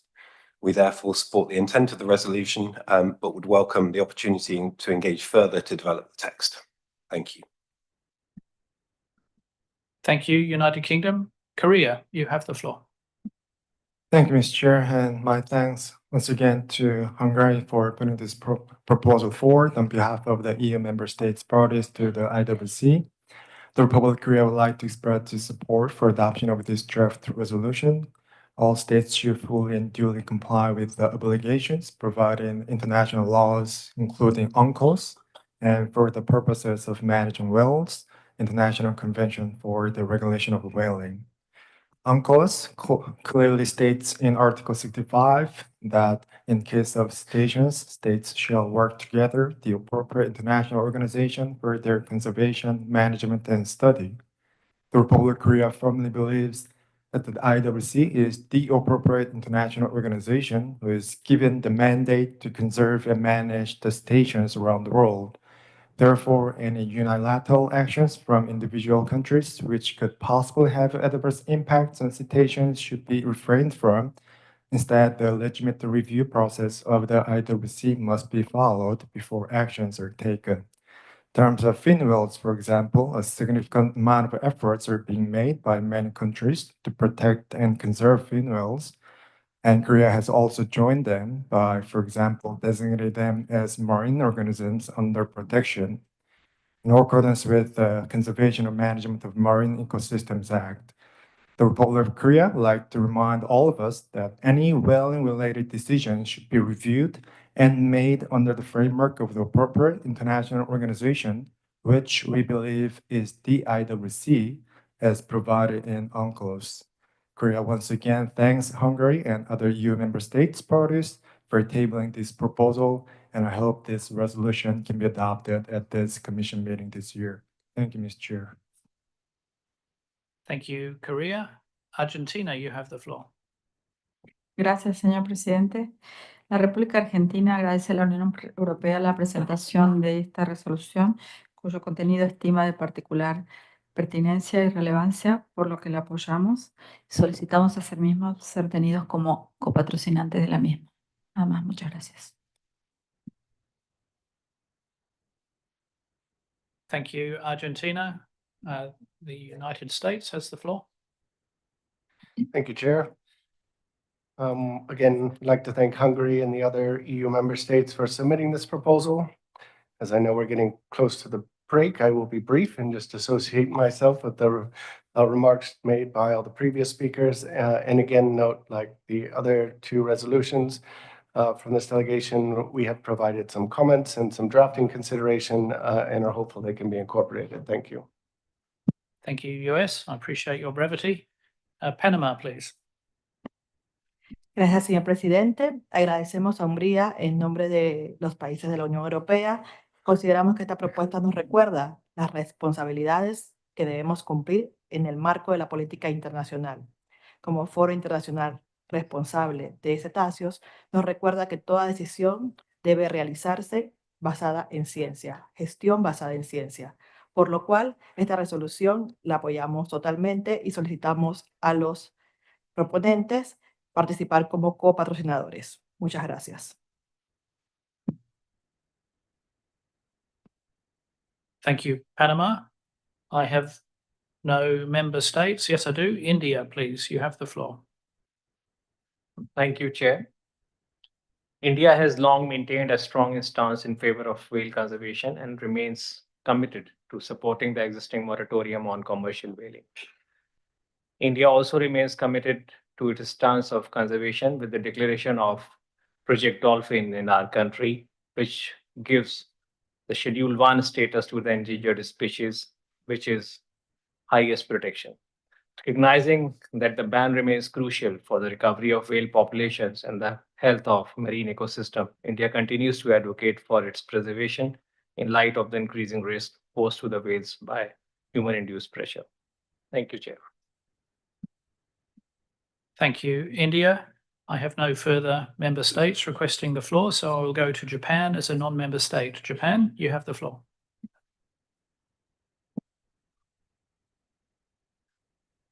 Thank you. Thank you, Mr. Chair. And I'd like to take this opportunity to thank the government of Peru for hosting this IWC69 meeting. For obvious reason, we have some interest in this proposal, and we feel that there might be some lack of information or misunderstanding. So we like to provide some information related to Japan. First of all, all the scientific basis of Japan's whaling activity is available openly at the website of Fisheries Agency of Japan. We also conveyed the similar information to the IWC through the chair of the scientific committee and asked for the wider distribution among this organization. We believe or we understand that some members of this organization is opposing the commercial whaling generally, but at the same time, the statement such as commercial whaling is not sustainable or unsustainable, we cannot agree with that statement. Because our calculation of catch quota is based on RMP. This is a system accepted by IWC by consensus 1994. And this is a tool for sustainable commercial whaling. So if you claim that commercial whaling is unsustainable, you are actually opposing or inconsistent with the decision of IWC in 1994. RMP is sustainable irrespective of its tuning level. This is also the scientific fact. Finally, we also like to point out that this resolution is calling for the legal obligation to non-members by using the word all countries, which we see some legal problem. So thank you very much for this opportunity. Thank you very much, Japan. I see one NGO requesting the floor. I see no member states. Oh, I see South Africa now. So South Africa, you have the floor, please. Thank you, Chair. And thank you to the proponents of the resolution. And as South Africa, we believe that the moratorium should still be in place, and this is consistent with the document. And South Africa is opposed to any sort of whaling if it's contradictory to scientific advice from the scientific committee. And if it were to be considered in any fashion, South Africa would only consider any talk of this issue where irrefutable evidence is provided to the IWC, and it can be proven that any member state that wants to do this wholly depends on it for survival. So in as such, the text of this resolution is consistent with our position at this meeting. Thank you. Thank you, South Africa. So I see the NGO. No, I beg your pardon. Brazil, you've requested the floor. Thank you, Mr. Chair. Just to say Brazil would also like to join Argentina, Panama, and South Africa as a co-sponsor. Thank you. Thank you, Brazil. I'll try again. The NGO, who wishes to speak, you now have the floor. Thank you, Chair. I am speaking on behalf of the Environmental Investigation Agency and 21 conservation NGOs present at this meeting. Despite the moratorium, 3 countries, Japan, Norway, and Iceland, continue to conduct commercial whaling. Since 1986, when the global moratorium on commercial whaling was implemented, these countries have killed more than 44,000 whales through objections, through reservation, and through special permit or scientific whaling. We are concerned that a new North Pacific fin whale quota has recently been agreed without due notification to the IWC and at a level which has raised concerns within the external panel set up by Japan, which stated that a catch of 60 individuals per year is not sustainable and will very likely cause local depletion in Japan's EEZ. Norway has consistently increased catch quotas, including a 15.7% increase from 2023 to 2024, and now has a new factory ship for cutting and freezing whale meat on board for export to Japan. Iceland has granted licenses to hunt both fin and minke whales this year, despite the fin whale hunt failing to meet Iceland's animal welfare standards. These developments are alarming and underpin the need for the IWC and its contracting governments to take stronger action to ensure compliance with the moratorium. Commercial whaling in the 21st century has caused suffering to thousands of animals, and it continues to deprive the marine environment and coastal communities of the multiple ecological and economic benefits that whales provide. It undermines the conservation of whale populations that face ever-increasing threats from other human activities. We believe it is time for commercial whaling to end and for contracting governments to the IWC to reaffirm the moratorium's vital role in the conservation and recovery of all cetaceans. We congratulate the EU for bringing forward this resolution, which reminds nations of their obligations under international law regarding commercial whaling activities. We urge contracting governments to support this resolution and call upon nations engaged in commercial whaling to cease operations immediately and those operating within the IWC to withdraw their reservations and objections to the moratorium. Thank you, Chair. Thank you for the intervention. I see no one else taking the floor. What I've heard was very broad support from member states on this resolution, and included in the comments were some minor editorial issues and questions raised. So I would once again go back and offer the floor to Hungary on behalf of the EU member states and ask how you wish to proceed, and if you wish to proceed with some drafting from those who expressed an interest to do so. Hungary, you have the floor.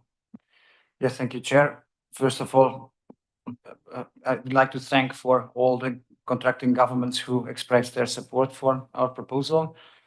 Especially thank for Monaco, Argentina, and Panama, and Brazil for co-sponsoring our proposal.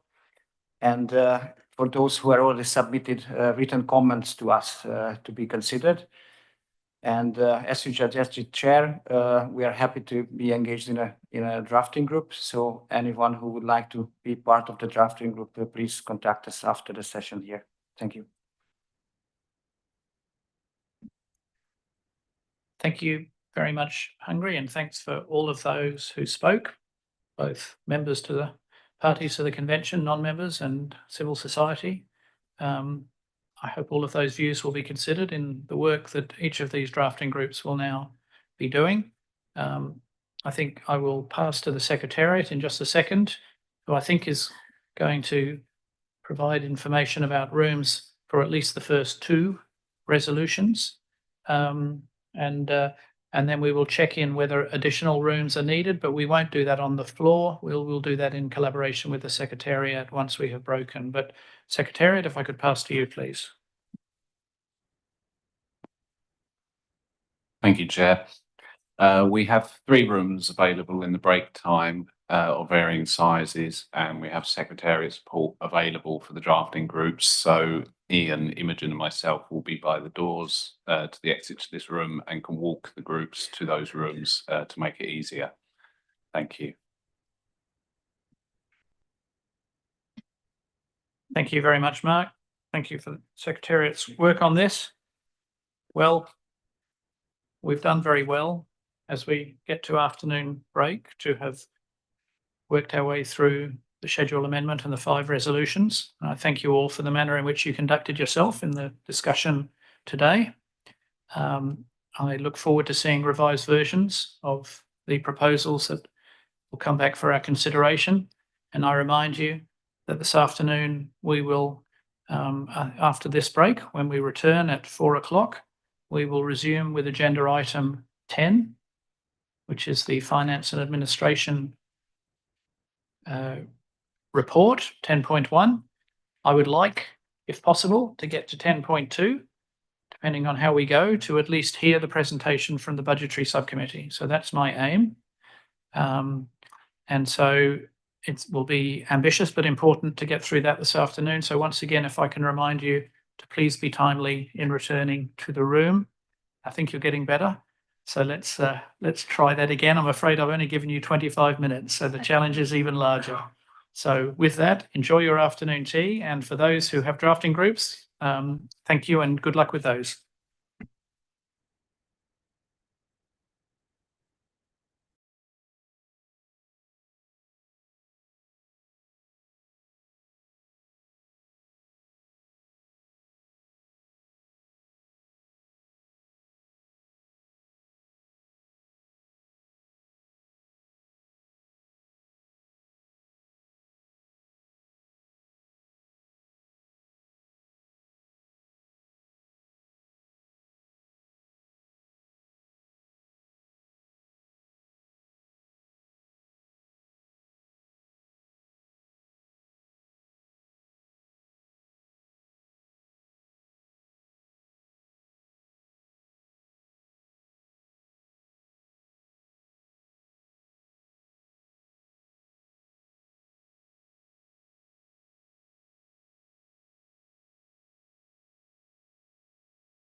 Can you please go to your seats so we can resume for the last session of the day? Thank you.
All right, if everyone could please resume their seats. You've got back your 5 minutes. That was the delay to the start of your tea.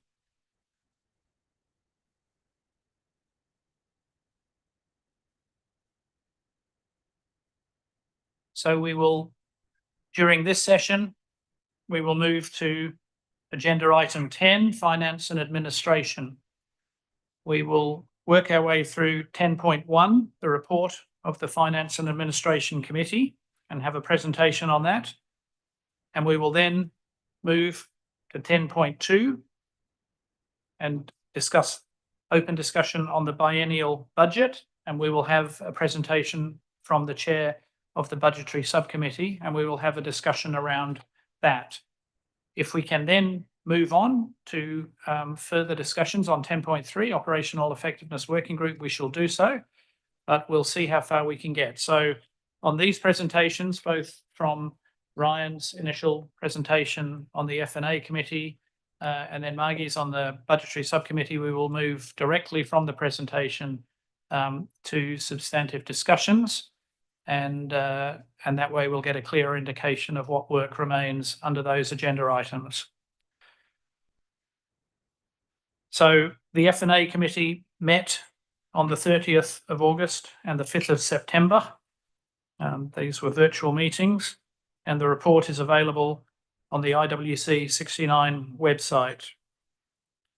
Please note that the F&A committee's report will reflect the outcomes of the working group on operational effectiveness and the budgetary subcommittees held between the 28th and 29th respectively. So the F&A committee have a broad mandate and a lot of work has happened. So I will now ask the chair of the F&A, Ryan Wolf from the US, to provide an overview of the report. So Ryan, over to you. You have the floor. Thank you, Chair. I'm pleased to report that we covered quite a lot in the Finance and Administration Committee agenda. And as you noted, I will provide a summary of the outcomes for the items in this report, with the exception of the 25-26 budget, the wider report and recommendations from the working group on operational effectiveness, and the rules of procedure changes for the scientific committee, which, as you noted, will be covered separately in later agenda items 10.2 through 10.4. So with that, I will now move to the Finance and Administration Committee report. We received summary reports on 3 voluntary funds: the Voluntary Assistance Fund, the Welfare Fund, and the Conservation Fund. The last 2 are being covered in other agenda items, and I'm happy to report that the Voluntary Assistance Fund has supported 17 participants over the intersessional period, with 5 participants being present at IWC69. The committee noted progress of these funds and thanked the donors for their ongoing support. With regards to the IWC headquarters, we heard from the Secretariat that following discussion with and support from the Bureau, the Secretariat successfully moved into a rental office accommodation a few months ago. This was primarily due to the Red House not being fit for purpose and presenting a health and safety concern. The committee also heard about the challenges the Secretariat have experienced in trying to sell the Red House in a saturated commercial premises market. However, there is hope on the horizon that a sale may be successful at the end of this year or early the following year.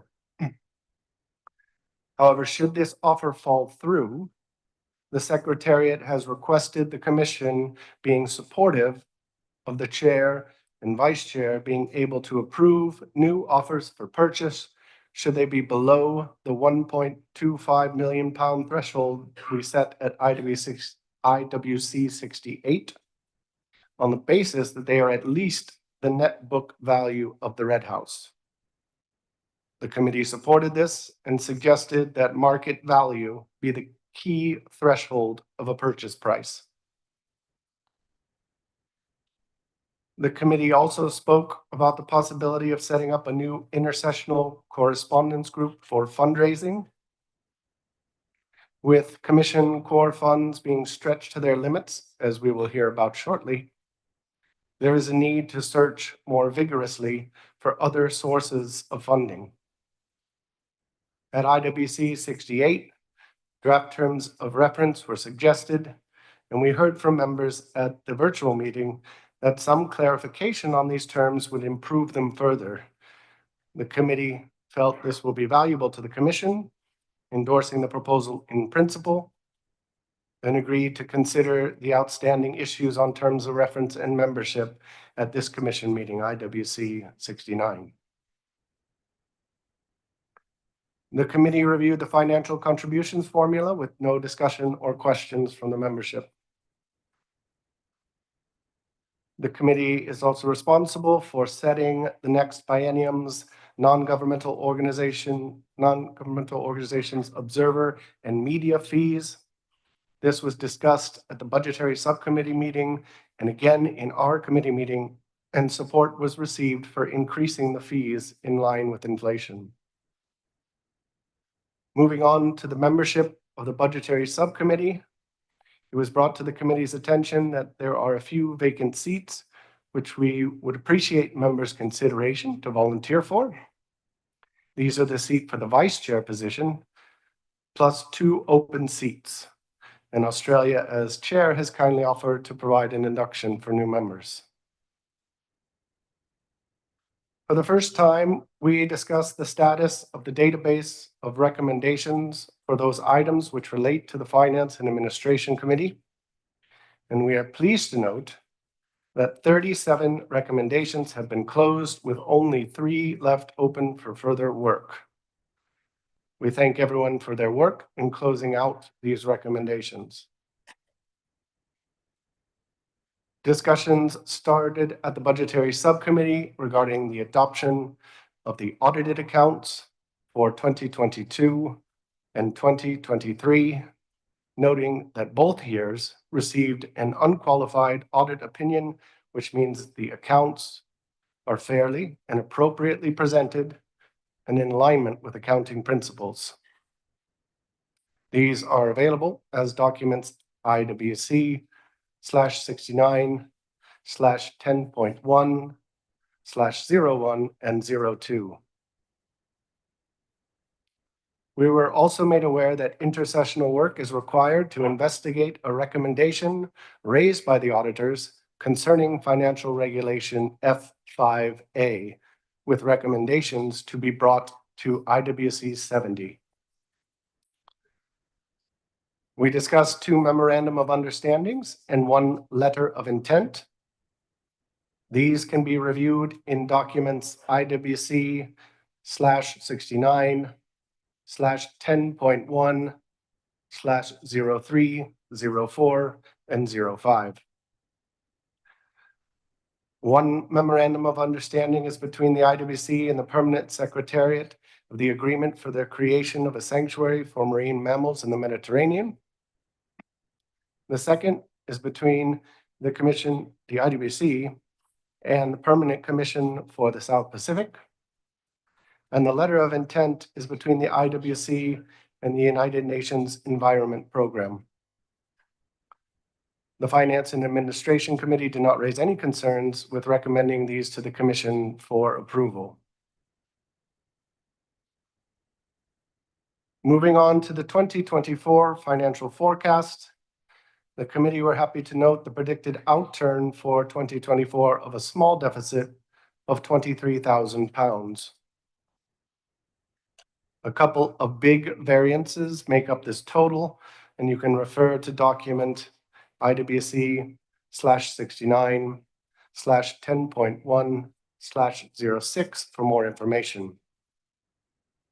Well, one of these variants relates to financial regulation F5A, which is the cancellation of the most recent invoice, estimated at £107,000. And the second variance is the predicted overspend for this meeting, which is currently estimated at £50,000. There is an offset of savings, however, made by the remaining budget lines, for example, Secretariat running costs. And along those lines, we'd like to thank the UK government for their support and financial contribution towards the rental and service costs of the IWC headquarters. Also, I am pleased to share that in recent days, we have received confirmation from the government of Germany that they can donate £45,000 to help fund the overspend, and we'd like to thank Germany for this kind contribution. Under any other matters, the committee spoke and heard a proposal about the creation of a new group, the Science Liaison Committee. This will be composed of 6 science literate commissioners covering a range of views and geographic representation, and tasked with providing the scientific committee with clear feedback and instructions from the commission to inform the prioritization of its work program. And this would further improve communication between the commission and the scientific committee, and it received broad support from the committee. And you can see more details on this in document IWC/69/10.1/07. Now, finally, Chair, before I get to the putting the recommendations associated with what I have just walked through, there's 12 recommendations, but I would like to pass the floor to the scientific committee leadership team. I believe Dr. Porter will talk through the costing implications of the marine plastics resolution, which was approved at IWC 68 in 2022. Since I've already gone over the cost implications for each proposal for this meeting, but I think we should hear that report now from Dr. Porter. And then I'll continue. Thank you. The scientific committee already presented during our presentation the process with which we got to deriving the proposal. So I'm just going to very briefly outline each of the approaches that we presented in our paper. The first was to complete existing work plans relevant to the resolution and to gradually introduce new work that specifically addresses its mandate.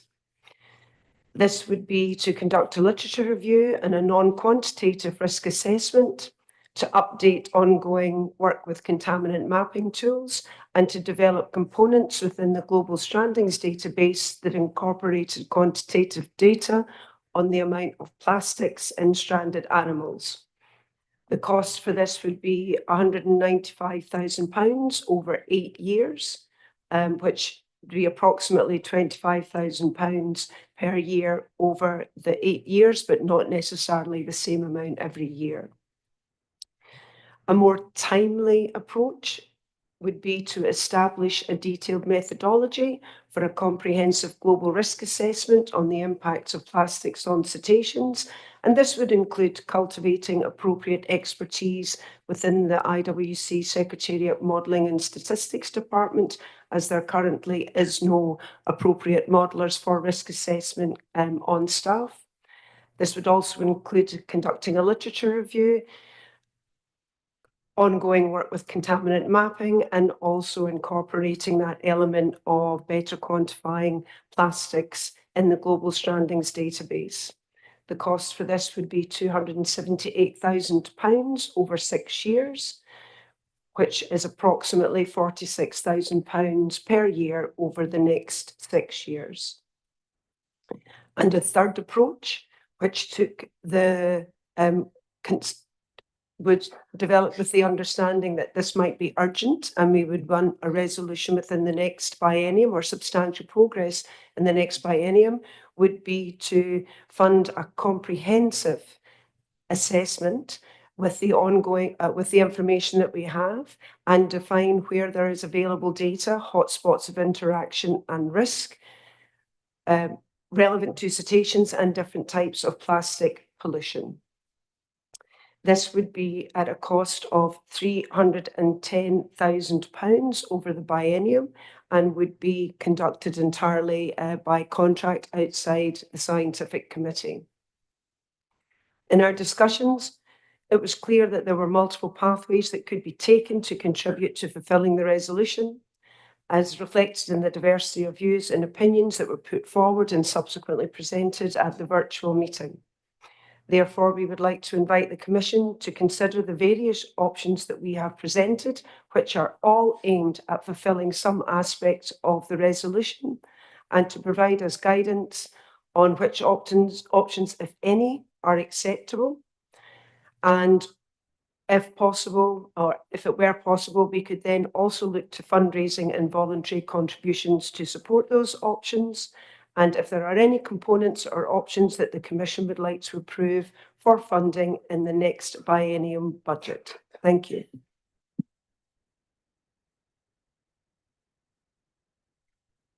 Thank you. With that, I can now complete my report by summarizing the committee's recommendations related to agenda item 10.1. I'm very hopeful that this slide will magically appear.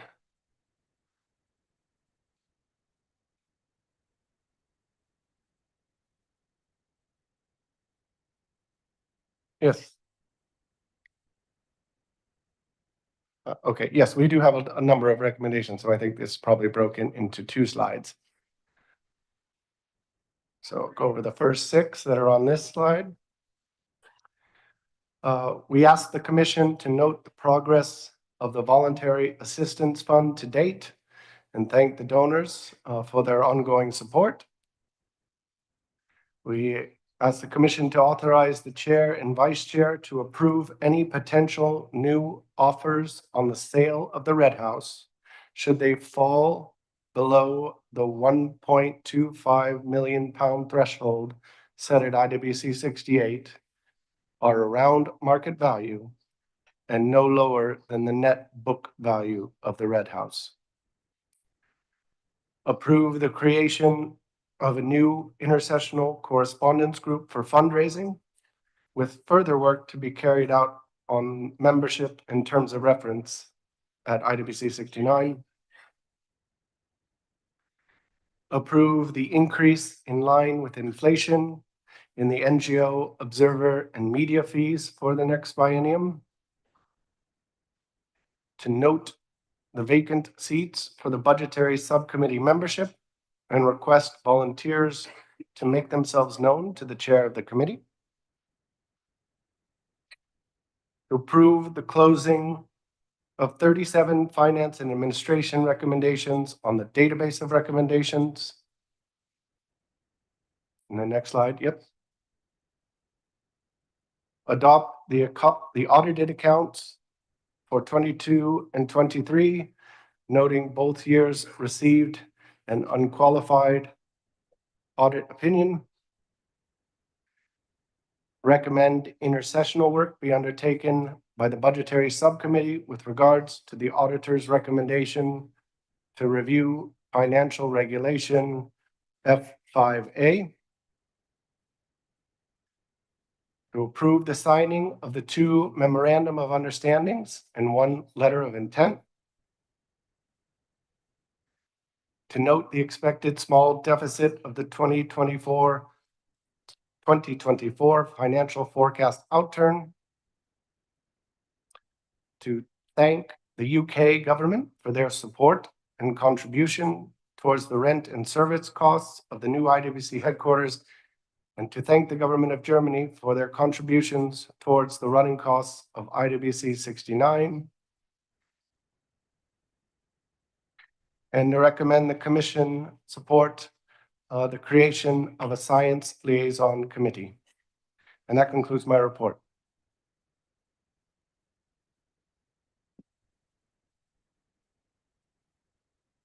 Thank you very much, Ryan, for presenting the recommendations, and there are 12 dot points there you've seen on the slide that require us to agree to various actions, from noting to agreeing and approving and recommending. So I will go through them once more. In fact, if we could even have the slide up, please. Thank you.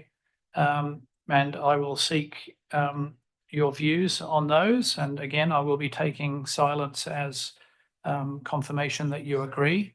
I will then go to one additional point, and that was we heard from the Vice Chair of the Scientific Committee about the plastics costing, so I'll come to that separately afterwards and seek the view of the Commission on that.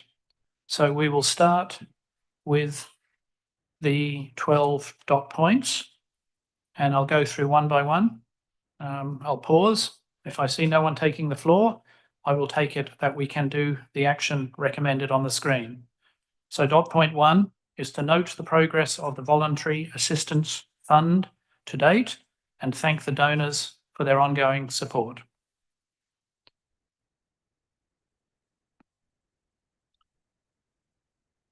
Thank you. We will note this as a decision of the Commission, and you will see the ones we approve here on the list tomorrow morning.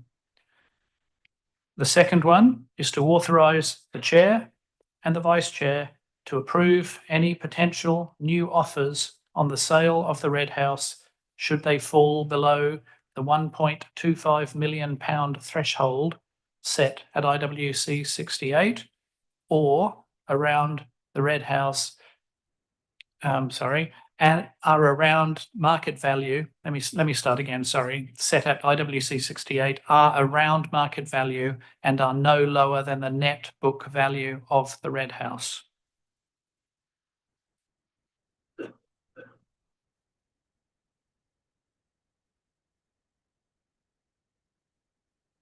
Thank you. We will authorise that. The third dot point, we will approve the creation of a new intersessional correspondence group for fundraising with further work to be carried out, agreeing membership and terms of reference during IWC 69.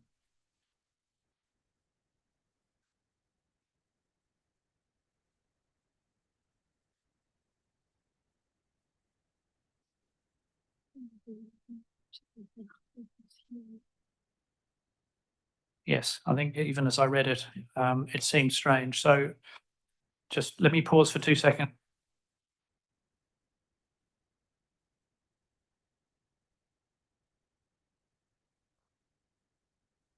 let me read you this again, and the change I'm going to make is not at IWC69, but intersessionally between IWC69 and 70. So I'll read it out as it should read.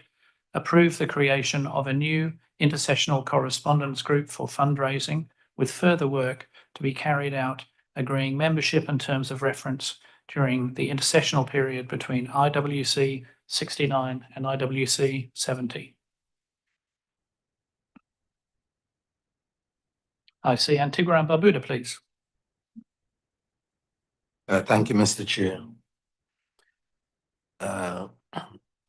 We welcome the work of the Finance and Administration Budgetary Committee. However, when I look at what we are asked to approve, one of the first questions that will be asked of me by our Ministry of Finance, how will all of these actions affect our contribution to the IWC?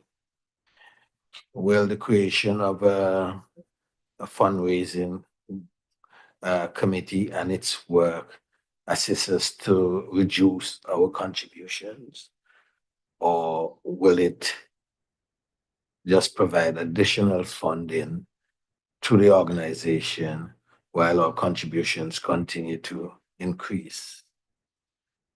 Also, will the creation of this fundraising group be in line with the provisions of the ICRW, where it is expected that the core work of the organization be funded by its members? I'm not too sure if those questions were answered in the quest towards the approval of that group. So will we be able to have some more ventilation on that issue before we move towards approval? Thank you, Antigua and Barbuda, for the question.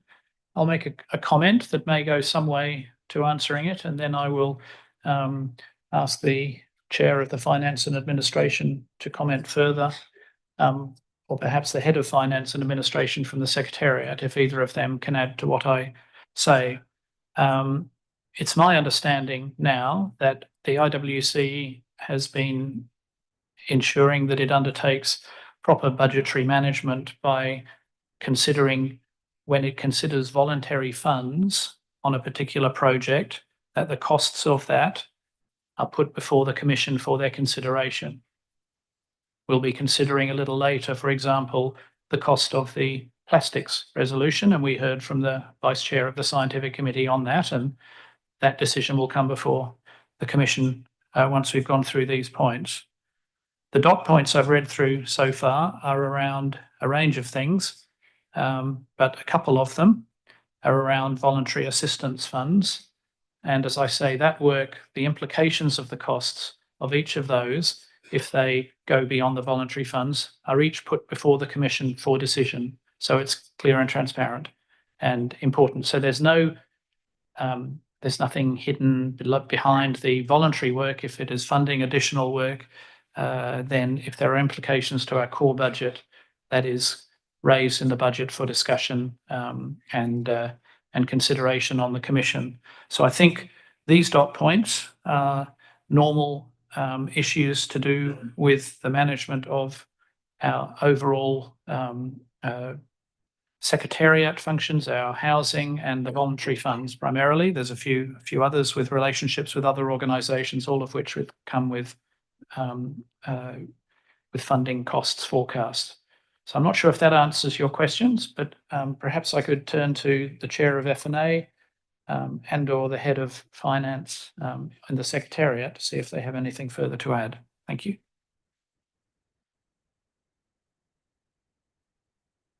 Yeah, thank you, Chair. I think you spoke to it well. You can see in more explicit details in the proposal that was in the F&A documents 69/4.3/01. So again, yes, this is not anticipated to have any impact on contributions. This is designed to look at external fundraising opportunities and processes related to that, connected to voluntary funds as well as other activities of the commission. So you can see those draft terms of reference there, but otherwise I think your summary was correct. Thank you, Ryan. Antigua and Barbuda. Thank you, Mr. Chair. Antigua and Barbuda would like to place on record that we do welcome voluntary contribution to the organization and the Commission's quest to increase the scope of voluntary contribution. But we also wish to be placed on record to ask that voluntary contribution should not be specific to specific programs, because it seems to me as if our work program in the organization will be heavily skewed towards those interest groups that are volunteering to fund specialized aspects of our work.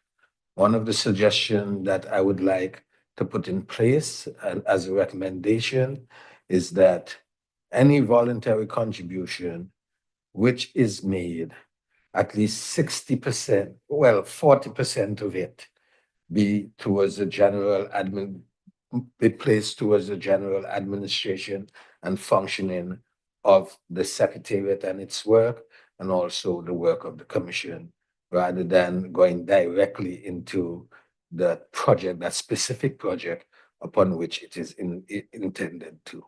And I would very much like for that to be taken on board.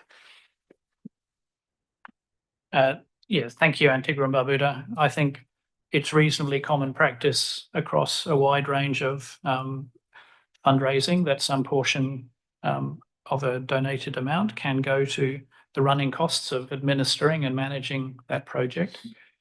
We have in place a range of rules around how parties can provide money into voluntary contribution funds. So I think it's good to note your comments, and I think what is perhaps needed would be a paper to come to IWC 70 that would propose a way to fairly look at what the proportion of costs associated with going into any one of our many voluntary funds. If there is a sensible portion that would fund the activities, for example, of the Secretariat in properly managing that fund, or any other element, but I think it would require a paper to be developed to come to F&A for their consideration, and then for them to make recommendations back to the whole of the Commission. So if you're comfortable with that approach, your comments, of course, will be noted, and any party is able to bring a paper with such a recommendation back to the IWC for consideration. I think it's beyond the scope of what we can sensibly consider on the floor as we go through this list. Yes, Antigua and Barbuda, please. Just one last input on this matter, Mr. Chair.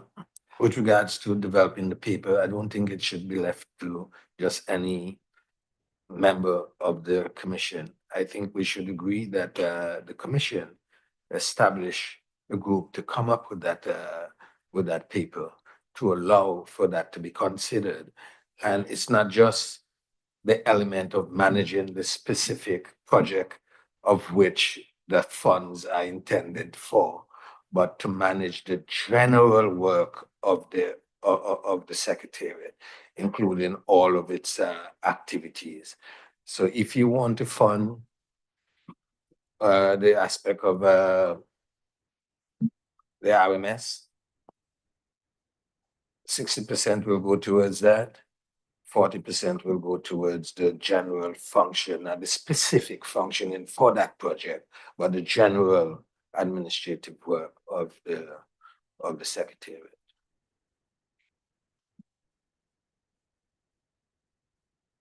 Thank you, Antigua and Barbuda. I think perhaps there are two ways forward here. I know that the Budgetary Subcommittee have been considering the issue of administrative costs associated with additional work around the IWC and voluntary funds.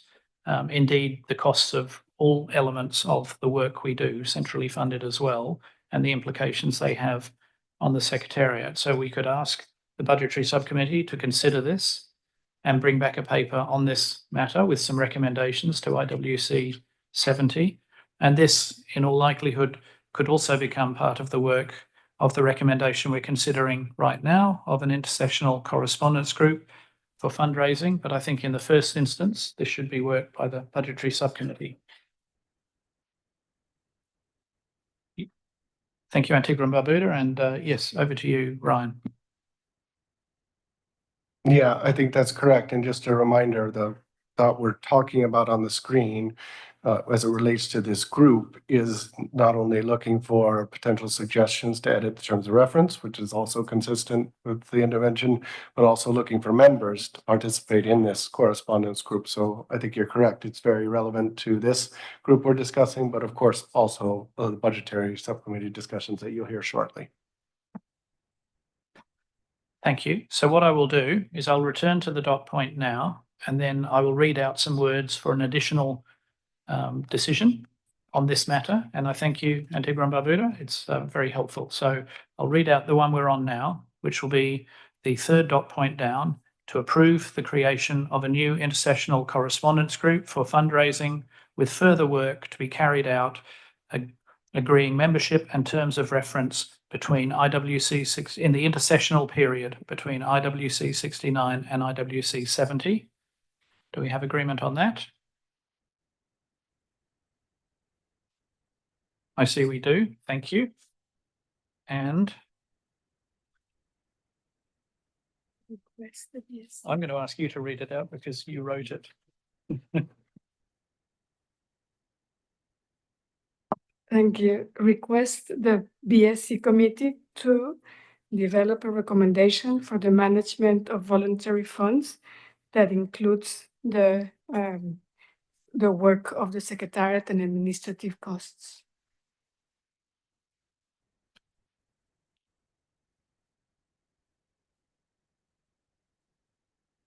Would you like that read out one more time? Yes, please. Marta, please. Request the budget committee to develop a recommendation on the management of voluntary funds that includes the costs of the Secretariat and the administration of the funds. Perhaps we could just say includes at least the costs, so it leaves it open. Mm-hmm. Yes. Can we have agreement on that?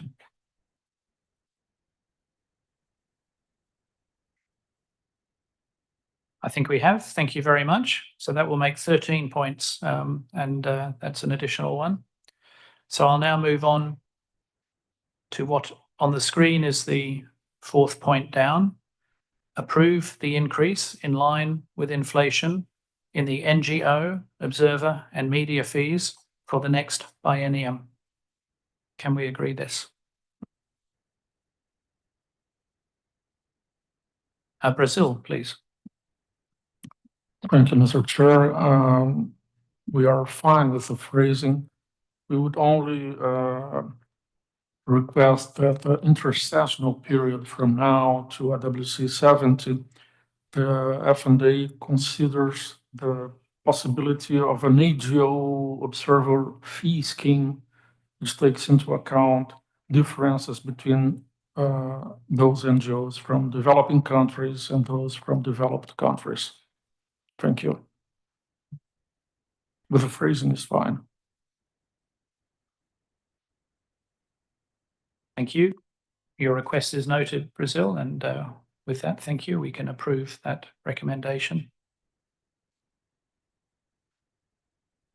The fifth point is to note the vacant seats for the budgetary subcommittee membership and request volunteers to make themselves known to the chair of the committee. A sincere plea, especially for those who are used to budget spreadsheets and budgeting work, to please consider taking part in this important work of the Commission. Can we agree that?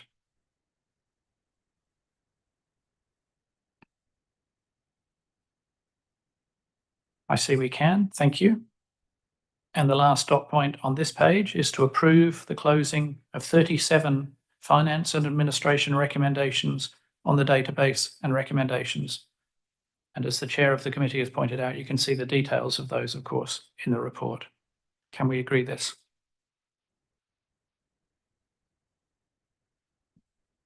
I see we can. Thank you. Can we go to the next page, please? Thank you. The first dot point on this page is to adopt the audited accounts for 2022 and 2023, noting both years received an unqualified audit opinion. Can we agree this, please?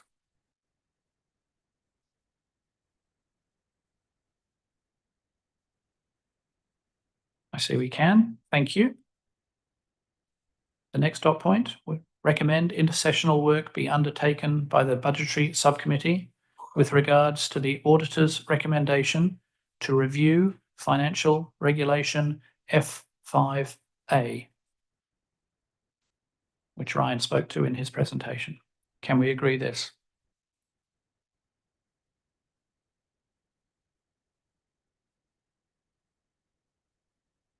Thank you.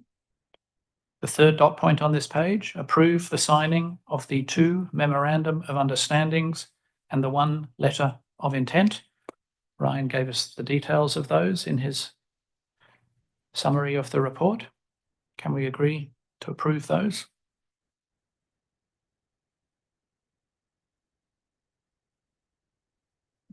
I see we can. Thank you.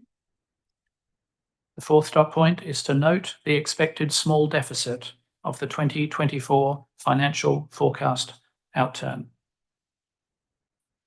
Can we note that? Yes, Antigua and Barbuda, please.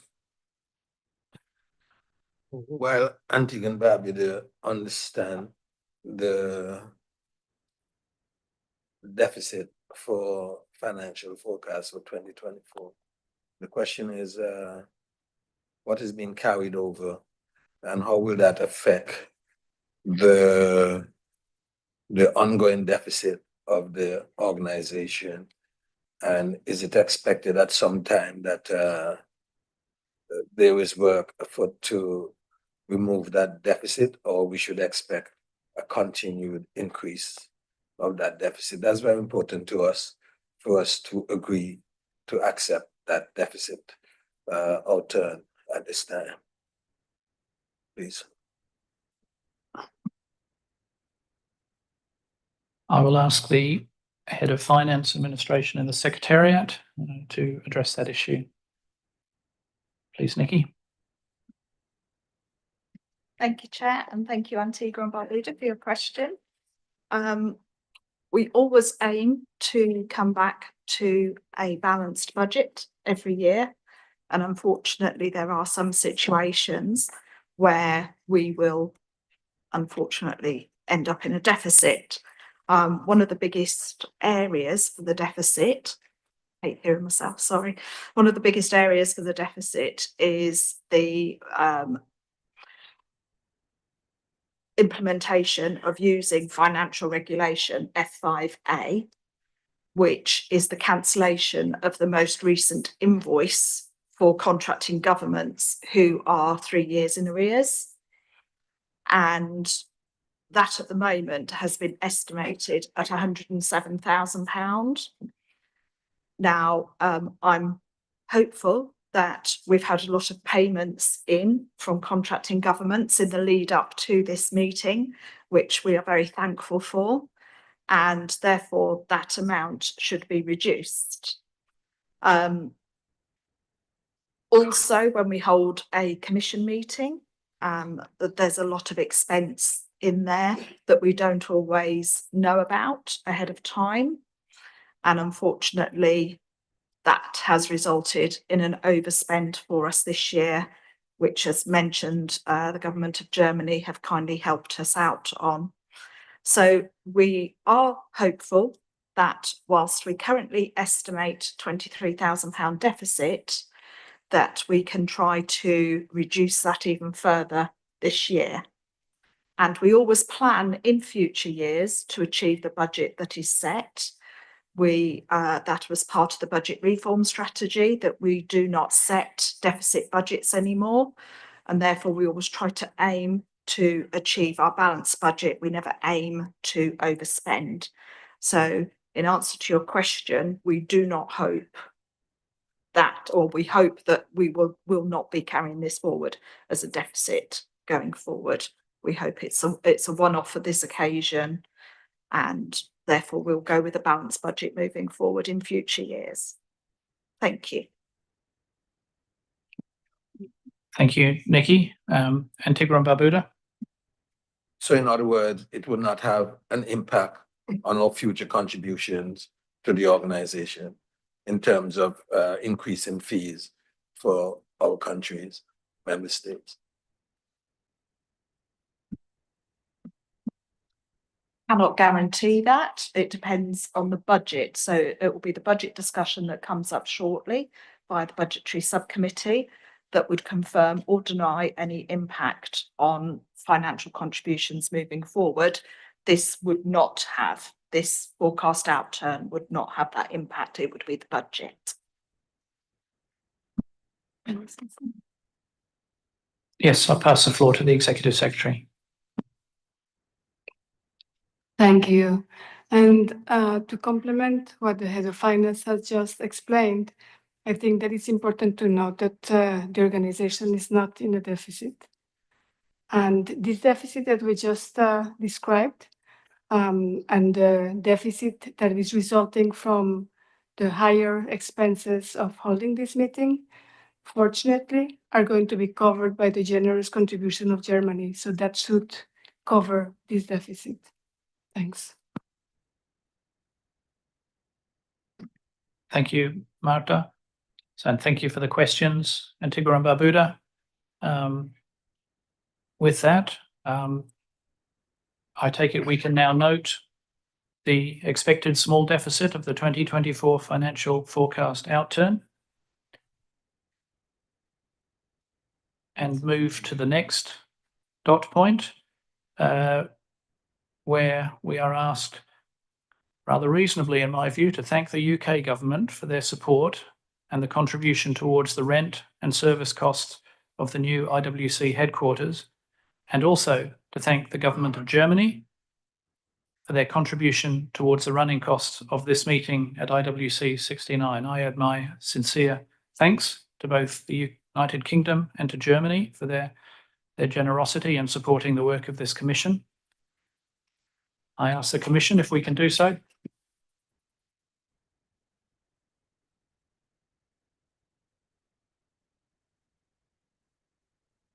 Well, I think that's a very nice answer. So thank you both. And the last dot point, which has just disappeared off the screen.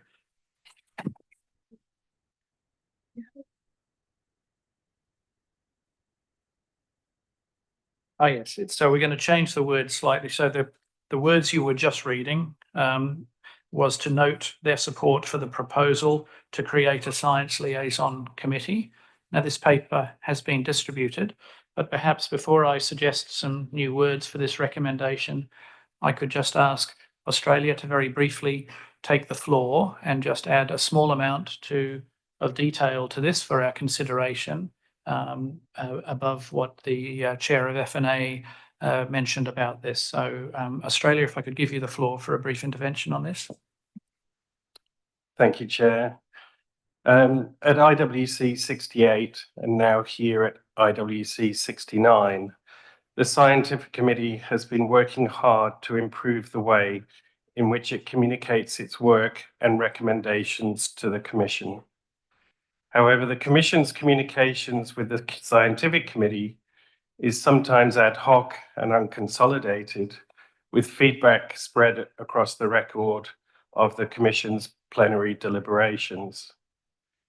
Australia's proposal to establish a Science Liaison Committee seeks to improve the Commission's communications with its Scientific Committee.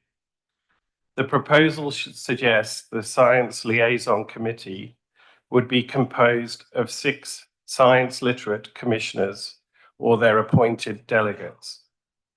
Members would be appointed taking into consideration the need for representation across geographic regions, across the diversity of policy positions within the Commission, and based on scientific literacy.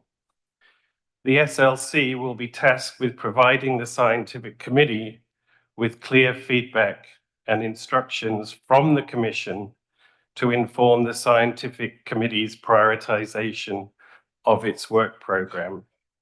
If the Commission agrees to establish this group and members are appointed, the SLC would begin its work soon after IWC69 and provide its first report to IWC70. Paper FA 69-1101 contains more information on the proposed committee and draft terms of reference. A revised version of this document is available. The minor changes to the original text incorporates the feedback provided by the Scientific Committee chairs during the meeting of the F&A Committee. Thank you, Chair. Thank you, Australia. So with that, the recommendation that we're asking you to consider would be recommend that the Commission create a Science Liaison Committee with the terms of reference included in document IWC/69/10.1/07/Rev1. Can the committee agree this? Antigua and Barbuda, please. Mr. Chair, once again, I apologize for taking the floor so often and on these matters, but it is of concern to me, especially naming a committee, naming the formation of a group, a committee, given that that has a special connotation in our organization. I would prefer for us to find another name for it rather than that, because it's of concern to Antigua and Barbuda. Thank you, Antigua and Barbuda. You're taking the floor each time for sound reasons, so I appreciate your interventions. And you raise a good point. It has been raised, and I apologise.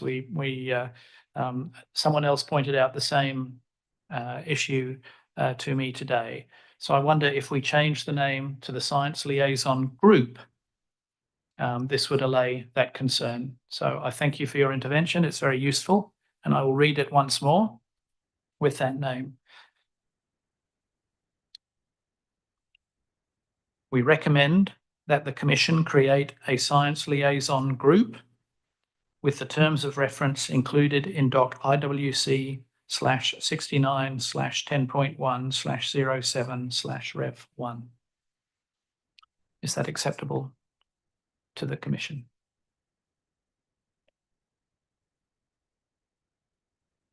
I see it is, and I thank you for that. And I ask commissioners interested in undertaking this role to perhaps make themselves known to Dr. Mike Double on the Australian delegation, and we can work to establish that committee intersessionally and to start its work.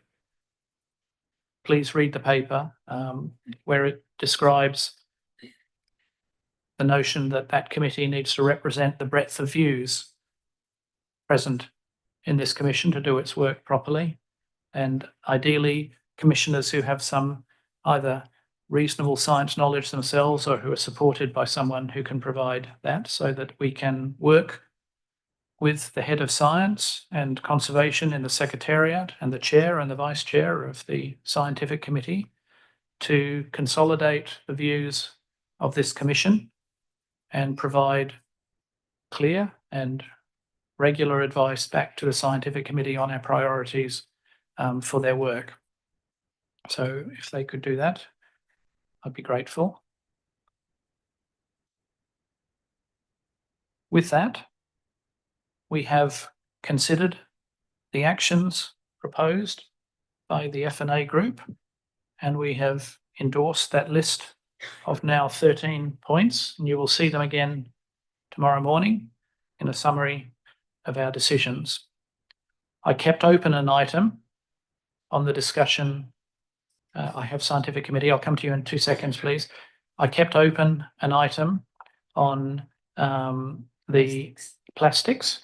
My proposal is that it is almost 5 o'clock, and I'm very keen to have the presentation of the budget before we finish our business today and some brief discussion. So my proposal is that we return to the important issue of considering the costs associated with the plastics resolution that the Vice Chair of the Scientific Committee spoke to us about as part of the overall report of the F&A Committee. And we'd likely return to that tomorrow. But I will give the floor to the Scientific Committee if you still require it. Please, Alex.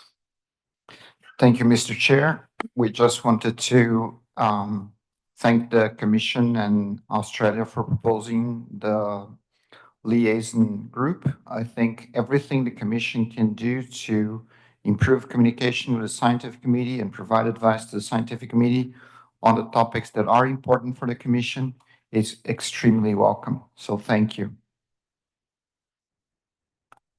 Thank you very much for those comments. I think that bodes well for the work of this group. So thank you. So with that, I will turn to agenda item 10.2, the biennial budget for the 2025-2026 period and a provisional budget for the 2027-28 period. It's a critically important issue. I'd like to thank the Budgetary Subcommittee for the enormous amount of work they have done in preparing this, both among the committee and with the Secretariat, particularly with their Head of Finance. And this has been robustly discussed in the virtual meetings of the Budgetary Subcommittee on the 29th of August and of the Finance Administration Committee on the 5th of September. It's imperative the Commission approve a balanced budget. We have heard of issues arising in the Scientific Committee and concern from the Chair of the Scientific Committee about the stage of cuts, and a balanced budget at the very least is required to prevent us from going further backwards. We had a challenging time in IWC 68 in approving a budget because of all of the very understandable budgetary constraints of all of the parties. But that budget came at the end of a 10-year period of no increases in our fees at all for that 10-year period, which, as inflation continued, has put the organisation into a very difficult financial place. So I think that's the setting for the budget discussion now. And with that, I will hand over to Australia, to Margie Eddington, who is the Chair of the Budgetary Subcommittee, and ask her to present the budget. Margie, the floor is yours. Thank you, Chair, and good afternoon, everyone. So as Nick said, I'm Margie Eddington, the Chair of the Budgetary Subcommittee, and I'd like to start by thanking our wonderful Peruvian hosts, our excellent Chair, and our wonderful Secretariat, especially Nikki Bartmeyer, our Head of Finance and Administration. So as Nick said, in this session, I'll be providing a presentation about the BSC's budget proposal for 2025 and 2026 and the provisional budget proposal for 2027 and 2028. So firstly, for context, if you could turn the slides over, thank you. Firstly, for context, as was noted by our Chair, I wanted to show members the short history of our membership fee increases over the last decade. So this table shows fee increases that have applied to your membership fees. And as you can see, over the last decade, there have been very minimal increases. And certainly these increases have not kept pace with inflation. If an organisation's income doesn't increase at the same rate as inflation, it means that essentially we're going backwards. We're getting the same amount of money, but it effectively buys us less and less each year, which means it's becoming increasingly difficult to fund activities to meet our goals as an organisation. Here we can see inflation and membership contributions graphed. And as you can see, there's now a sizable difference between where we are versus where we would be if we had taken inflation into account over the last decade. In real terms, the gap here is now almost £2 million. So moving on, I'll remind members of the budget situation at IWC68. At IWC68, the Commission agreed to a balanced budget, which involved a combination of some fee increases and expenditure cuts. The expenditure cuts resulted in changes to the terms of conditions of our Secretariat staff, moving to biennial scientific committee meetings, and having virtual subcommittee meetings before the Commission meetings, which we all experienced this year. Furthermore, the Commission agreed to a budgetary reform strategy, and this included that the Commission agreed to consider only balanced budgets aligning income with expenditure. The Commission also agreed to a zero-based budgeting approach, which means budgets will be built from zero each biennium based on actual needs rather than rolling forward by default. The Commission also agreed to plan its budget over 4 years instead of 2. A 2-year budget will be agreed at each meeting, along with a provisional budget for a subsequent biennium, but this can be reviewed and adjusted as needed before it comes into effect. So the Secretariat and the Budgetary Subcommittee have worked together to build a budget proposal that is in line with these principles. And this can be found at IWC69/10.2/01, which was the item that was put up earlier. So we have built this budget with the aim of keeping fees as low as possible while ensuring that critical things can still be funded. We've sought to balance out the fees across the biennium so that members experience more consistent fee increases from one year to the next. The current proposal includes all the items that have been funded in the past, such as staff remuneration, meetings, and scientific research. It accounts for inflation with a general rate of 2% across most line items, but 10% for travel and meetings. It also includes funds for the new rental of space for the IWC Secretariat, which Ryan spoke to earlier. So after developing this baseline, the Secretariat and the Budgetary Subcommittee worked together to identify what additional items might need to be included in the budget. And we went through a very strict prioritisation exercise to ensure that only the most critical needs were included in the budget proposal. To summarise, the most critical need that was identified was extra statistics capability. At the moment, the statistics team cannot meet their significant workload. Secondly, there's a need to increase the budget for our digital archives and scientific databases. And these are really crucial for being able to preserve the IWC's history and also advancing the research that we rely upon for our decision making. Lastly, the Secretariat's travel budget is currently insufficient to attend key international meetings. Increasing this budget would enable the Secretariat to enhance its engagement with other organisations and identify opportunities for fundraising and partnerships, and also implement Commission resolutions requiring cooperation with other organisations. There was also some other needs that were identified. However, these were deemed of lower priority and therefore these aren't included in our budget proposal. They are, however, outlined in Annex 3. So So the result is that the budget proposal asks the Commission to agree an increase of 5% in 2025 and a further 5% in 2026. Likewise, the provisional budget proposal for the 2027 and 2028 years also propose 5% increases each year, although this will be reviewed and adjusted as needed before IWC 70.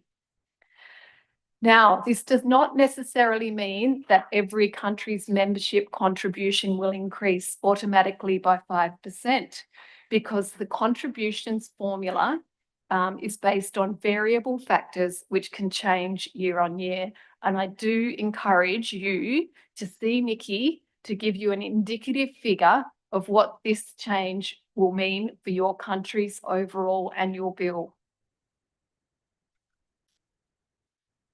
So our budget paper also asks the Commission to agree 3 one-off needs to be funded by drawing down on the general fund reserves rather than increasing contracting government's financial contributions. And there are sufficient reserves in the general fund to be able to meet these one-off costs, and potentially some of them are only anticipatory. The first proposed use of the general fund reserves relates to the IWC's old headquarters, the Red House. The Red House, as Ryan mentioned, is currently in the process of being sold. And the current budget proposal assumes that Red House will sell before 2025, and that cash increases from that sale will generate income. If Red House doesn't sell before 2025, there will be an income gap of around £37,500 per year.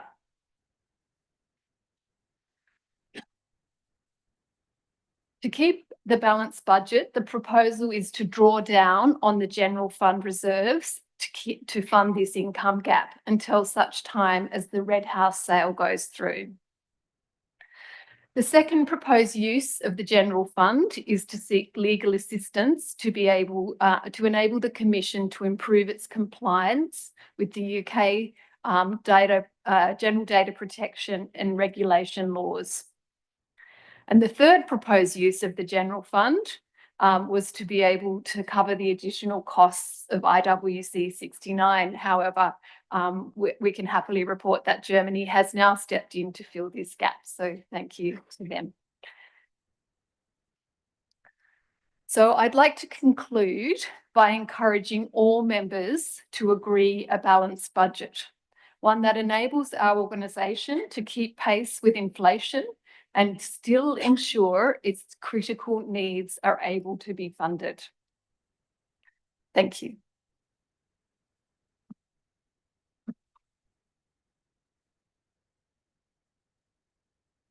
Thank you very much, Margie. Thanks for presenting that, and I hope as many of you as possible have taken some time to have a good look at the paper and the work that's been done by the subcommittee and the Secretariat. And with that, I'd like to open the floor for comments on views of this budget. I think Margie's set the stage well with the basis on which this budget was developed, on agreed approaches for zero-based budgeting and ensuring the IWC remains in a position to do its important work. So I open the floor for comments. I will make one point, is that we have endeavoured really hard in the last number of meetings to always be passing our budgets on a consensus basis.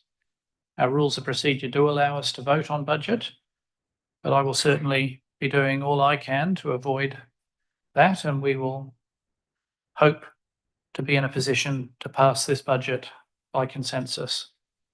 So the floor is open.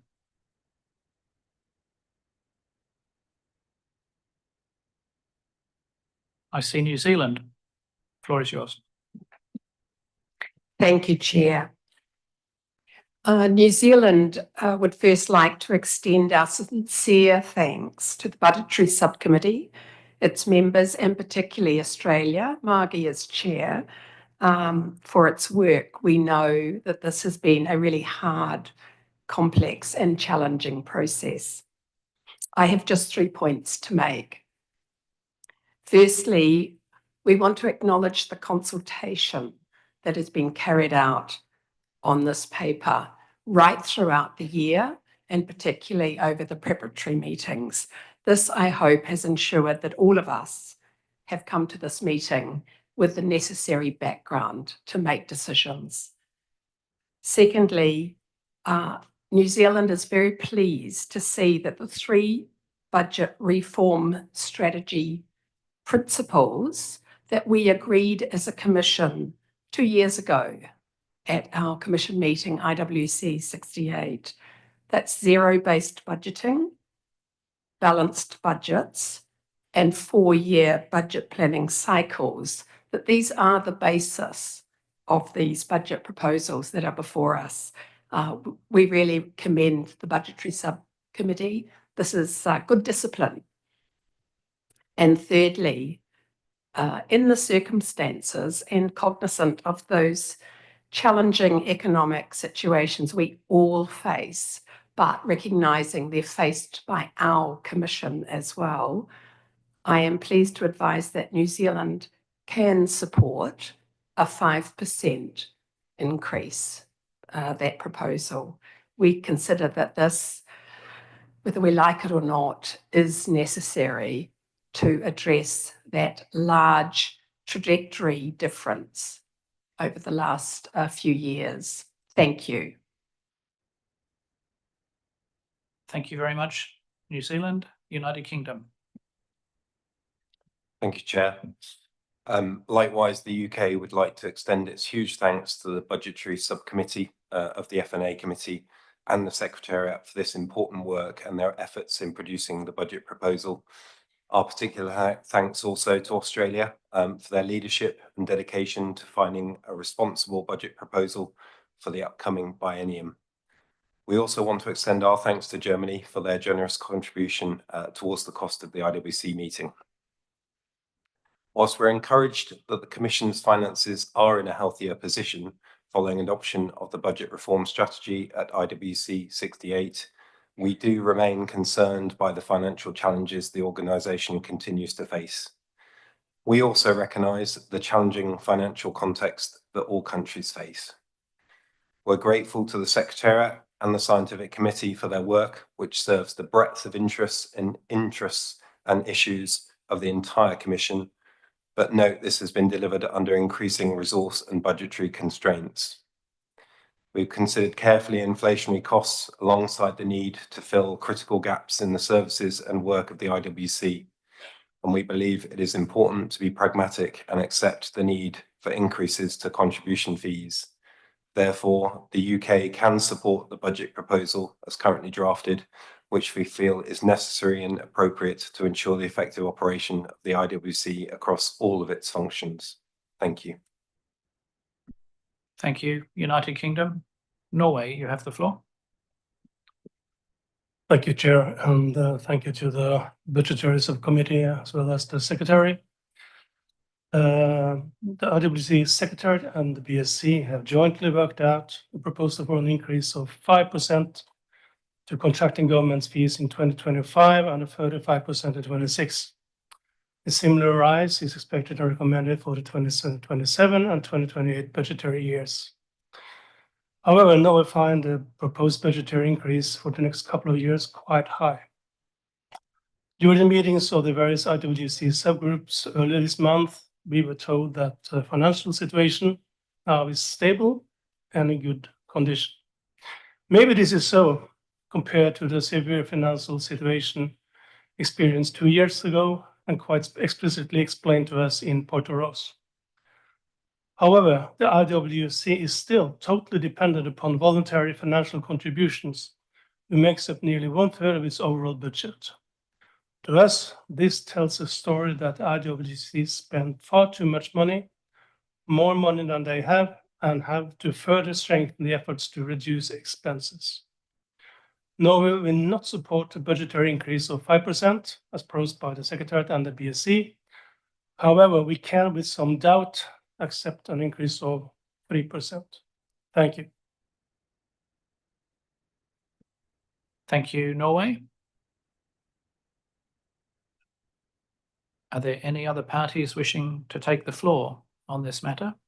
USA, you have the floor. Thank you, Chair.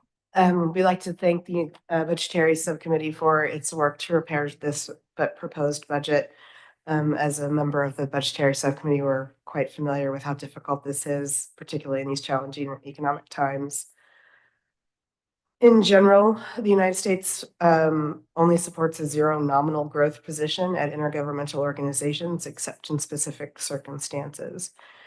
Given the financial situation at the IWC, we are able to support increases in the overall budget that are in line with inflationary costs. And as just mentioned by Nora, this typically is around 3% for the next biennium. And we could consider something additional in the following bienniums. And I also just wanted to mention that we concur with your suggestion, Mr. Chair, that the budget should be passed by consensus, and we are ready to work with others to accomplish this goal. Thank you. Thank you, United States. Togo, you have the floor.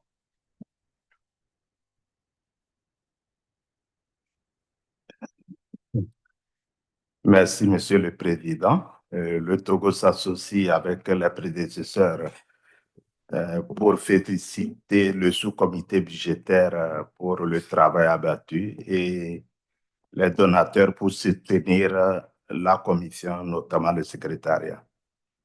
Alors, le budget qui est présenté, il s'avère qu'il y aura une augmentation de 5%, alors que nous constatons qu'il y a des difficultés de contribution, il y a des arriérés.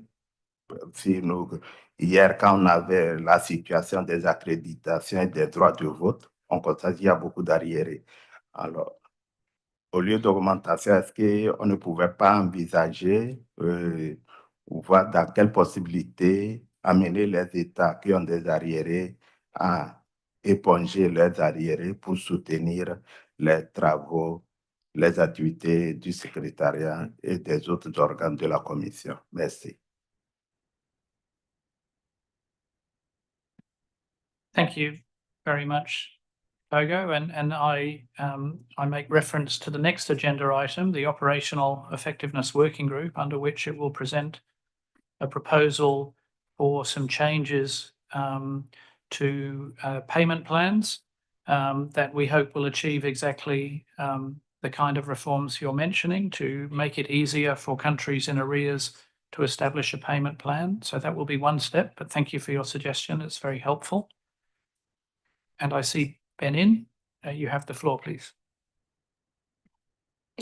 Merci beaucoup, Monsieur le Président. Le Bénin associe sa voix à celle de ses prédécesseurs pour féliciter le sous-comité budgétaire pour le travail abattu et les efforts de clarification que nous avons reçus. À la suite de mes prédécesseurs, je voudrais dire que nous ne pouvons pas soutenir cette augmentation de 5% qui est en train d'être proposée, puisque nous savons tous qu'il y a des difficultés de paiement par les États et nous avons tous constaté au démarrage de cette session tout ce qu'il y a autour et les arriérés dont disposent les États aujourd'hui. Je vous remercie, Monsieur le Président.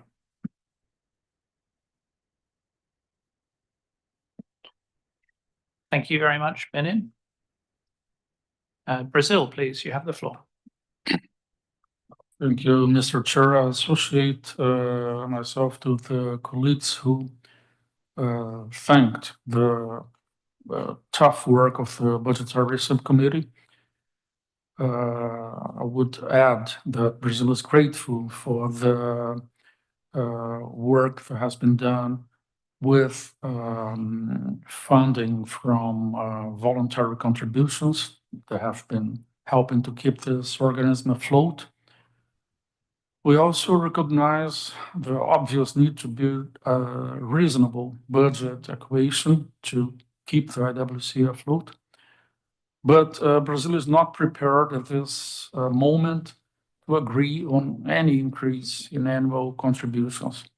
Things may, of course, change in the intersessional period, but this is our position now. Thank you. Thank you, Brazil. I see no other countries requesting the floor. France, recognize France. Floor is yours. Merci, Monsieur le Président. Puisqu'il s'agit de la première fois que la France prend la parole, nous tenons à remercier le Pérou et le secrétariat de la Commission baleinière internationale pour l'organisation de cette 69e commission. Nous reconnaissons l'importance de maintenir un budget équilibré et qui permette à la Commission, dans le même temps, de continuer à mener son travail fondamental. Nous remercions les membres du comité budgétaire et en particulier l'Australie pour ses travaux afin d'établir un scénario budgétaire qui permette de répondre aux besoins critiques du secrétariat. Cependant, la France ne pourra pas accepter une augmentation de 5% de sa contribution du fait d'un contexte budgétaire contraint. La France est prête à faire preuve de flexibilité et à ne pas adopter une position fondée sur la croissance nominale zéro, pourtant notre position habituelle dans les organisations internationales.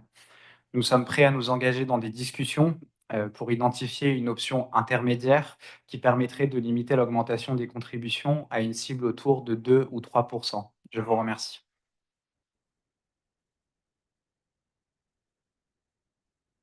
Thank you, France. Germany, please. Thank you, Mr. Chair. I would like to thank the Budget Subcommittee as well for the very hard work. We are fully aware on the complicated issue and to table a balanced budget. Similar to other member states, we are not in a position to agree on a budget of a 5% increase per year. Especially, it's very complicated for us to have this systematic increase of 5%. However, we have some flexibility in a small increase. That's why we are looking forward to discuss it further, and hopefully we can find agreement on a basis of consensus on the budget. Thank you. Thank you very much, Germany. So I'm hearing support in general for the approach, some comments about the health of the overall budget that the IWC finds itself in and its reliance on voluntary funds.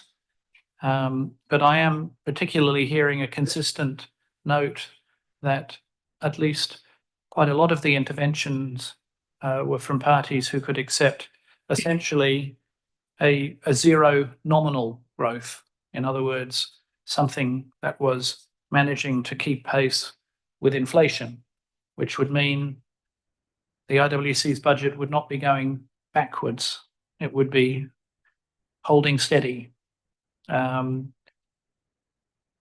so I look to the Commission to see if you wish, we can ask the Budgetary Subcommittee to have a further look at the budget and consider across the entire range of possibilities of budget line reductions where some savings, further savings to the budget could be found around coming back with a proposed increase of around the 3% mark, the zero nominal growth, and then to present that back to the Commission for our further consideration. It's clear that we're not in a position to pass the proposed budget of 5%, but it would be good then to further consider a reduced budget that may be more acceptable to the membership. Do I have an agreement from the floor to make that request of the Budgetary Subcommittee to come back with a revised budget for our consideration?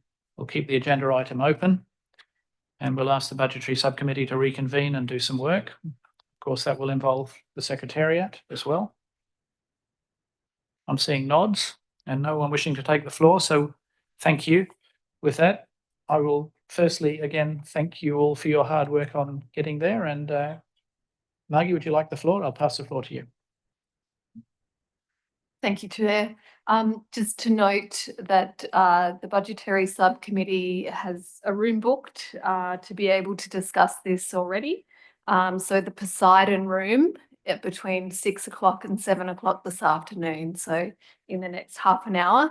And just to remind the members of the Budgetary Subcommittee, so we've got the Marshall Islands, St. Kitts and Nevis, Portugal, Germany, UK, and the US. Thank you, Margie, and thank you for being proactive in anticipating that the committee might need to do some further work. So with that, there are a couple of announcements from the Executive Secretary, and I will pass the floor to her. Thank you, Chair. A couple of announcements on side events. So this evening at 6:30, there is an NGO reception in the hotel in front of this one. And we were asked to invite you all to that. And then tomorrow at lunchtime at 12:30, there is going to be an event of the South Pacific Permanent Commission, which is called Echoes from the Pacific, and that is happening in the same hotel, Hotel Country, in the room Virreinal, and that's happening at 12:30. And in that event, now that you have adopted and accepted the memorandum of understanding that we will be signing with them, we will be using the opportunity to do the signing in that event. So you are invited. Thank you.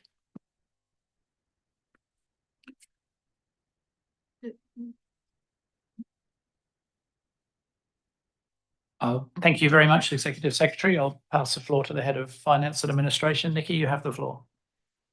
Thank you. Sorry, we've got a slight change of room for the Budgetary Subcommittee. It's in the Triton room, not the Poseidon. Thank you. So, thank you. I'm not sure what the symbolism of that means. I won't ponder it too long. But I wish all of the drafting groups and the Budgetary Subcommittee good luck with their work after this. And I look forward to seeing revisions of the budget and the various resolutions coming back for further consideration for this commission. And we are finishing right on time at 5:30. Please enjoy your evening, and we will start promptly at 0900 tomorrow. Thank you very much.